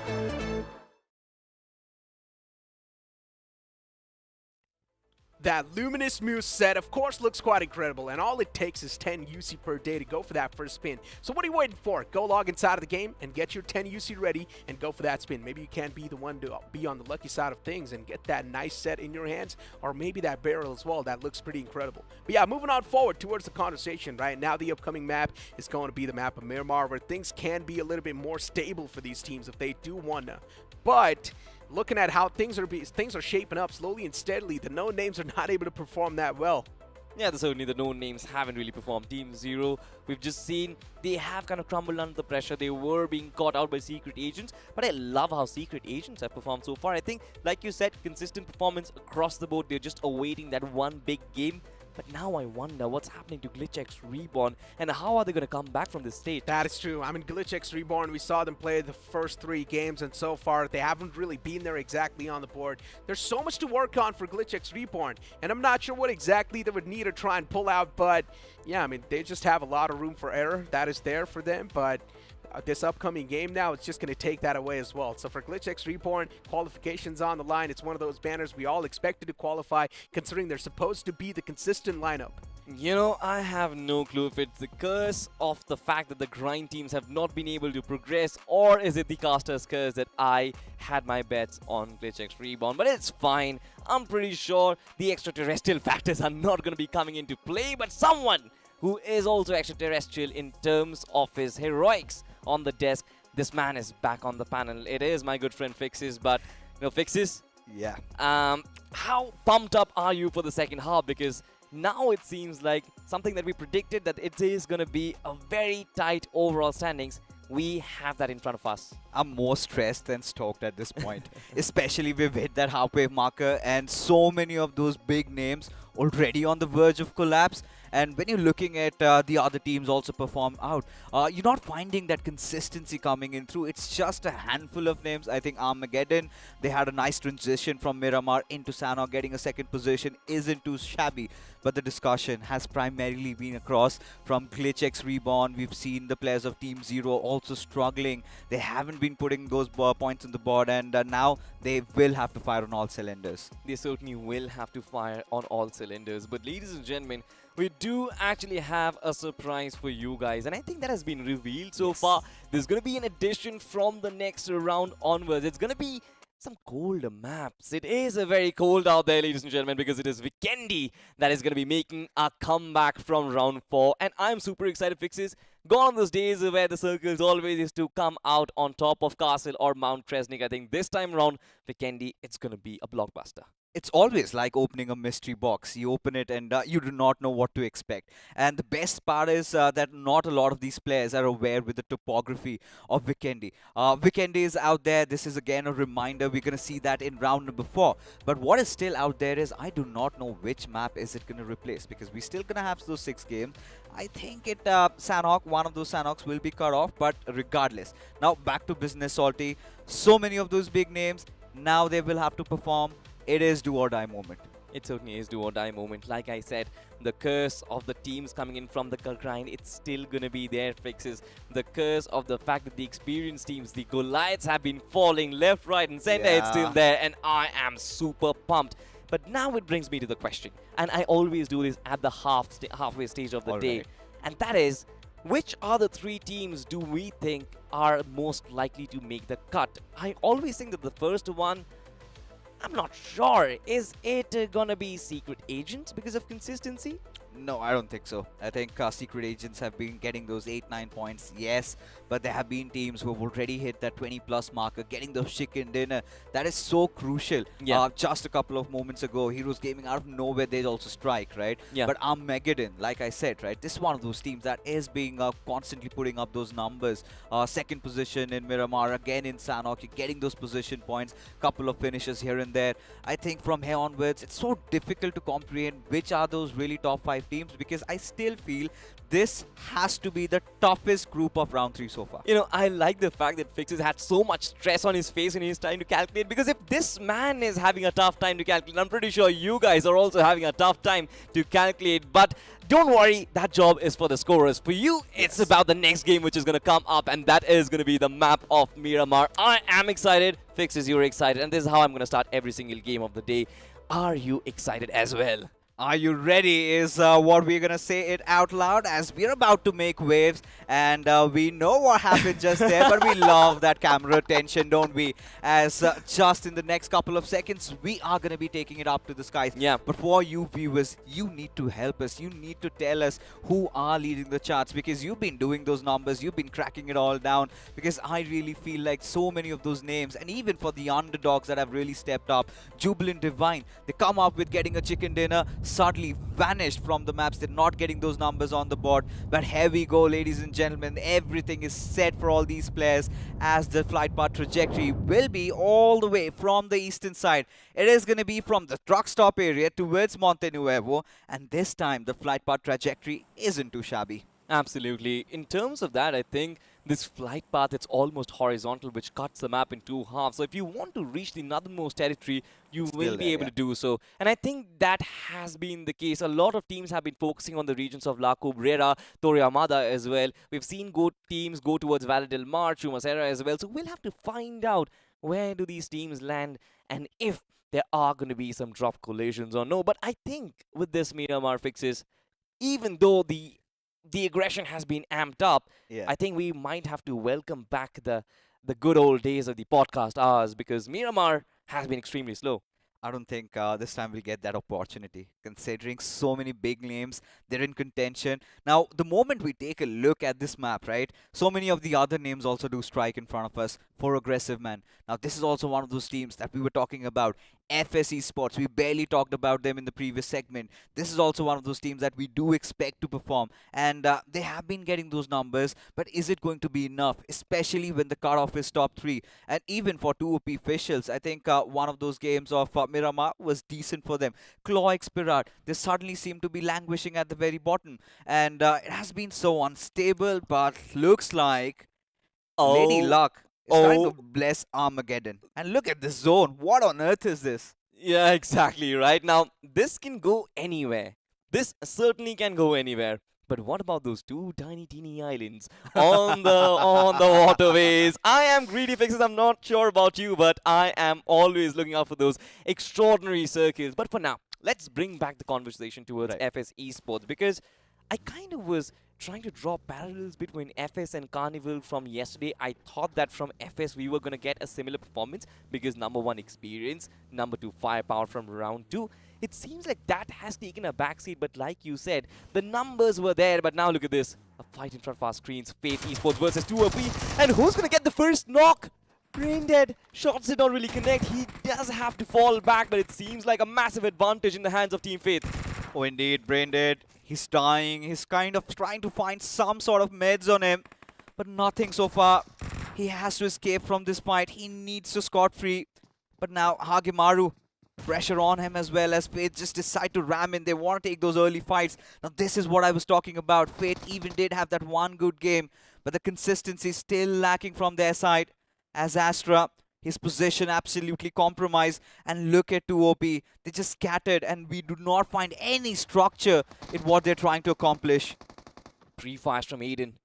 Right on spot, which has taken down Astra almost. Just 5% HP on that man. Brain it also quite low on HP, and Hagemaru. This man has to be the hero. But look at this. Seems like Brain it has been knocked out. Just 2 more players remaining. 2OP, they definitely are succumbing under the pressure. Now it's all about Hagemaru. If he can find that flank angle, one opening on towards Faith, maybe Lady Luck can play the tide, but it seems like that's not going to be the case. I love the composure on Faith. We all do. Last time Fate had massive circle benefits, but this time they want to bring in that heat, and Astra already being just tunneled there, having no escape.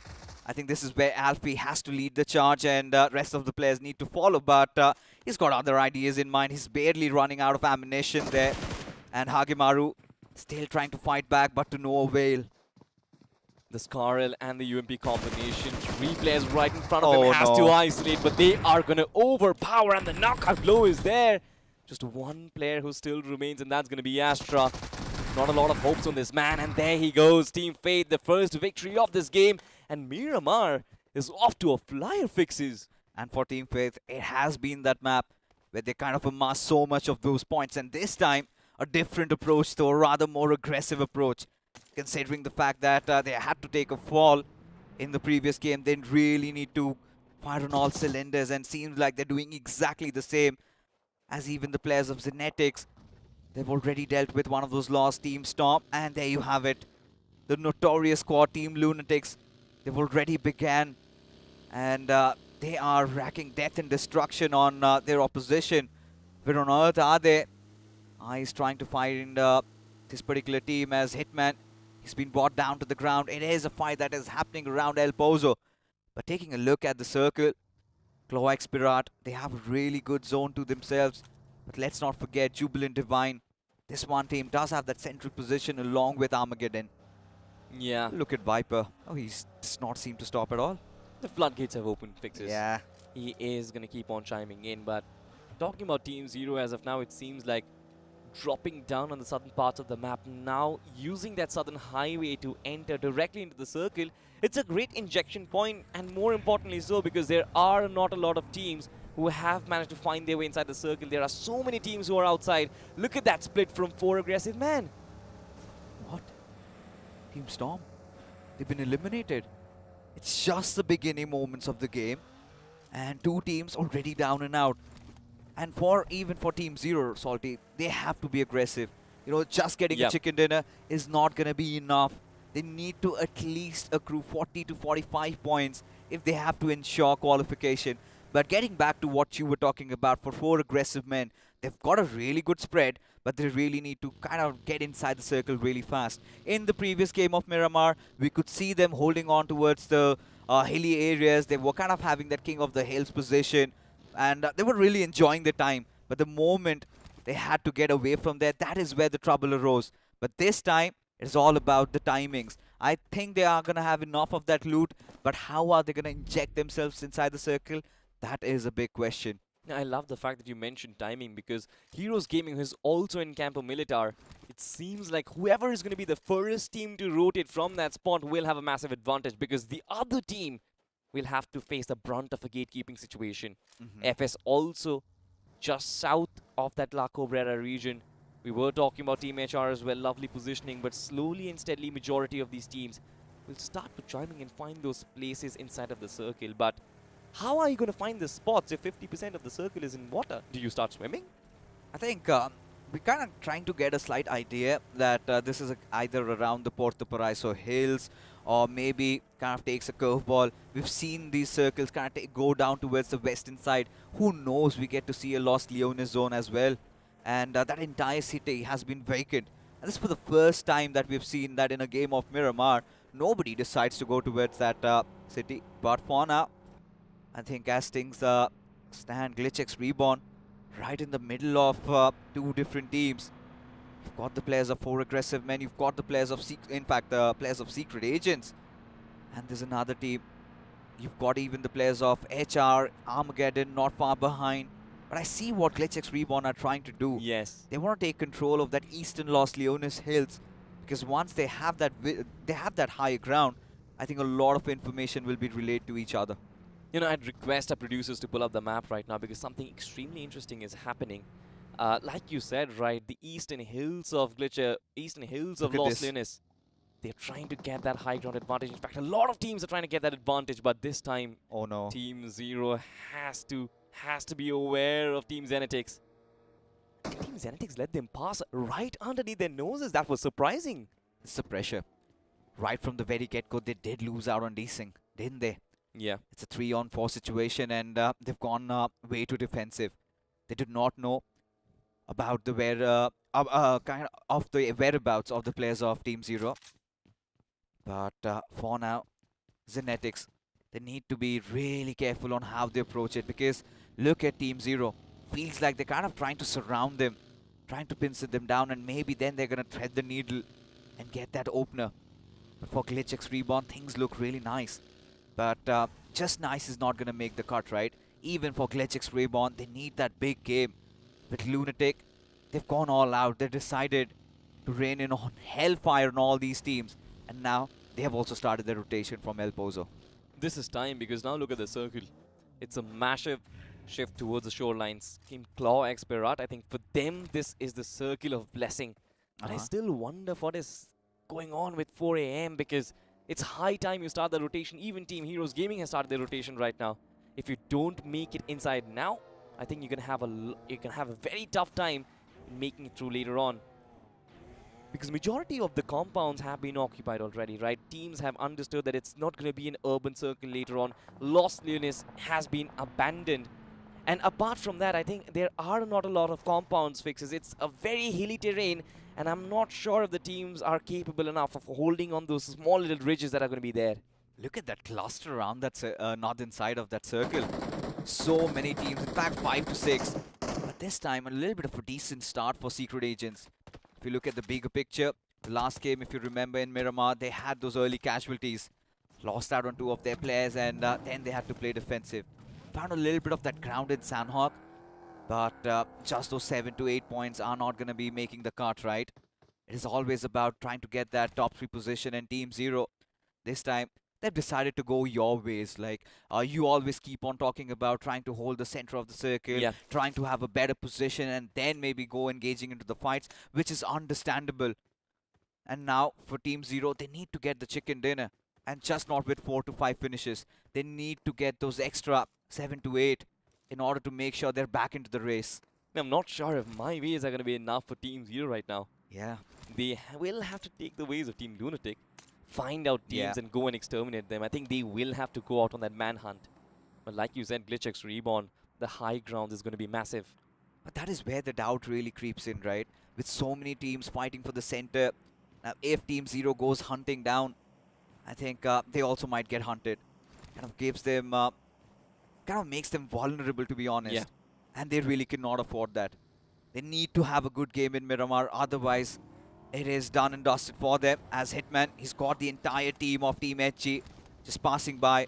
And he kind of decides to stay away from this fight and wants to regroup with his teammates. I think he's going to let the second line of defense or the last line of defense take that first shot. Clutch and Wizard are in position already, and Team Heroes Gaming also realize that there is familiar foes waiting for them. FS Esports, they're in position already. And that's one of the reasons why they had to shift to the shorelines where they get that natural ridge, that natural cover, and they can keep themselves safe at least for a while. They're right at the edge of the circle, and every single team out there know that the shorelines is the only way they might actually make it deep into the game, because there are not a lot of compounds, there are not a lot of good spaces, and the teams can be lying anywhere. In fact, right now, there are 2 teams lying in front of us, Team FS and Armageddon, and it seems like the Warhorns have been blown fixes. Indeed, around Impala, things look really sketchy. For FS, got a little bit of that higher ground though, but for Armageddon, we've been talking about the consistency in the previous game of Miramar. They did manage to get that second position to themselves, and in the Sanhok also keeping the board afloat. But now if they kind of go crashing out, then that kind of nullifies that little bit of that cushion that they've been building so far. And this is the best thing about the lobby, and I'm pretty sure, Salty, you would also agree with the same. None of those teams have really been trying to get that lead or have not been able to capitalize on any game so far. It's such a cutthroat competition going on and so difficult to comprehend on what on earth is happening. I like the fact that the teams, they are being extremely mature about their positioning. Now, it's very easy to overheat, like I said, right? Team Lunatic was doing the same thing. They got 14 finishes on board, but only 1 position point. They could have made a good game even better if they converted that into a chicken dinner. It's always you have to realize if a fight is good or if a fight is bad. And it seems like right now there are a lot of teams who are trying to figure that out, finding that position. Finally, this team, 4 aggressive men, they are on the move. So at least something good is happening for them. I like it from 4 aggressive men. Going very late inside the circle, because we know the way this time the zone has formed, right? Almost 50% of it submerged inside of water. Yeah. So very less ground to take control over. And with all the 14 teams still alive, they kind of know that if they go and kind of hunker down on one position, that is not going to end well for them. And this is what we did not want for it to happen. But now, bringing the conversation back towards Lunatics, they've been the suicide squad in this lobby, right? They've just been going after teams, they've been hunting them down, and that confidence is reeking. But for Secret Agents, let's see what can they pull off, because they've got Faith right beside them. It's all about banking upon the fact that the spot you're holding and hope that the circle shifts on you. Otherwise, all these teams are going to be thrown in for a toss. 5 more seconds before we hold on to our houses. I'm really expecting a hard shift right now, which is going to throw us off guard. And there you go. Oh my Puerto God. Paraso, Team Cloix Pirat, possibly Team Zenetics as well, Team Lunatics as well. They're all going to have a ball inside of the circle. But what are going to be the teams doing in the Northern Cluster? How are they going to make their way in, Fixes? So many questions to be answered. It's too much stress. Enough for us to handle, but Fairy Sports just trying to rattle their opposition apart. It is going to be 4 aggressive men. And somehow one of their players does manage to elope, does manage to get away of harm's way. But now his vehicle almost burst open. And from here onwards, he's still got to travel 500 meters. And with just 2 minutes remaining, how is he going to accomplish that? His teammates have left him to be fended off to the wolves. And somebody is going to come hunting out for him. One thing that I've realized from 4 aggressive men is the fact that they have a pattern in play. As soon as the circle shifts, at least one of their members will try and dive inside the circle to get that spot. But now look at this. It seems like secret agents are diving to get their finishes against Team Cloix Pirat. The ice shield has been brought down. He has been brought down to the ground. Completely finished. Is there going to be some sort of retaliation so far?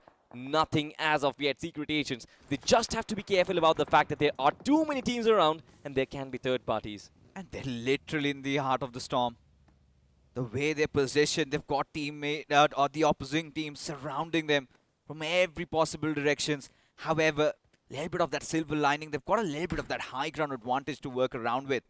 And for Cloix Pirat, it is again the pressure that's speaking in volumes. They know if they lose one more player, then things might really end for them. The run hasn't really been that great. And Ultron, that is a beautiful knock and a half. But can he somehow manage to get the finish? Because the knock he's managed to secure, there's nobody there to save the fallen player there. I think more than racking up the finishes right now, it's important for secret agents to hold their ground in the heart of the storm, like you said. They are right at the epicenter of this earthquake, and I'm pretty sure there are too many teams who will charge in from multiple angles. To be able to go out there, find a finish, and get yourself pushing up, I don't really think that's a wise decision. In the lower grounds, you've got Heroes Gaming as well, but Cloix Pirat, what's going on for them? From the backlines, it's Edgy who actually find out 2 more players, and slowly and steadily, they're crumbling under the pressure, Fixes. The numbers already dwindling down, just down to that one last man. It was too much commitment to try and get Zod alive. Phoenix wanted to go in for him, but Edgy, they spotted all that commotion, destroyed his vehicle and took him down. But for now, look at Jubilant Divine. They've managed to take one of the players of 4 aggressive man, and seems like Ambush, he will not be settling with just one, as Maverick also down and out of the server as Charan. He's screaming, yelling for help, but nobody around him to save him. Told you. 4 aggressive men, too late to rotate, and again, you are going to feel the brunt of the dead. And it seems like Jubilant Divine are the ones who are going to do the job. Password is the only person who's still alive. But I think for him to try and enter the circle, it's going to be a massive job in hand. Jubilant Divine, they're not going to let that man slide away because they know they've got 3 finishes. They know one man is still lying around the corner. And in the midst of all of that, Team Zero, they've gotten the center of the circle to themselves. But looking at the finishes that they've accrued, they haven't really opened their accounts. And considering how the circle is really playing out, the moment we have the next circle shift, I think half of the lobby is going to get wiped out. But look at this. HR deciding to take a fight against Team Faith as Maxi somehow does want to retaliate back. But now HR, they will have to also fight back as Flexi's been brought down to the ground. The trade's already out there. Ankit already on his knees. And now for Faith, it is a fight against destiny. Absolute gang wars right up. Alfie is going to find the final finish, and there goes the final nail in the coffin. Team Faith, in spite of 3 players being knocked out, the calm and composure coming in from Alfie. But the only problem is they won't have time to celebrate for this fight because Team FS Esports is also approaching them. Oh my god, this looks so bad as HR, they also take some heavy damage. But Alfie, from the back lines, he's still trying to keep things afloat as suddenly, in the blink of an eye, 3 of the players of FS Esports are on the verge of elimination. It's Mayday, Fixes. It is absolute Mayday. Look at the grenades coming in from Alfie. I thought that's going to be enough, but Team FS Esports find that revival, and that's quintessential. But look at Extrovert. If he finds that angle, if he finds Hitman, I think it should be as good as dead. But Extrovert also has to suffer the loss of another teammate. Will he be able to keep up the pressure? That's the question, but I think for now, the job is survival. That's a recovery and a half from FSE Sports. I think they've managed to get revives on all of their players. Alfie still lurking over their heads, but Extrovert finally decides to let himself out as Hitman goes pushing in. There you have it, all she wrote for Extrovert as HRE Sports. They bite the dust, and as the dust settles, Alfie, he gets spot from elsewhere. I like what Jubilant Divine are doing right Oh, now. They no. are starting to feel confident. They are starting to feel themselves, and this is the team that got the chicken in the first game. Mental clarity, but also the hot-blooded action that we get to see from them. But so far, they have task in hand, that is to make their way inside the circle. But I like the timing on FSE Sports. They realize that Jubilant Divine are also progressing towards them. They got onto their vehicles, immediately started that rotation, and now are in the safe spots. I think they're going to get a little bit of that breathing room, especially around Porto Paraiso. They've had too much of action. Barely were, somehow did manage to survive by the Whiskers. 3 players were down and out, and somehow they still managed to get the res on all of them. And now, as things stand, Claw Expirat in a whole world of trouble. But for Team Zero, things are looking better. But just that one finish is all they've accrued for themselves as Lunatic. Oh my god, like piranhas in the ocean. They've decided to choose their next prey. But for Secret Agents, it could be the players of Armageddon. You know, one fun fact, we just had a look at the map, and aloof of all of this action, there is Team Inside, who's just chilling at the southern part of the circle. They're not even included in the action, but Indeed. focusing on the action itself. Secret Agents, they have 2 teams up front. One of them is going to be Armageddon, and I want to find out who are the other outliers, who are the other pieces of danger. Well, there you go. Team from the grind, Glitchix Reborn. They suddenly come. Still have yet to open up their bank accounts. Gains taking massive damage. Is he going to suffer a death? There you have it. Being taken down on the ground. As Zod, he needs to patch himself up. As the circle takes a little bit of that northern shift. Secret Agents also having a good position. But Malik, he wants to fire back a grenade of his own. And does it connect? Does though. But not enough damage being inflicted. Another one does come flying in, but look at that. Zordo, we find that connection on Kapla God. And he's been finished off as well. Malik knows exactly how many players are still surviving in Glitchix Reborn. They're adamant on finding every single finish. They're adamant on getting the entire northern corridor written to themselves. And it seems like they definitely are going to trouble the scorers right now because another man goes down. We've been talking about the consistency. And now they're on the precipice of being thrown across. From Armageddon, it's just 2 players surviving, and now just make it 1. Rowdy with no options, nowhere to run or hide. The moment that smoke dissipates, he's pretty much a dead man walking at this point as Glitchix Reborn decide to march in. But before that could even happen, that grenade from Sakiro seals the deal. As now even the players of Secret Agent in a whole world of trouble as the pandemonium breaks out. And look at FS, they have that 2-2 split going on now on a fight against the players of Team HG. Exactly. 2 players coming in from top, and of course the utility usage from down. They want to keep the key players of Team Edgy on their toes. And I think they've successfully managed to do that. Hitman trying to make the climb. Trace God from up top, just landing in those artillery strikes. It's just about finding the right timing, but it seems like from the other side, it's been some sweet sound of those nades that's going to find a knock, and now it's time for Hitman to also chime in. The influx is there, the shots connect, and the first knock goes down. It's about to find the next one as well, and Robin, he has a massive job on his shoulders. But I like the fact that FS Esports aren't really rushing things out. They also have players knocked out, so it's about calm and composure. But it's also about finishing the fight that they started. I think for Robin, it's all about cutting his losses and escaping from around here. He escapes from their position, but now really could be in close contention to where the players of Zenetics are. Robin trying to sort of get any sort of utility to work things around. Does find a Molotov though, as Jubilant Divine from up top. They've been dishing death and destruction across the lobby. As David, oh my god, the finish stolen by the players of Jubilant Divine, and that must be gutting at even the players of Team F is suffering some losses. Trace got already done and dusted, and suddenly Robin, he takes down Clutch, and FS Esports, their history. I have no clue what just happened. Same. Heroes Gaming Robin, it's a miracle that this man actually managed to survive. But now, of course, since Lady Luck has smiled on him, he will have to make good use of it. On the other side, let's just focus on the southern corridor right now. You've got Team Xenetics, you've got Team Zero as well, who have survived till now, but they have to start racking up the numbers. Like I said, this team hasn't troubled the scorers yet. Yeah, you could see the tension really wreaking up on them as GlitchX Reborn. 4 finishes strong, but look at Team Insight. They did not want to be a part of any of these fights happening there. They were on the southern sides, but now they have to push their way inside the circle. And GlitchX Reborn, having spotted them out, want to flush them out of their cover, snuff them out of their hiding. As it is going to be Sriram coming out in the open. Malik gets that knock, beautiful. But Vinky, he goes falling down. As Gripper, he's got that idea. He has spotted out Scout OP. Does he get the knock though? We'll find out. As of now, GlitchX Reborn also just starting to chime on, pile up the pressure on top of Team Inside Esports. They've found a great bit of space for themselves, and slowly and steadily GlitchX Reborn, they're getting back into the form, they're getting back in the rhythm. I like the way they are moving, I like the way they're dancing across the circle, isolating players and creating space for themselves. On the other side, of course, another fight has broken up, and that's going to be between Jubilant Divine and Team Secret Agents.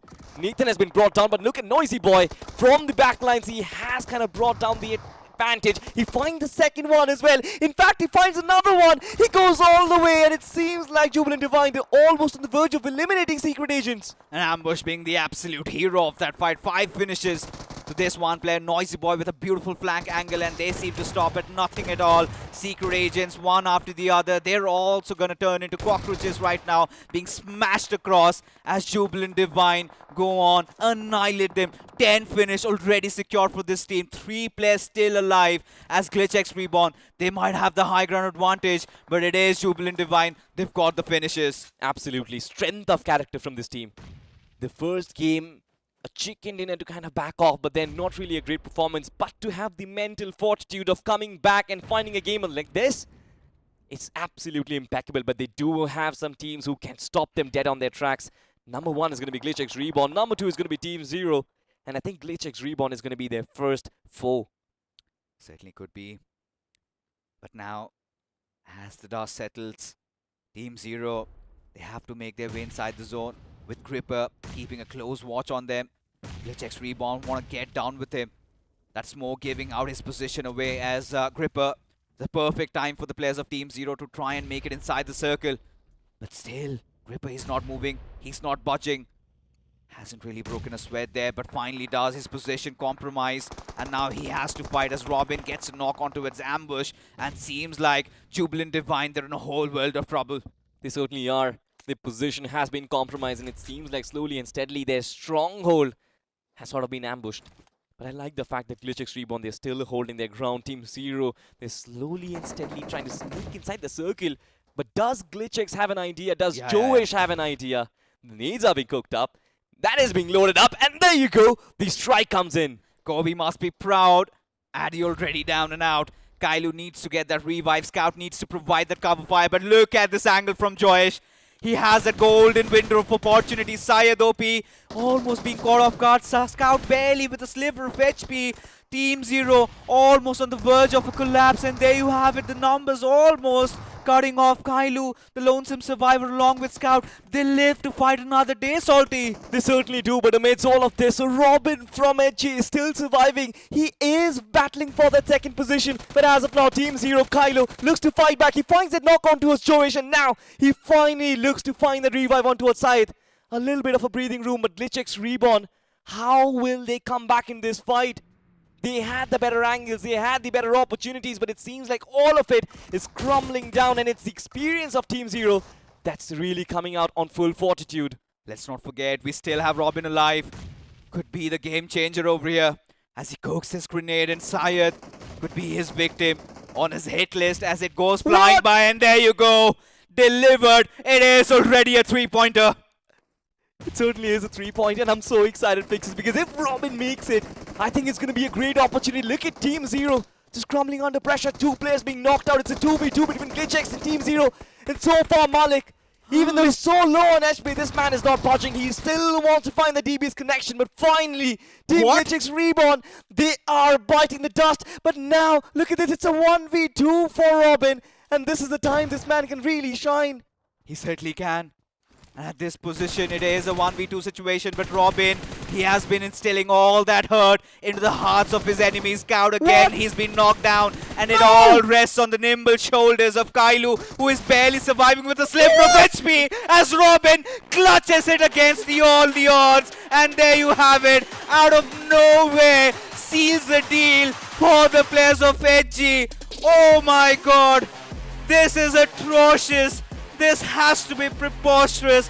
Heroes Gaming, out of nowhere, that one last player surviving, and he had to be the hero, the villain for the script line for Team Zero and GlitchX Reborn. What was that?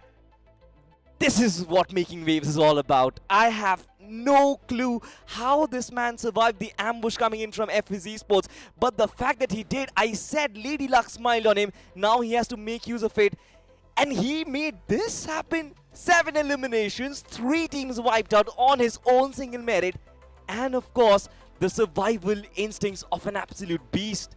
This man wasn't going down for an apocalypse. We need to catch up. We need to catch our breath. Hold on. That last moment, I think it had us on the edge of our seats. And we need to take a quick look at that. Because it was just not the players of Team Zero he dealt with. He also dealt with the players of GlitchX Reborn. From the backlines, he was putting so much of that lead. And there, for a moment, I really felt like it was a throw from Team Zero. They had the HP, they had the numbers. Kailu did not really go for that heal, rather went in for the fight. And it was that panic button hitting. And Robin, look at how beautifully, how mechanically he positioned himself, just bobbing, weaving, having that little bit of that advantage, had that little window, and he seized it. That moment was his, and he made it for his team. But now, we're at such a junction where we cannot really have a conclusion to who are the front runners, who are the drivers in the overall standings. You know what? Mike Tyson is having a fight soon. Yeah. And seems like he reincarnated inside of Robin in that moment, because the way he was dancing across the pitch, the way he was getting those jabs in, I am still in shock, and I'm in a massive shock, ladies and gentlemen. But let's just have a look at the MVP once again. Of course, it is going to be none other than Robin. One thing is finding finishes, one thing is finding impact, and no number, you cannot quantify the fact what he just did in front of us. There's a historic 7 finishes, 88% finish contribution, a map impact of 11%.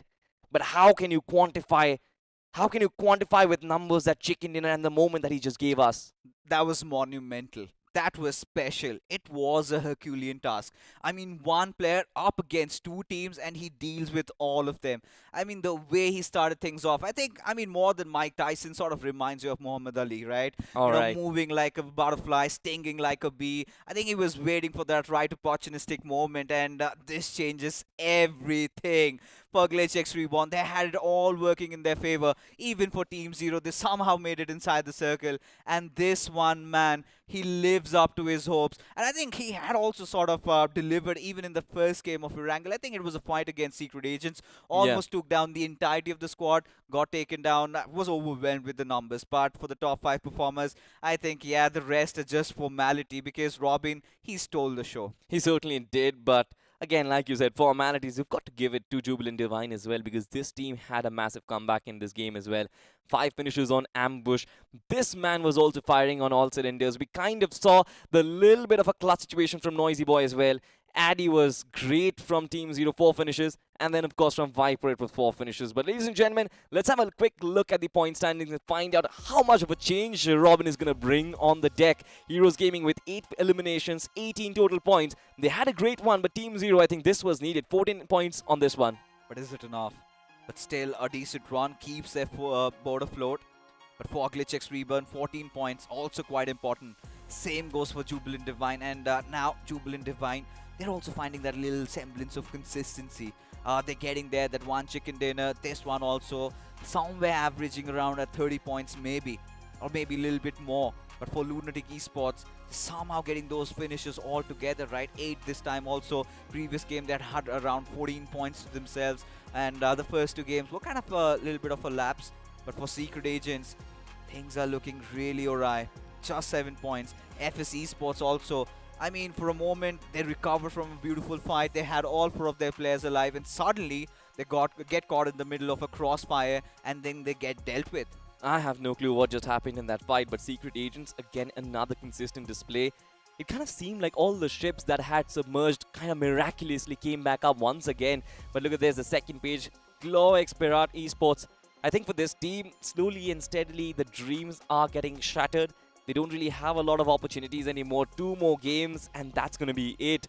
If they have to continue their run in the greatest esports tournament India has ever seen, the greatest grassroots level tournament India has seen, I think they will have to step it up, but not really a great outcome for Armageddon as well. Yeah. The team who was sort of having a good run, but I don't know why Secret Agents, they kind of managed to find a consistent run on every single game, and my heart is still waiting for that chicken. My heart is still cheering for Ultron a little bit, but we're gonna wait for that for now. It's definitely gonna be there in the next 2 moments. It's my heart that's saying it, but it's fine, ladies and gentlemen. We're gonna have a short little break. We're gonna have you watch this amazing promo that Craft India Esports has brought for all of us, and of course, post that we're gonna be coming back with the next match.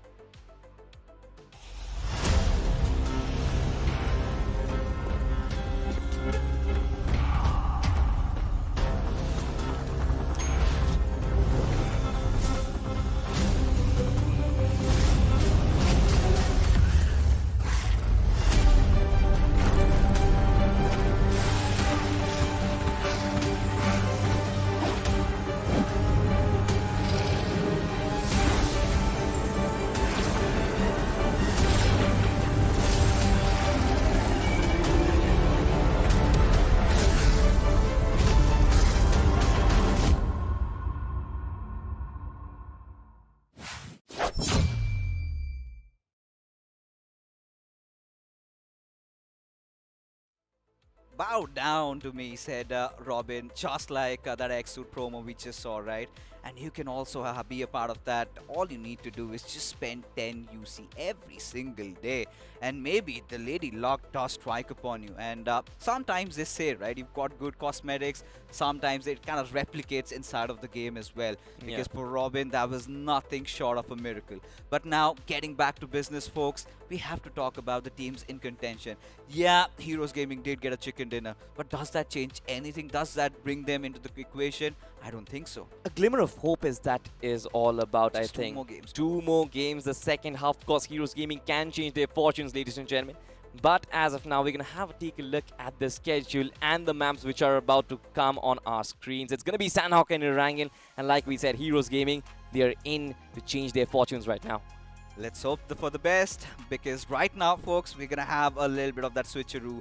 You know, I had to put Salty aside because Necro, he's back with me on the desk, and I know I love it when he comes back because he comes bearing some news. He gets all that overall standings, he has all that maths jotted down, and Necro, what's the forecast? Now, the top 3 is something that you would never expect. All right. Now, we usually think that the usual suspects are going to be inside of the top 3, but that's not the case. But after this previous game, things are going to be completely different. Even Heroes Gaming chime in inside of the action. I've got the numbers with me, but I'm not really going to spill the beans once again. All right, let me try my luck. You know, Okay. I had my luck with that first spin. I did not get anything, so make me happy this time. Is Secret Agents in the top 3? Nope. They're not there.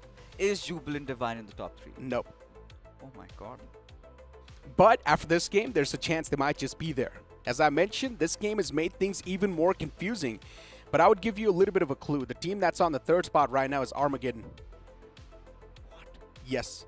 It's something that none of us expected. I mean, these are the post-game 3 stats that I'm speaking about. But after the game 4, I'm not really sure how it's going to look like. But one thing is for sure, Armageddon was there on the 3rd spot after the 3rd game. I think makes sense, right? Considering that before that previous games collapsed, they did not get even a single point. Yep. But they had been having a consistent game. I think game number 2, 2nd position, even game number 3, they had a 2nd position.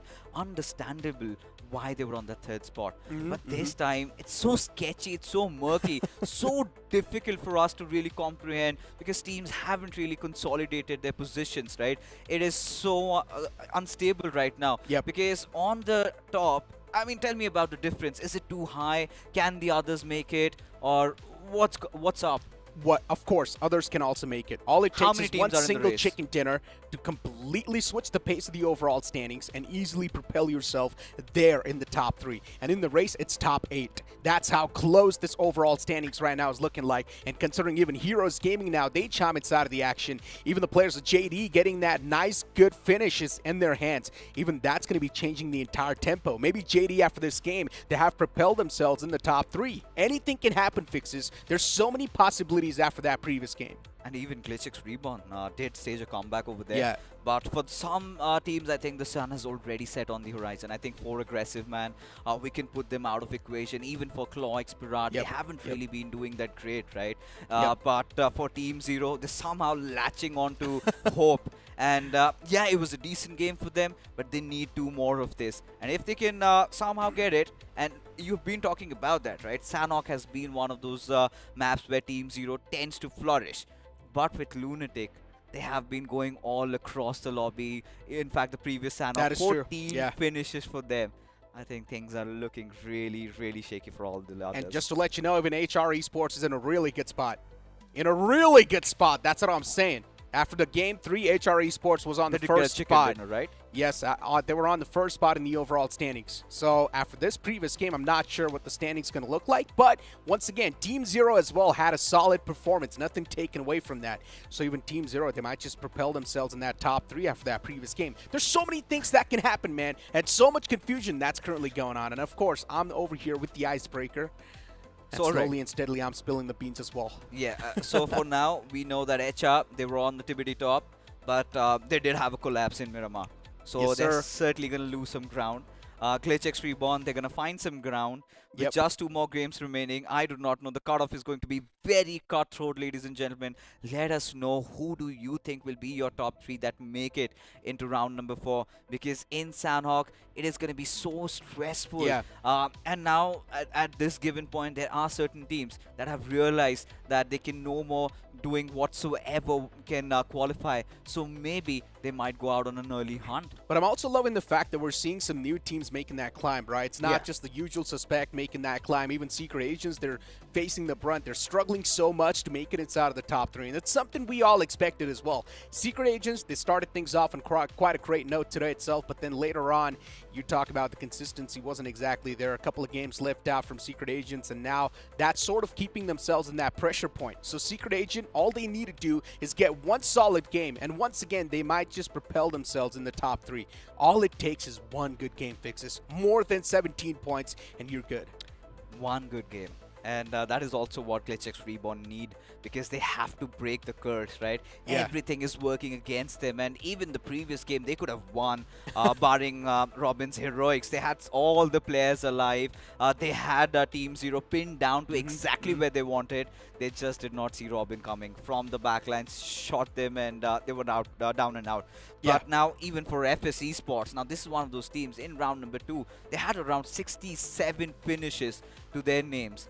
But now, look at what has happened. Barely trying to stay afloat, and I do not know if they were even in the race. I mean, the fact that FS Esports, we're seeing such a big dip in the performance, it's a prime example of the intensity of the lobby that's currently going on. Yeah. And the fact that even Team Zero is now slowly and steadily making that climb towards that top 3, even that's really great. But you speak about some of the newer teams, right? Heroes Gaming, you mentioned about Robbie's iconic moment that he just pulled out. And Robin, of course, is one of those players that none of us even expected for him to be able to pull out that clutch. But he still did so with ease, considering the fact that Team Zero was, of course, taking a lot of damage from the Wall of Death as well. So already things were in his favor. But still, man, pulling off 1v3 like that is not too easy. But here we go, ladies and gentlemen. Sanhok is going to be booting up on the screens as the plane flat pat's going to be in front of us once again, starting all the way from the southern side towards the northern. Of course, it's going to start off from Docks towards Cow. Lives on the line, careers on stake. At this point, anything could really happen. And I hate to say this, Necro, but this Sanhok map is going to decide the fate of so many of those teams. Because if they falter out in this one, I'm pretty sure they cannot do much in Erangel. That is true. As I mentioned, right? Especially when you move on towards the halfway point of the day, the room for error is going to be none. You cannot afford to miss out on even one single game. even if you do manage to just get 5 or 10 points, even that's not going to be enough. You need double digits on the board every single time in those latter 3 games that will be left over. So yeah, from now on, teams cannot afford to slip up. Even the top 3, none of them have any sort of a leeway so far. No one's got that cushion to play with, so no one can just sit back and relax. Everyone will need to do that heavy lifting for themselves. And for now, JD, after that previous game, there's a high chance they might have just propelled themselves in that top 3. Secret Agents still need to buckle up and start taking things a little bit more serious. But team that has impressed me so far definitely has to be HR, right? Being on that first spot, out of nowhere, none of us expected or saw this coming, but they were there. Indeed, they were. In fact, got a chicken dinner in Sanhok. But look at this. We've got a fight brewing amidst this. It is going to be trouble in paradise. 2 OP officials taking on the players of Faith Esports. Now it's all about trying to find that flank angle. And Team Faith, they're doing exactly that. 2 OP. I mentioned this as well when I was casting with Salty, right? This team is always there in the limelight. They're taking every single fight that is there.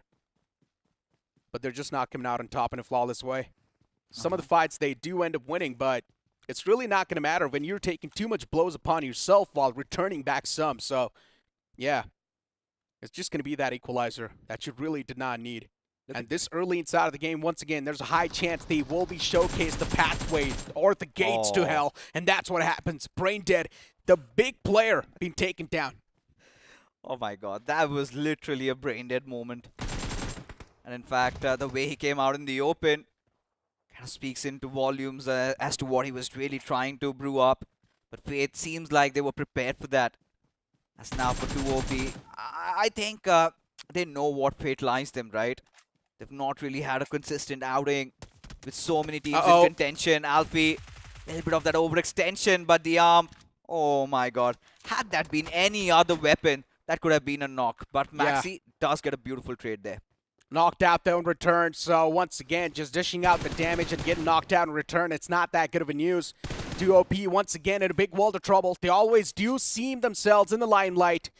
But yeah, the conversion is something that's always being left out from this team. 2 OP once again on the verge of getting knocked out from this entire game. And at this point in time, we know 2 OP is not going to make it in the top 3, that's for sure. So if they won, they can definitely try to play that spoiler. And Faith Esports, another one of those teams that did get the chicken dinner, but after that, we have seen the inconsistency hit them like a truck. And look at this, JD this time. Oh, losing out on that one single crucial player this early in the game is going to sting them so much later on. It's going to hurt them. Getting a little overwhelmed, getting a little too excited. They went out for a hunt. And look at this, Team Storm just coming in with 3 players, but still that one takedown on the players of Jubilant Divine. That could really be a huge blockade in their dreams of making it inside the top 3. In Miramar, yes, Ambush was phenomenal. Did so much for his team, got them those positions, still keeping things afloat. But having that early casualty, and that too in a map like Sanhok, yeah, I think it's quite unforgivable at this point. It is. It indeed is. And look at towards bootcamp fixes. 2 teams. High probability of locking horns as well. And looking at the elimination feed, you also do see the players of 2 OP getting knocked out. Yeah, I mean, at this point in time, 2 OP themselves know their journey inside of this tournament's done for. But one thing is for sure, I'm loving the confidence from that team. All they need to do is just get a little bit better.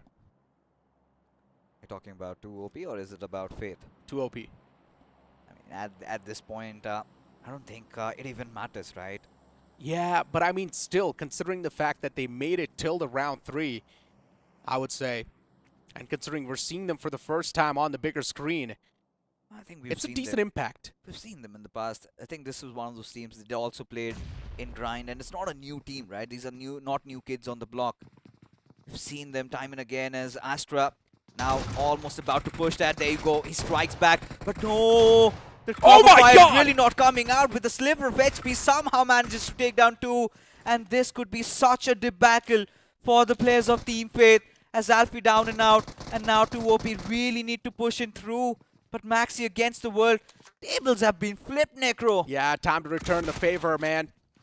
And Faith Esports out of nowhere, once again, they swing back in the disadvantageous side of things. This is what I'm exactly talking about, right? Faith Esports started things off in a great note, had one of the chicken dinners as well to play things off with, and then later on, the inconsistency, it just hits them like a truck. And now 2OP, almost on the verge of eliminating the players of Faith. Exactly my point. 2OP, sometimes they do end up converting things, but they just take too many blows themselves. And look at this, yes, they did win the fight, but they've only got 2 players remaining in the game. Doesn't matter if they won the fight. Matter in hand is that Faith Esports, they've taken an early exit. And I'm pretty sure they might have been in your top 8 once you came in. They could have been in the race, could have been in contention. And things like seems like it has all gone for a toss. But for now, Secret Agents, Raxu already being dealt with, an ambush. He's on fire. Espardan, he's also been dealt with. Atlas also down and out. Time to Just push. leaves one player, Ultron. And Secret Agents, such a big fall. Time to push, and that's what they're doing. Marching against the players of Secret Agents. As right now, they're looking really vulnerable. The man who was knocked out, there's a high chance the revive's going to be there on the board too, and Nathan's got no clue where the players of Secret Agents are. Look at this. Ambush is there in the back lines, but he's got no clue. What is going on? Ambush do not spot the players. He finally sees them. He did hand out the knock, but they're just looking for that one last man surviving from SA, and he's already ran away. He does not want to be a part of this fight, and he knows too his team's survival on the line as well. Ultron, he's got the experience, and now with that experience, he needs to make sure he's securing as many points as possible. In a lobby as such, just mere experience is not going to make the cut, Necro. Yep. That was such a big blunder again. A team falling prey to just by riding their vehicle. 3 of the players being picked off. Had no information. These small mistakes causing some massive hemorrhage for all these teams. The players of JD throwing spanner into the works of Secret Agents, and seems like after this fallout, their dreams of qualification have been pretty much been over. STR. I mean, this team is now taken down to a 2-man squad. They started things off with just 3 players, then Hitman was picked off the rip. I'm not sure what the main issue is with this team, but somewhere down the line, I guess they've just accepted the fate, and they know that they're just going to be kicked out of the tournament, so they're probably just trying to have some more fun. But yeah, with the iron sights, some of the precise sprays that we saw, oh my god, Ambush almost going to be knocked out with that vehicle.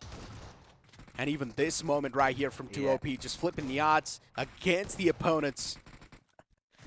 That was such a desperate swing, wasn't it? I mean, he just had to take it and hope that it connected, and fortune favored him for sure. Those pixels connecting, but look at this. Glitchx Reborn. They might find themselves in a whole world of trouble, in a little bit of pickle, but no. Malik makes it a little bit easy. One of their player already down and out, and now still Zeddy, they're pushing on the doors of Glitchx Reborn. Oh, utility is being misplaced, but this time one connects. Jayesh knocked out, and now Glitchx Reborn, they've already found the opener. They want to capitalize on the back of that, and they already do so in quite a great fashion. Glitchx, even they're losing out on some of the players. But so far, Josh is trying his best to try and hold the crowd down. He's getting constantly peppered by the opponents, and he's also losing out on his teammates. He needs to do something. Some measures needs to be taken right now, and Joyesh is missing a lot of those crucial shots. And the longer he keeps on missing those shots, the more he will lose out on his teammates. And it's not a good news for Glitchx Reborn. They need this game desperately. Joyesh, what is he doing? One more shot connected. Desync is taken down to barely a sliver of HP. And there we go. Good call being made to switch over to that AR. Certainly. But is he out of the woods yet? Because now we can see another team just ramming on their doors. It is going to be Team Insight from the backlines. Also, FS have joined the fray as the grenades being tossed over by Clutch as Joyesh. He goes down and out. Glitchx Reborn, the light really shutting off in front of their eyes. But for FS, 2 players against 4 right now. Is that a good choice? No, they get the hell out of there. FS Esports, good call. Even they wanted to be a part of this entire fight. Even they wanted a third party. They wanted that piece of the pie, but then Insight, they just straight up ram their vehicles in towards that compound, and they get some of those elimination points accumulated. Still, the real question is, though, Fixes. There's still more of these known teams that are not able to do that great, and Clawx Parade is one of those teams. So far throughout the entire day, they just haven't really been making waves. And at this point in time, we know it's too late to make any sort of waves. Unless Clawx Parade's able to get 2 chicken dinners back-to-back, then maybe it can't be a whole other story. But even then, I highly doubt they can qualify. It's quite stark for them, really. Clawx Parade kind of have a stake at the throne. I don't think that's going to be enough, but Lunatic, they had been quite lunatic in the previous game of Sanhok. 14 finishes, but so far has been a slower start. But seems like Armageddon, they're playing with fire. One of those teams still in contention, did not have a good outing in Miramar. But now a fight against Lunatic. Can they afford that, Necro, though? I'm not sure. Armageddon is one of those teams that needs the points, but at the same time, they need to play for that longer game. They cannot afford to be eliminated this early inside of the game. They need to be there in the final few moments. And that's why they're slowly and steadily trying to move away as well from that spot. Just capitalize on a better one towards that centric spot of the circle, but there's a high chance it can also be the center of attraction. It's something you should try and avoid. Clawx Parade, even they make that desperate rotation inside of the circle, but they're taking too many shots upon themselves while they're going for this rotation. And there's going to be FS Esports in the front lines. There's a high chance they might just ram their vehicles on them, but no, instead, Clawx Parade just completely focusing on the chicken dinner so far. They want to play for the win, and it's just understandable too. Oh, Hitman almost rattled them up. And now as things are looking quite shaky, look at Secret Agent's last final member, Ultron, and he goes down and out. Armageddon have a little bit of that breathing space as the circle closes in. Clawx Parade having a decent position inside the circle, but it is going to be inside. Who are going to be feeling really happy about the position. But look at Team Zero. They've got the players of 4 aggressive men. One of them already down on his knees as now Maverick and Password. They want to get inside a little bit of a more comfortable position. They need to force that revive on towards their fallen teammate. But our Team Zero gonna give them that leeway. Say though, P has got his crosses trained towards that spot.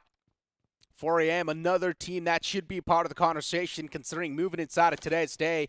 Everyone had a lot of expectations from them, right? And then the conversion wasn't exactly there. 4 aggressive men, they had 47 finish points in the round 2. And now look at this performance they're putting up. We're not seeing even a glimmer of that firepower. They're just backing away from a lot of these firefights, and that's been the main reason. They're just too shy to take the fights. It's all about not really having a good start to the day, right? And at the point, you're just, you kind of short circuit. Nothing really works. The IGL completely shuns himself down. And I have personally been in situations like that. Okay. And that is where you need that mental fortitude. That is where you need the mental reset. And for 4 aggressive man, that hasn't really been the case. Has a lot to do with also the rotations, right? They've been executing those longer rotations, have been trying to get inside the circle, and on various occasions have been picked off. Those early casualties really hurting their dreams. But for Jubilant Divine, things are still okay. 4 finishes secured. Just lost on that one man. It seems like Armageddon might strike now. Armageddon, utility being tossed. Oh, this could have been quite scary. Position given away. And of course, JD is one of those teams that is still in contention for that top 3. They might just be in the top 3 after that previous game. And Armageddon, they were in the top 3 before the previous game. So yeah, both these teams are going to be in really close contention right now. And it really boils down to this fight itself. Whoever wins this fight is probably going to be taking each other's space. For JD, they need to win this fight to keep that spot in their hand. And Armageddon, they need to shut down JD to take over their spot. It's a 3v4 situation, Necro. Like you said, right, the intensity, you could see that pressure. Armageddon making sure they have every corner checked before they go in for the push. This Nosy boy, he's taken quite some hefty amount of damage. Just look at Scout just blowing up Password and the entirety of 4 aggressive man. 4 finishes for that one lad. But for now, Armageddon really closing in on the distance. They've got the numbers to work around with a grenade being flung over. If it hits my the God. deck, things could be different, but Gaines Oh. overshot, took himself down. I'm not even sure what he was doing there. Overcooked. Yeah, but still, I mean, how can you miss out on that counter? I'm not sure what Gaines was doing there, but I mean, it's something he should try and keep a track Pressure. of. As you mentioned, even, yeah, the pressure building up slowly and steadily. They know how much this fight matters. Even for JD, this fight matters a lot. And considering Armageddon, they've got the man advantage, so you can't say right now the odds are stacked with them. But the main issue is that the longer this fight keeps on carrying on, you're going to be missing out that good spot inside of the zone. Both these teams are in the outskirts. And you've got Insight also blocking over the gates. No ID, no entry, say the players of Insight. And now somebody needs to seal the deal in that one. You could see Jubilant Divine, the pressure really creeping up on them. That defensive stance speaks in volumes. Now imagine had Nox been alive in that particular fight. I think they could have been pushing over, but now Armageddon, they want to make an escape, but JD, they do not want to give my that God. opportunity. As now Ambush is trying to spot them out, but seems like, oh, he's going to fail. That was such a narrow escape. They were too lucky with that. Yeah. The fact that none of them got knocked out in that one single vehicle is luck right there. Miracle, yeah. They got to thank their stars, but now JD, it's their time to take some more shots upon themselves this time. JD, they're trying to make that rotation towards the safe zone. It's going to be a tough one to pull off, but as I mentioned, the longer this stalemate keeps on going on, you will be missing out on that good spot inside of the circle. But JD, they're trying to pull out that rotation all the way from the southern side. They're trying to be as safe as possible. Armageddon, even there's now starting to face the problem. The players are out in the open. Rowdy's knocked out. The same thing can be said for Frostshot as well. And now things are down to just these two-man squad.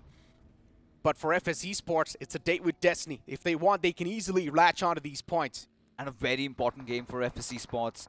If they somehow want to qualify, they have to go big on this one. Especially with Armageddon already losing out on two of their players. It's not a good news. They have to get inside the circle, which Hitman keeping a close watch on them. How do they accomplish that? Look at the circle also going away from them. Gains, done and dusted. FSC Sports, they're gonna get all these finishes. But look at Team Zero. Lunatic really close to them. As now Addy's been taken down. It is the players of JD out of nowhere. And Oh my Team God. Zero, they're losing out on numbers. Is Armageddon, they're also out of the game. Yeah, two of the crucial teams not inside of the game anymore. Even Lunatic were taking too much damage upon themselves. So many fights happening at the same time. It's really tough to keep track of all of that. And JD, even they try to be a part of that fight before now. FS Esports, some nice shots taken against HR. And HR, even they're facing the brunt. Two players knocked out for now. Maybe still the recovery can be there. But look at the players of Insight being pushed up by the side of 2OP. And 2OP is, of course, one of those annoying teams inside of the lobby. They just never shy away from any of the fights they have been wanting to take. Asterisk quite low, but he still somehow jumps outside of that house, and he gets the knockout. He just walks to his own death. And look at this. Ishaf somehow trying to fight against my the God. wall, and he might just clutch it out. No, he fails. Yeah. As now Gripper still keeping things afloat for Team Insight. Another one of those teams that had been consistent, but look at this. Team Zero just on the cusp of getting eliminated. Scout has been the hero so far. He's been threading the needle, as now Jubilant Divine also suffering some similar fate. He needs to get the revive on Syed, with now Lunatic keeping a close watch. Wants to get Kakailu up on his feet, and Syed, oh no, the push comes in. And is he prepared for this? As it is going to be that last player, Yash, and again Scout. Yeah, now it's down to Scout. He needs to clutch it out. He's got the shotgun up close and personal. It's definitely going to give him the advantage, but Scout's taking too much damage, and I'm not sure why he did so. Moved outside of the zone and got taken down by the play zone itself. Man, a questionable move coming in from Scout. He took too much damage before even realizing that he was almost on the verge of getting taken down by the play zone. And yeah, Scout down and dusted. Just with that, the entirety of Team Zero as well to come tumbling down in that game. But looking at the next circle shift, it's moving towards that boot camp area. And yeah, HG, they find themselves in the advantage side of things once again. But looking at the screen, FS Esports and Clocks, Parat, two the known names inside of the community, duking it out against each other for this win. FS Esports, one man's knocked out. The revival's going to be there, though. Look at Clocks Parat. The pressure on them, they're not really following it up through. They know the moment they go out in the open, they've got no information to really work with.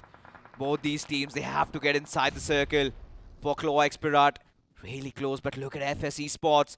They've got Yash to deal with, and they might get caught between a rock and a hard place over there. Hitman goes in, wants to hit the deck. Yashi knows what's awaiting him. As Zord from the backlines, A is going to be putting all that lead, but look at him, gets traded from the backlines. It is going to be HG, and just like that, FS Esports, they are history. Yeah. Within a matter of seconds, this team just completely poofs into thin air. Oh my god. And now looking at the position from the side of Claw, they're looking quite good. Even JD, they have still somehow managed to survive fixes. One man's all the way back in the blue. Is going for the med strat. Top 3 easily secured with 6 finish points. That's even better. All he needs to do is just patch a little bit more and just hope for the best. But no, instead, the Wall of Death's going to do more damage this time. And Nathan, he is not able to out-heal that. And yeah, now we're taking down the top 2 teams, ladies and gentlemen. Chance for a back-to-back for Edgy. Robin being the hero, he did carry the torch. Rest followed and Claw. Oh my goodness, that is an absolute disaster. 3 players just behind the truck of one single tree. Yeah. And now it comes down to IGL. He needs to find the needle there. He needs to get some knock. But can he? That's the big question, Necro. Yeah, it's looking way too awkward. The players do not really have a lot of wiggle room left over. And they're slowly and steadily just suffocating to death. Even Frostjaw gets knocked out. PMW IGL as well is not able to do a lot. And Claw slowly and steadily just getting dismantled systematically. And Phoenix is getting shot at from all the different angles. As soon as he moved out in the open, he gets the first knock, but that's all he's going to find. Claw Expirat eliminated from the game. And HG, what am I witnessing? Back-to-back 2 games. Oh my goodness. Back-to-back chicken dinner for Edgy, and suddenly they're in the mix of things. Yep. Out of nowhere, they were languishing at the very depths of the overall standings, and suddenly they might just have entered the top 3. Of course, easily. They're probably going to be out on the first spot with that one, right? 2 solid games back-to-back. There's a high chance they're just going to be on the first spot. Now it's really the contention for the second and the third. And I think so even JD's going to be out on that second spot, so that means the third spot is still up for grabs. If Team Zero, they want to be in that third spot, this last game is going to be really essential. Very crucial. Regardless, nothing being taken away. I Yeah. think Jubilant, they were phenomenal, quite stellar. I mean, surviving till the very end. They had teams pushing at their direction, still somehow kept things afloat. But now, you know, when we take a look at the winner-winner chicken dinner moment, yes, Edgy, they had to have had this, because if they wanted to fight back, and this is exactly what Salty was talking about, right? Robin gave them that glimmer of hope, and that is something they really backed upon. Now, sealing back-to-back kind of instills that amount of confidence. And you did come up bearing news that there were 8 teams in contention for the top 3 position. Seems like we have to also include HG in that. I mean, a new team just coming in out of nowhere once again, dominating the grounds out of nowhere in the final few moments. And just seems like they have secured their spot inside of the top 3 with ease. Now, the real question's going to be who's going to be able to get that second and the third spot. JD's probably going to be on the second. It's still the contention for the third, my friend. And there's too many teams looking forward for that third spot. Now let's take a look at the MVP. I mean, Yeah. we're going to be looking at the stats and figures. That's fine. We're going to keep carrying on with the conversation. Now, Necro, when you came in, you did tell me that after the third game, HR was on the top. Now, back-to-back massive collapses. We Yep. haven't seen them getting those points. And even for the players of Faith, they'd had a chicken dinner, but suddenly they've also vanished. Yep, I mean, of course, HR is going to be out of that top 3, but still there will be a fighting chance given to the side of HR. They need a solid game in their hands, maybe a 20-pointer that can save the day for them. But for now, focusing on the match MVP, right? Of course, it's going to be FS Esports' clutch with 5 finishes wrapped up and the finish contribution of 56% and the map impact of 9%. Moving on forward, looking at the top 5 players of the previous game, clutch is there, of course, from that, but then you've also got Lunatic Yush once again chiming up and rising up and making waves. You've also got Astra from Duo OP, Team Zero Scout OP as well, and Kylo is there as well from the side of Team Zero. Was such a good opportunity for Team Zero. Yep. And I think all they could gather from this game was around 7 to 8 points. Now, considering they've had 2 bad games, one of which they got just 1 point, and the second, I think they did not get enough. I think they could not even open things up. Or maybe it was 5 points in Sanhok. I don't very well remember. But are they still in the race though? Are these 8 points and that previous game second position going to be enough? Because for Team Zero, they had to get the top 3 at the very least. I mean, that fight against, I think, the players of JD, and you had one player from Lunatic. They still had 2 of the players alive, and they kind of messed up. I mean, that's the crazy part. Team Zero is actually in the race, and they're really close to that top 3 as well. That's all I'm going to say. And even this decent game is, of course, going to propel them a little bit more up in the overall standings. But I'm not sure how up it's going to be. But for now, let's just move on and look at the point standings, right? This might just be that icebreaker that we need, as Heroes Gaming once again getting that chicken dinner with 16 points, FS Esports with 13, Jubilant Divine, consistent performance on the board with 11 points accumulated, Clawix Parade with 9. Look at Lunatics. Yeah, even that team's moving consistently. Yeah. Really good games in Sanhok. In the first Sanhok game, they secured 14, this time 9, and had a couple of finishes here and there. Now with Team Zero, that 8 point, it's going to be important. But Jubilant Divine, this 11, they might be having the first spot. We've got our top 3. Heroes Gaming, Jubilant Divine, and Lunatic. If anyone wants to kick these teams out, they would need to perform really well. Just make sure one of these teams gets eliminated early off in the game. Be it JD or you speak of Lunatic Esports especially. I think we need some assistance. I think Salty needs to come up with the numbers. Because right now, I'm really losing myself over here. Now, considering so much has been happening, and I'm pretty sure the difference is going to be so minuscule. At this point, so difficult for us to comprehend. But this is what I was talking about, folks. Armageddon. It's 2 very consistent games, but they have been on a fall ever since. Yeah, just getting that +1 on the overall standings, it's not going to help them at all. For aggressive, man, I think they're done. Yeah, even Secret Agents. Of course, Secret Agents, 0 points accumulated from that game, and I mentioned this during the cast itself.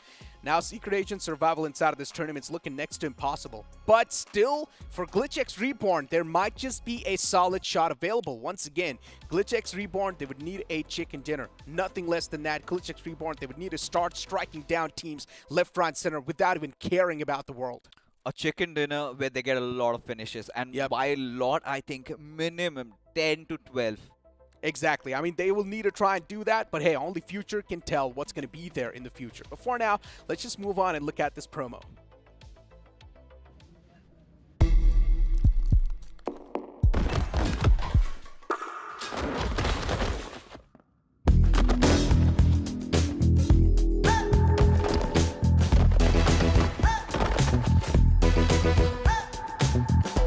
Make sure they know with a new Royal Pass. Get epic skins, catch unique emotes, collect exclusive rewards. Don't be default, wear your cred. Battlegrounds Mobile India. I mean, I've been mentioning this from the start, right? That Royal Pass looks amazing, and considering the fact that you can also choose what color clothes you want, that's even better. Wear your cred, and with the BGIS, we've got those color schemes, right? Like I said, you could customize your own skin and show your support to your favorite team. But now talking about your favorite teams, one of your favorite teams is in a whole world of trouble and would be needing your prayers. We're talking about Team Zero. I'm pretty sure GlitchX Reborn, they also have quite a fan base for them. But for Secret Agents, I think the sun has already set across the horizon. Yeah, for Secret Agents, I don't think they're going to have that fighting chance anymore. But for Team Zero, as you mentioned, still there is a massive chance. All they need to do is get a solid game in their hands, maybe more than 15 points in the last game, and that's still going to be good. But at the same time, maybe they would need to hope that one of these teams in the top 3 also gets eliminated early off. So that's going to give them that fighting chance and make themselves in that top 3. But you know what? Looking at the schedule, this is going to be clearing some more stuff. As we know, the last game of the day is going to be played on the map of Erangel. And of course, Salty is going to be joining alongside with me on the panel this time. And I hope Salty's got some numbers out as well, because I've been doing that thing all by myself. I need someone else to do it for me this time, considering I was on the desk casting. So I just hope Salty in the sidelines was doing the same thing, just cracking the numbers. You know, cracking the numbers, for sure I was. But then, to be honest, it's so close, it's so hard to predict. All right. So, here's the crux of it, right? There are There are 8 teams still in contention, right? Everyone is still in the competition because the points difference is minuscule. It's like single-digit points difference between the top 8 teams. And imagine the points difference between the third and the fourth team. It's just 4 points. Anything is possible. And of course, we've seen Heroes Gaming climb as well. So I just want to see the end of it. God. The final game decides a lot of things, Necro. And yeah, I'm pumped. I'm prepared to be surprised. I mean, as I mentioned, right, in the last game, all the other teams who are looking forward to crack inside of that top 3 just need to hope that the teams in the top 3 right now will be cracking under that pressure, or at least will be eliminated early off inside of the game, so that they would not be able to get that constant points on the board for themselves to be there in the top 3. For Team Zero, there's still going to be another fighting chance given to them. Heroes Gaming, man, this team's been doing phenomenal. I'm not sure what just happened to them in the latter 3 games, but yeah, it's a complete different switch in the pace. Exactly, it is a switch in the pace, and I'm thinking that this team, considering now that they have momentum in hand, they've had a surge of opportunities right now. The door is open. I'm pretty sure if on the game of Erangel they have a decent performance, I think they definitely can qualify. But then the question mark is this, just like you said, if the top 3 teams do not crumble under the pressure, there certainly is going to be big problems. Now, who are these top 3 teams, and do I reveal them is the question. Necro, you have the driving seat, so you let me know. I mean, what do you mean, do you reveal it? I mean, maybe you can give a little bit of a hint on who is it going to be. Maybe JD's there. Jubilant Divine, they're trying their best to be consistent, and the previous 2 game, in my opinion, they're doing decent. So what do you think? Are they in there, yes or no? JD's in the top 3. They are? They are. Oh my god, so one thing is for sure, there's a high chance JD can be targeted. As I mentioned, one of these teams, they would need to take an early exit for other teams to make room for themselves in that top 3. And especially, of course, there's going to be a lot of that Team Zero fans just praying in the chat saying that at least one of these teams will get eliminated. Who's at the top, though? Somebody between JD or Lunatic, you guess. I think so, it's going to be Lunatic. They have been moving in quite constantly, of course, and they're getting 8 to 9 points per game. I'm not going to tell you who's right or who's wrong. I think I'm not going to tell the audience as well who is right or who's wrong. In fact, you guys can guess in the chat. Wow. What do you think? Who is at the number 1 spot? Because I think, like I said, the points difference is not much. And the overall standings is so open that everyone who is on the scorer's room, I was with them, they're just scratching their heads and they're like calculating, integrating what exactly is happening. But you know what the real question is? Yeah, it's fine. Even if no matter what team is there on the first spot, it's about how many points differentiate them from the first to the third spot. Yeah. It's about being able to have that cushioning to play with, and I'm pretty sure so far the overall standings are looking pretty tight. One single bad game and instantly your position can be capitalized, right? 2 points. Necro, 2 points. Yeah, exactly. So that's what I'm saying. One single bad game, your position can easily be capitalized. And you mentioned from 3rd to the 4th, all it takes is 4 points. Yeah. So once again, a chance to crack open in the top 3, but all you need to do, if you're someone else's fan, just hope that the teams in the top 3 get eliminated early off, so then the wiggle room will be created for the other teams to move up there. But once again, considering it is the map of Erangel, enough chances will be given to these teams to try and defend their spot down. Now, this type of situation really takes me back to Team X-Spark and Kemen Esports' conversation that we're having, right? Where Kemen Esports was just targeting down Team X-Spark over and over again, but still somehow Team X-Spark, they squeezed themselves in that top 3. They definitely squeeze themselves, and I think there will be a lot more teams who kind of try and squeeze themselves, ladies and gentlemen. And with that being said, I think with all of that information, we are ready. Necro, I'm pretty sure you're ready as well. Of course. And of course, the final game of the day is underway, ladies and gentlemen. The map of Erangel is getting readied, and we're about to fly on top of the beautiful Greenlands of Erangel. Where is the flight path going to be? Where is the circle going to be? Who's going to get that chicken dinner? And of course, who is going to be the ones who will qualify to round 4? All of these questions will come down to a culmination post this game. That is true. Here we go, ladies and gentlemen. Erangel booting up on the screens as we've got the plane flat path in front of us, starting all the way from Hospital towards Miltop Power. Now, this plane flat path is looking really good,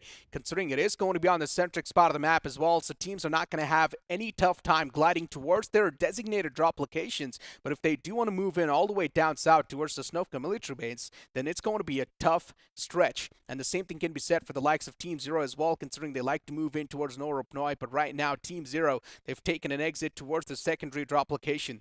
Yeah, they do definitely have.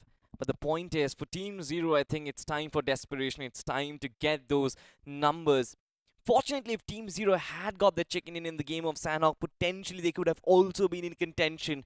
They certainly are far, but everything is possible. Like I said, ladies and gentlemen, the overall standings is extremely tight, but as of now, we do see those birds fly in the sky. And are there potential drop collisions? We do have Team HR and I believe another team just right next to them in the Northern Georgopol region. Do you think there's going to be a drop clash like in the first Erangel? I'd love to see that. Why not? But Team Zero dropping in towards Ruins, definitely quite an off drop in my opinion. It's not something that I'd expected them to pull off, but yeah, just trying to get their hands on that basic loot, get their hands on the vehicles as well, and then instantly try and move in towards their primary spot maybe. But at this point in time, every single team's just waiting for the first circle to pop up on the screen. So that's going to be like the icebreaker. Clear that brain fog up a little bit. Looking towards that southern side, you've got a lot of teams actually. You've also got HG, which is of course Heroes Gaming. You've got JD as well, another team that's doing quite good in the overall standings. And then you've also got Faith right there towards Pachinki. And the circle's going to be shifting down south completely. I'm loving this. The plane flight path was up north, and the circle's now down south. So that means Team Zero, they instantly rotate towards Norupnoi. Absolutely. We know this is going to be Super Sunday, and we are coming to a perfect end, of course. Team Zero, like you said, they will have to rotate. It could have been a potential drop collision at Water City, but it seems like Team Zero want to disengage from this fight ASAP. But where do they go right now? They do not have any loot. Their first priority will be to try and get themselves every single piece of vehicle that they can and try and go for that big rotate. Like you said, military base is going to be their destination. Of course. That's where they like to go. Norupnoi is going to be their home ground. But we already do see one of the teams moving in towards that same spot too, right? So there's a high chance as soon as Team Zero is going to be moving in towards Norupnoi, they will be greeted by some other teams. And look at the bridge lines already. There's so many teams going for that early rotate. This is going to be a hell of a fun. Team Zero, I'm not sure what bridge they're going to choose to rotate from, but whatever bridge they do take, it will be a hell of a ride. It definitely will be a hell of a ride. Team Jubilant, you have to give it to the boys for maintaining that consistency. And now they're showing who's the real boss. Of course, there is a lot of competition. And like you said, you cannot choke under pressure, because if you do, your opportunity can be snatched. But look at this. This is another fight that we have to focus. Team Insight versus Team Armageddon. Armageddon is still in contention, Necro. This fight is extremely important for them, and it seems like they've had a good start. Oh, wow. And the nade's already going to find that good start that you're speaking of. Opener being found, and now instantly the players of Armageddon, they do not really hold back anything. They instantly push up close and personal. Rowdy inside of the house is find that control. But the players of Insight, they're one of those teams, or the name to be feared inside of the lobby, that's for sure. Insight, they have been doing a lot of damage against a lot of these multiple teams. So you never know how Insight can hit you back. But so far, they've lost out on 2 players and add on 1 more, so that's just going to make one last glimmer of hope. I don't think there's any glimmer of hope. Vinky is just getting chased down. He will try and run through the cover, try and run for his life. He is being shot down from behind, and eventually he's going to fall. Armageddon, they get all 4 finishes for themselves, and this team, a good start for this day. And it seems like now they're looking for a good ending as well. Insight, what a big blunder that was. I'm not sure what the players are trying to pull off, but what a flawless execution we saw from the side of Armageddon. Great way to start things off, and look at Clock's Parat. I'm not sure if this team stands a chance to move inside of that top 3, but if they do manage to get a solid chicken dinner with 20 finish points, maybe they can still stand a chance. Well, find that, but Secret Asians, this was another team who was in contention. Consistent performances, Necro, all across the board, but we were always looking for that one big game. It never came as of yet, but can this final match be their home turf? Because Erangel has been phenomenal for Secret Asians so far. But to find that space, it's going to be a hell of a task. Look at the map. Look at where GlitchX Reborn are. Are they looking for rotation? Maybe. They are probably going to try to search for that boat, but look at what's going on. This time it's going to be the players of 2OP getting ramped up on. And yeah, they're not going to stand a chance to hold the ground this time. Secret Agents, they're over here to get the revenge. And slowly and steadily eating the players of 2OP alive. 2OP, they have been a menace inside of the lobby. They have been taking a lot of those firefights and somehow also coming out on top in majority of those. But they are also taking equal damage upon themselves. So even that's something the players of 2OP need to watch out. At Secret Agent this time, all they can see is blood in front of their eyes. Brain Dead as well. It's taken down way too low, and some are down line. Brain Dead himself knows his journey's done for. 2 OP. With this, they're also going to get the closure. They will be sent back to the lobby. Yeah, certainly. Look at Ultron. This man is fierce. This man is locked in. You can see the focus. You can see the precision coming in from this man. Secret Agents. They just have to go for that one final push. God. The almighty push. 2 OP have been chewed apart. They've been thrown apart right now. And Astra, the last resort is to try and hide inside the bush. I mean, it's done for. We know. They're pretty much going to be back in the lobby. That's for sure. Astra, yeah, it is the last surviving man, but it really does not matter. He's trying to be one with the nature. He does not even have the proper weaponry to fight back. He's got a Vector and a UMP-45. And even the gear's not looking too solid. His position's compromised too. Our shots are taken against him. He was known. And Astra, I'm not sure for how long he can keep on running away with this. And eventually he will be eliminated from the game too, probably. He's still somehow alive though. Before the side of SA, they've got another team to worry about. And that's going to be the players of Armageddon. Not a small problem, Necro. In fact, a pretty big one. They are heavy hitters. And they have momentum in their side. Armageddon coming in from one squad wipe. They already have 4 finishes on board. And so has Secret Agents. They've also got 3 finishes in their name. So both the teams are warmed up. Both the teams are locked in. It's going to be a pretty important fight. It will be. SA, Secret Agents, they do spot out the players in the front lines. Armageddon slowly and steadily moving away from this fight itself, and I like that adjustment too, right? The visor option being utilized from the side of Armageddon, knowing the fact that going for this fight might just bite them in the back later on. So it's better to just play as safe as possible, wait it out, play the patience game.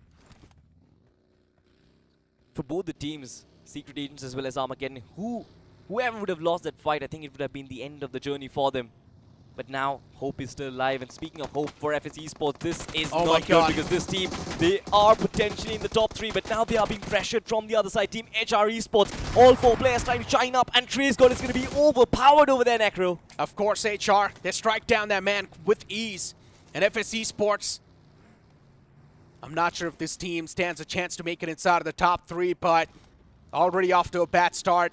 All thanks to the side of HR. 2 finishes wrapped up by HR too, so they're looking pretty good and comfy. That's a decent way to start things off. And we've got 15 teams left alive, and even 2 OP. They've only got that last glimmer of hope alive as well. He's not going to be able to survive for too long, that's for sure. So you can pretty much say we've only got 14 teams inside of the game. Look at FS Esports. Just 2 players were still alive, and I think potentially this is going to be one of the first teams who might crumble under the pressure. They are being hunted down, and somehow they will have to find that exit. 2 players, can they go in for the placement points? Can they go in for that average finishes? Because otherwise, there is no chance of hope. There is no chance of survival. Speaking of survival, look at this. GlitchX Reborn. They've been forced to rotate by the boat itself. Good idea, but where do they find that injection point on the military base island is going to be the question. True that. Breaching point, it doesn't seem like there's a lot of those left over. The majority of those are also being covered by the teams. Looking at the edge lines of that military island, every single team is trying to cover the majority of those. And looking at what's going on the screen for now, Secret Agents, 4 AM right next to him. And 4 AM has been one of those teams that is really backing away from the firefights. So Secret Agents, if they do want, they can push up close and personal and go for this fight. Great opportunity for Secret Agents. But Ultron needs to have that information. I've always said that this team has the potential to get overheated. And that just makes them vulnerable to making those wrong decisions inside those fights. Ultron needs to fall back, regroup with his teammates, because even Team Armageddon is in the outliers. They are in the backlines. They can hit at any moment. They've got to be careful. 4 aggressive men on one side, Armageddon on the other, and they're barely at the edge of the circle, and they need that man advantage, Necro. Yeah. Before now, it's all about breaching towards that southern side.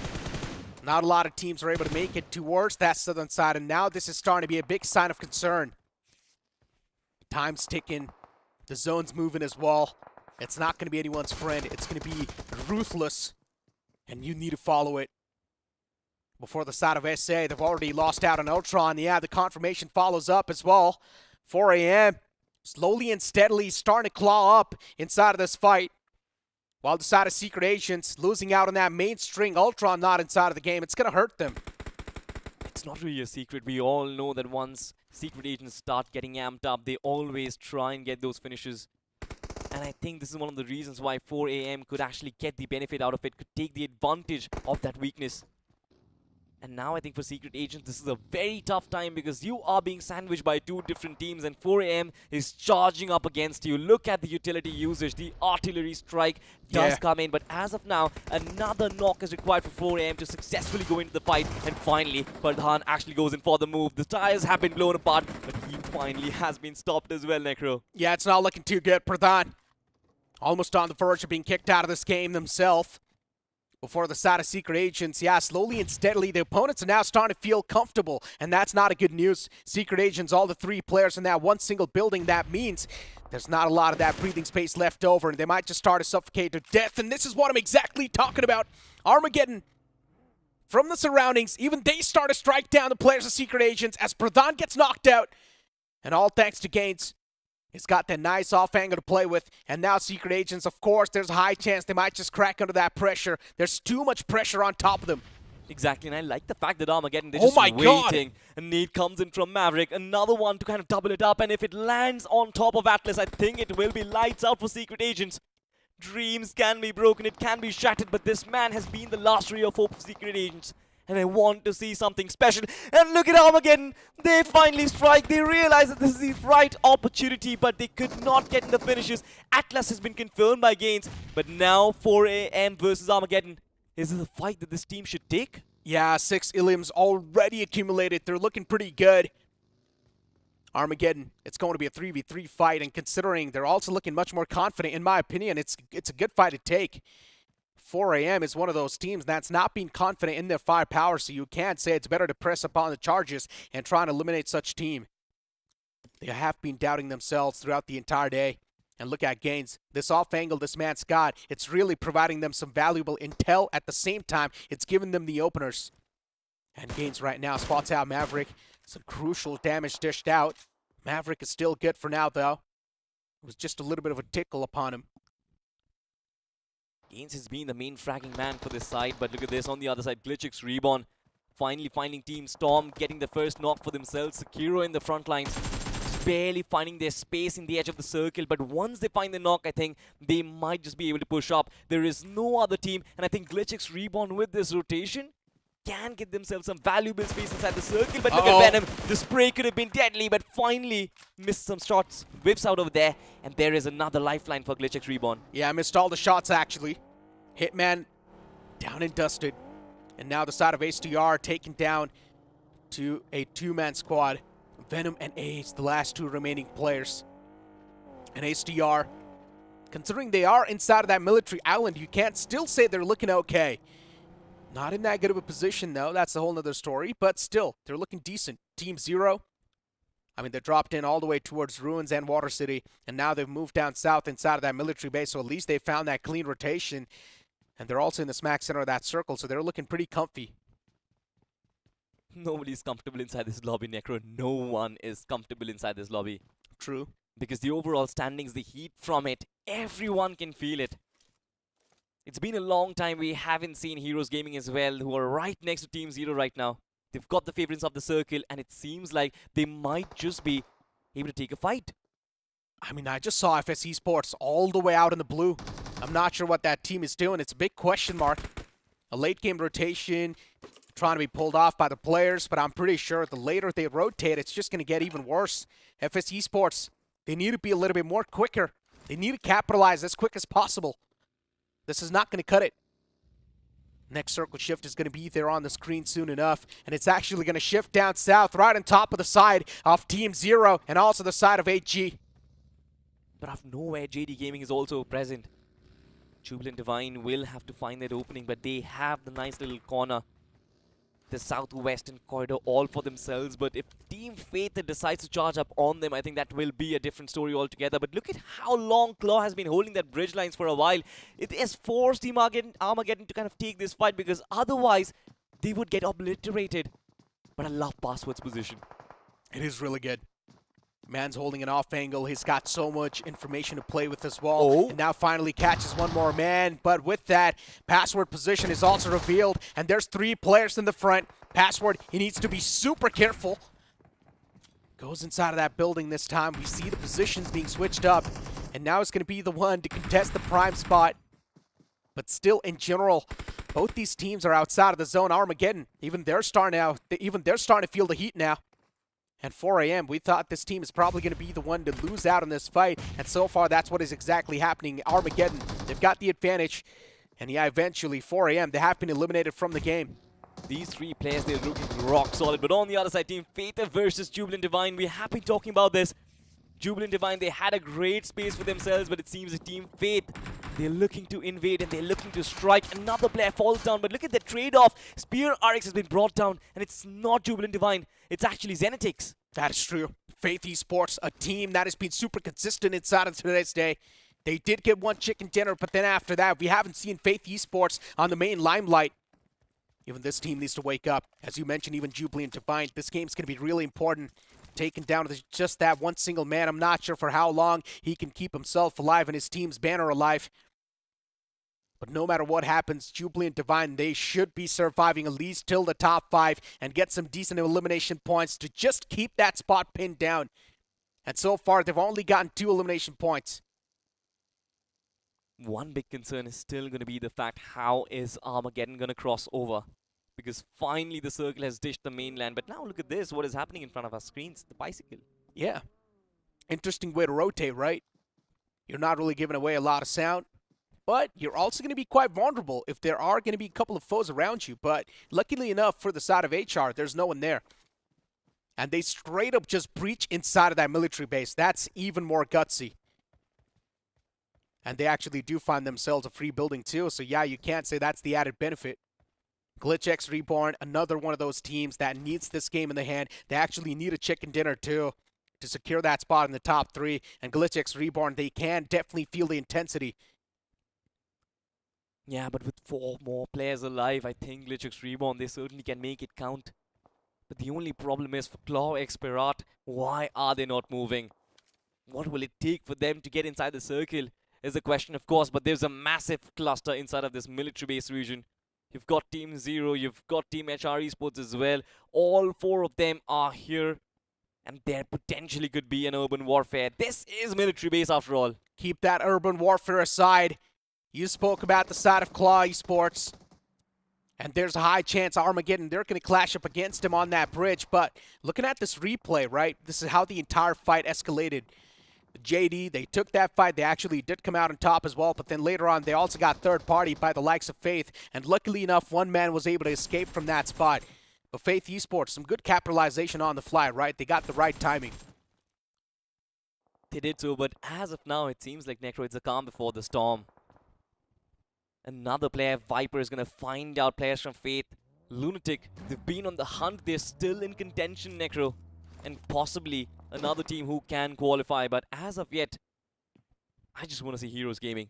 That is true. Bugs Parat still towards that bridge line. Just waiting for the players of AMG to try and cross on over. That fight is slowly and steadily escalating, that's for sure. But the main issue is both the teams are out in the blue. They aren't inside of the main circle. And that's where the real problems are now going to start to stack up, because all the good positions will be taken away. Focusing on what's on the screen now, Lunatic Esports. A big blunder from them inside of the elimination feed. We did see that. I think so they just blew themselves up. But Necro, is it pressure on Heroes Gaming so far? Kind of stayed low for a while. They have got control of that control room. But on the other side, look at this. Faith Esports, they're absolutely dismantling Team Lunatic so far. It's just one guy who's still surviving. And it seems like a bare sliver of HP is not going to be enough for him to survive this fight. Faith, they're doing phenomenal so far, but they will not have a lot of time to revive and reset. But 3 players are still standing. It's just one player who is being knocked out. Faith will have to find an exit and find a way to reset. Yeah, what just happened to Faith? Out of nowhere, they just spring back to life. I mean, this was the Faith Esports we wanted to see throughout the day. They did get one chicken dinner, but then after that, the inconsistency hit them like a truck. And now we're finally seeing them making waves. It might just be too late, though, my friend. But yeah, looking at what's going on towards the bridge line too, AMG and Clock Spirat, they did take a fight. We did see that clash happen, and it was the players of Armageddon to make sure that Claw's going to be facing the brunt. And look at FS Esports. We saw this team all the way out in the blue. We mentioned this as well. This team is going to be such a late preacher, but still they somehow find themselves in the smack center now. It's not going to be enough, Necro. The competition is way too tight. Just surviving is not going to make the cut. And they don't have their Graceless Assaulters, Trace God and Hitman. They're already down and dusted. Clutch and Wizard will have to get the performance of their lifetime to ensure qualification from this point on. And they are in the middle of two great teams at this point, Team Zero and Team Heroes Gaming. True that. And looking on the screen, AG, yeah, the bunker's on the lockdown for now, my friend. Yeah. You cannot move out. Nowhere to go. And for the opponents, not a lot of breathing space, that's for sure. There's a high chance they can be suffocated to death in there. So something needs to be done by these guys. Zenetic Esports, throughout the entire day, they have been deactivated. But look at Armageddon. They still somehow find that wiggle room inside of the circle. And Armageddon, they have been taking fights after fights. I'm loving this. Exactly. First Team Secret Agents, then Team 4AM, then Team Claw Spirat, and now another team in the form of Genetics. If they do win this fight, it will be crazy. Zenetic. Armageddon right now with the 3 players. Oh, this fight is not escalating just yet. But both the teams, they're so hesitant, right? They're not able to make that right decision. And looking at it from the side of Zenetic, I'm not sure what they can do to try and get things a little bit more better. I think there's Team Heroes Gaming who's also trying to go for a third party. I saw some shots on Hitler. The blood shots coming in, and I think Armageddon will try and take advantage of that. The smokes have been there. It has been turned into a choke spot, but I love the fact that Armageddon, they're not just blindly rushing in, but using the utility to try and disperse the initial bit of damage. It's 3v2 situation, Necro. Who do you think is going to win? Yeah, but the main issue is they did use the utilities, but it's not doing any damage. And slowly and steadily, even the smokes are now starting to fade away. So Armageddon, they need to watch out from all this chaos that's currently happening. Zenetic, I love the repositioning from them too, considering they know there's going to be a lot of utilities flung in from that same direction. So they're instantly repositioning on the fly. And considering the fact that even this bunker's being watched out by another team in the far fray, it's just adding on that extra bit of pressure. As you saw, Hitler instantly took damage as soon as he moved out. But I love the fact that the nade was spot on. Armageddon, they've been hit like a truck all of a sudden. But the only problem is Zenetics could not find space to move. Like you said, there is zero wiggle room, and now this bunker is being turned into lava. Yeah. Floor's lava. Armageddon slowly and steadily pushing up close and personal, but then the man in the front strikes him down instantly. Oh, the players of Zenetics, they're taking damage upon themselves. Even Armageddon, the same thing is repeating for them too. And Armageddon, all they need to do is just play with the patience now as the circle moves down south towards them. So Armageddon for now, it's all good in the hood for them. Exactly, they just need to hold on to that position as of now. Not really take that fight against Zenetics. Let them come out of that bunker and try and hit them where it actually hurts. But on the other side, the urban warfare that I was talking about, you've got Team GlitchX Reborn, you've got Team Heroes Gaming, you've got Team HR Esports as well. And 3 other teams on the other side. It's 6 teams in such close proximities, Necro. And this game is so tight. The overall standings is so tight. Whoever wins this game, I think, will actually get a chance. A shot at round 4. Yeah. This is do or die right now. GlitchX Reborn, they need to secure this chicken dinner. The same thing can be said for the likes of HR2. FS Esports as well in the mix. That's just going to add on the icing on top of the cake that we need. And even Team Zero is still alive with all the 4 players. There is a man knocked out, Scout OP, but he's going to be back up on his feet. No issues over there. Top 7 teams alive, ladies and gentlemen, from which Team Zero is a part of that. And if you are a fan of Team Zero, you better start praying right now. That's the only thing that's going to save Team Zero. Luckily enough for them, the circle's moved up north, so Team Zero, they would not have to move that far away, but still, they will need to cross some open grounds, and that's where they can be screwed up. Exactly. FS Esports and their positioning. That is the problem. HR Esports and their positioning, that can be problematic for Team Zero. I do not see that entry point, Necro. I do not see the place from where Team Zero can actually make the play. It has to be something heroic. But right at the epicenter of it all, Team FS Esports, contrary to all our belief, they're still surviving and they're still staying strong. All the angles are now being checked by every single team. Where can Team Zero rotate from? That's my question, and yours too.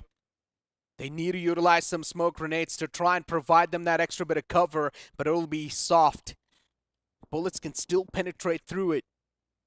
And if spammed in the right direction, Team Zero, they will start a drop down on the man number. Sanhok Esports making that crucial decision to rotate out in the open. They've got no other option anyways. And yeah, even D-Sync's going to face the fronts. And just like that, Sanhok Esports showcase the gateway off the lobby. Yeah, but as of now, Team HG, they're looking promising. They're barely outside the circle, but I love the fact that all their 4 players are still alive. A little bit of a desperate move coming in from Team Zero to try and rotate. They're taking the fight to Team FS. It's a 4v2 situation, and certainly they can turn this in their favor.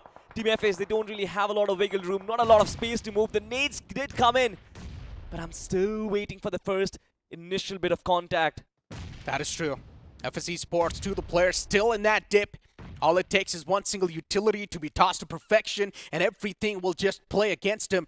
But looking at the circle shift too, it's going to shift right on top of the side of Team X Spark. Oh my god!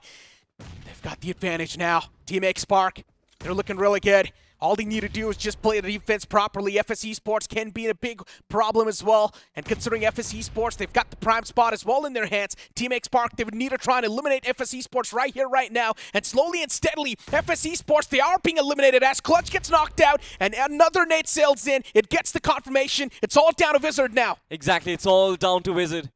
This man will have to do some sort of magic. Try and take down Team Zero. 4 players are still alive. I love Scout OP's flank angle. Will prevent Team HR Esports as well as GlitchX Reborn from coming in. The zone advantage can be massive for them. But where does Wizard stand? He is trying to buy time for himself, but this man, I don't see any exit. I don't see any potential problem solvers for him. Yeah. I mean, Wizard, I just love the fact that this man is not even moving a muscle. He's a snake that's being completely quiet. And Team Zero,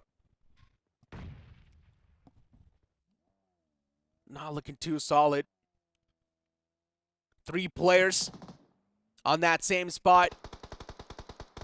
At least they have got some sort of a leeway to play with, right? And Team Zero, there's also that little bit of a split going on. Scout OP is facing a lot of problems himself. Yeah. Considering there's so many nades just being tossed towards his direction, and HR is doing that damage. And at the same time, we see the players of HG as well taking a fight against GlitchX Reborn. Too many things happening on the board, my friend. One very important team has just been wiped off the competition, and that's Faith Esports. But now look at this, GlitchX Reborn. They are going to make Team HG bite the dust. Slowly and steadily, this team, they're looking to break the shackles and finally qualify inside of round 4. Will they break the curse of ground teams not making it? The nade was fantastic. Team HR Esports as well. They're trying to chime in. Team Zero, they have been pinched downside OP all by himself. It's a 1v3 situation. Life flashing in front of their eyes, and now Side OP's trying his best to play for the survival, but even he gets eliminated from the game. And look at FS Esports right in the center of these 2 teams.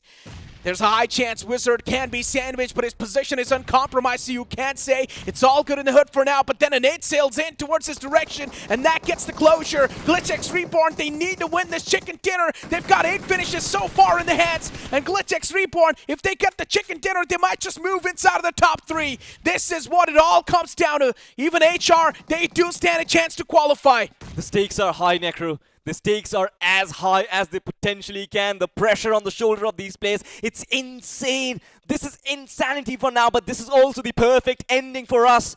This game has been a blockbuster so far, but will Team HR break the dreams of qualification for GlitchX Reborn? That's the question. This team, they qualified for the LANs, they played BGIS 2023, they played BMPS 2023, and now they are on the verge of making it to round 4 once again with a new lineup. Yeah. As you mentioned, on the verge though. Not yet. And GlitchX Reborn slowly and steadily is losing out on the man number 2. It's something they cannot afford. But another man drops down from the side of HR. It's going to be a 2v2 on the board, ladies and gentlemen. And for HR, they just need to make sure they're going to be playing that patience game. But there's also a revival coming through in that dip. HR, They're trying to play that smart game right now. Of course, Patience game's going to be on the point, but GlitchX Reborn, all they need to do is just play with the brains themselves, try and isolate the duel against the man who's in the outskirts, and that's what they do. They do push up close and personal, and they do take down that man, and now it's time to fight against the man who's going to be inside of that dip. Look at another man who tried to wrap up all the way from the sidelines, but it's really not going to matter considering GlitchX Reborn, they've got everything covered. They definitely have. Split-second decisions, Necro, split-second decisions. Flexi decided to go through the blue and come wrap around from the left-hand side, but that was not successful. It was GlitchX Reborn coming in all along the way. We saw the rotation, we saw the way they created the space, we saw the way they took down Edgy as well. Yeah. And now the big question arises, did this team do enough to qualify? I don't know. I mean, who's going to be in the top 3? That's my question, man.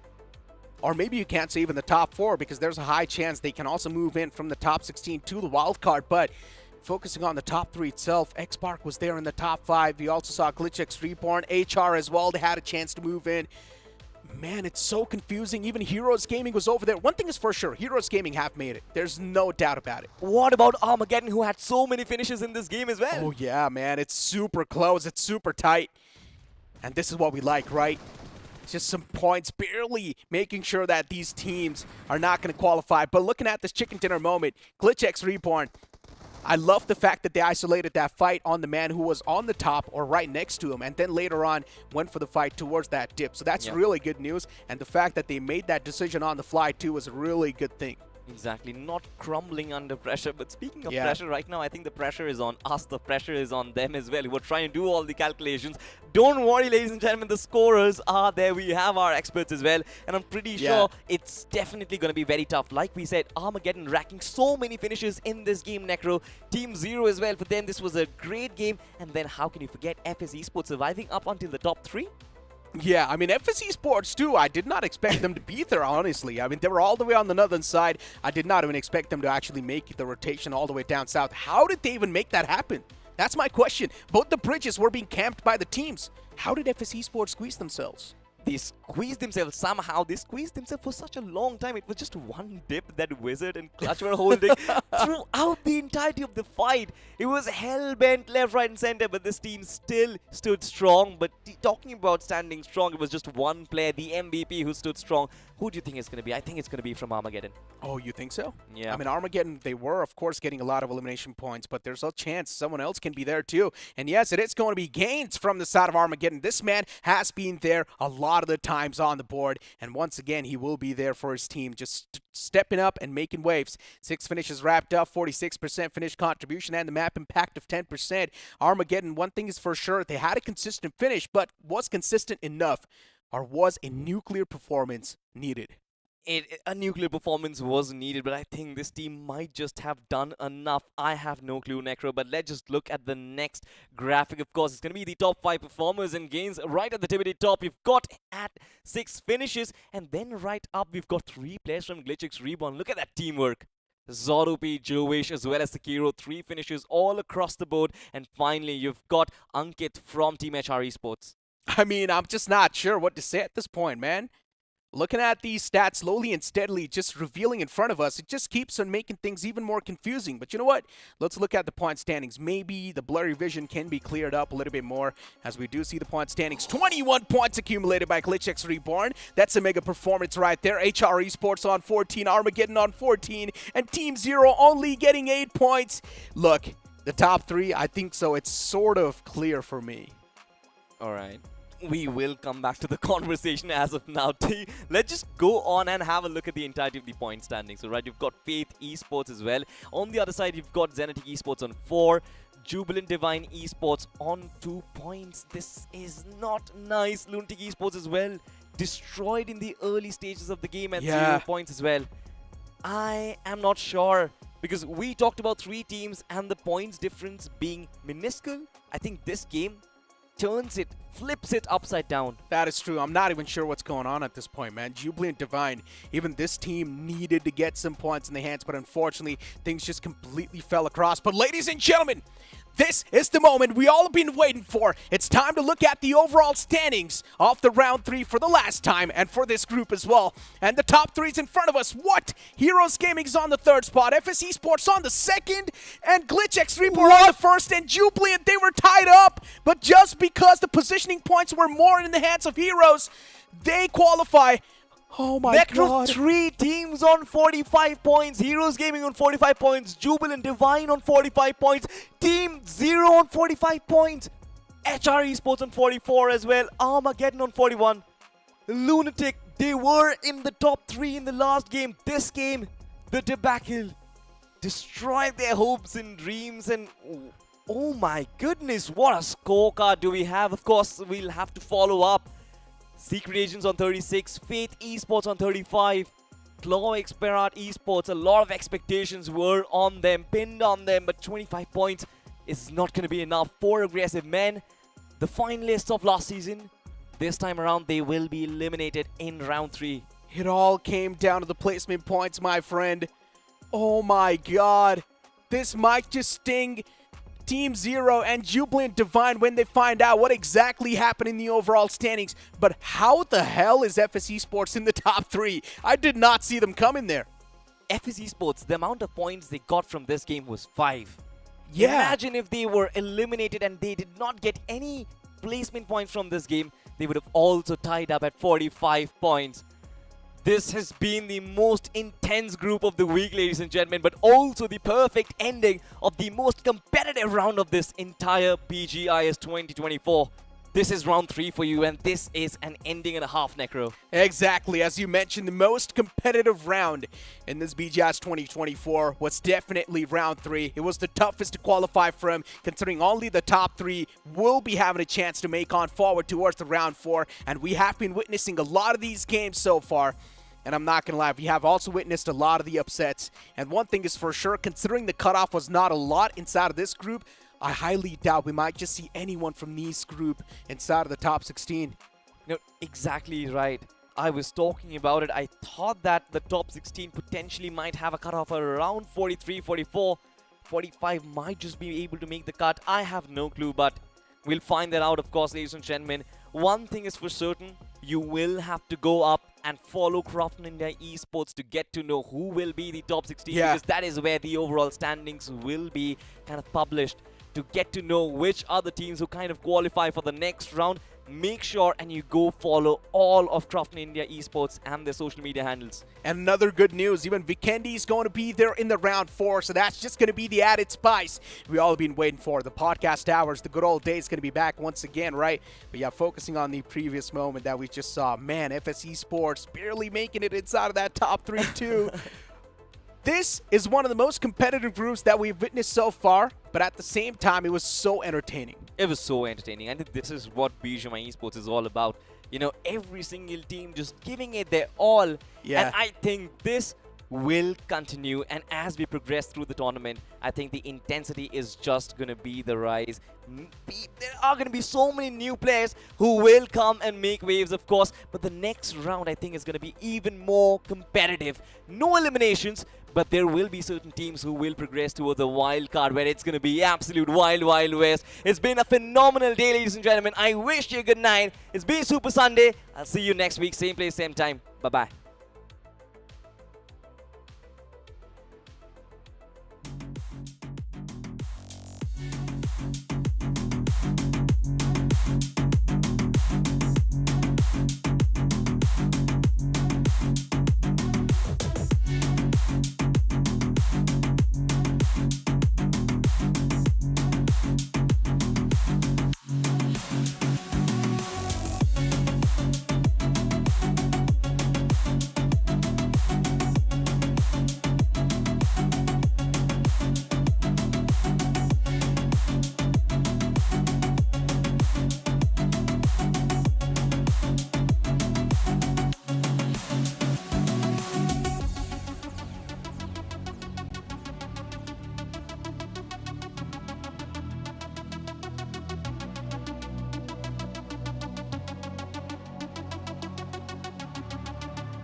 sure they know with a new Royal Pass.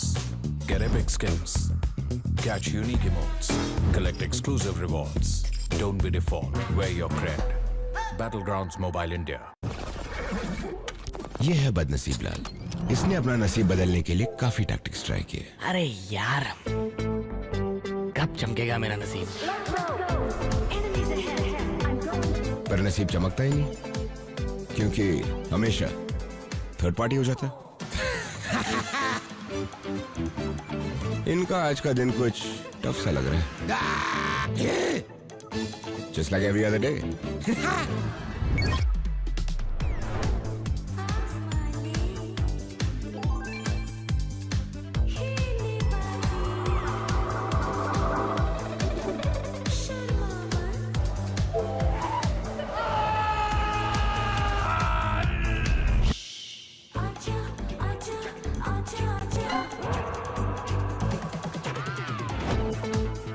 Gold spin में items जीतने के tactics तो बहुत होंगे।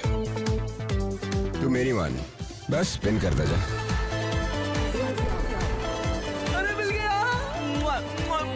तुझे भी नसीब चमकाना है, बस स्पिन करता जा और फ्लेक्स कर गोल्ड स्पिन का all new luminous muse suit, upgradeable weapons and epic sets. पहली स्पिन कर 10 यूसी में और बस स्पिन करता जा। Let's get spinning.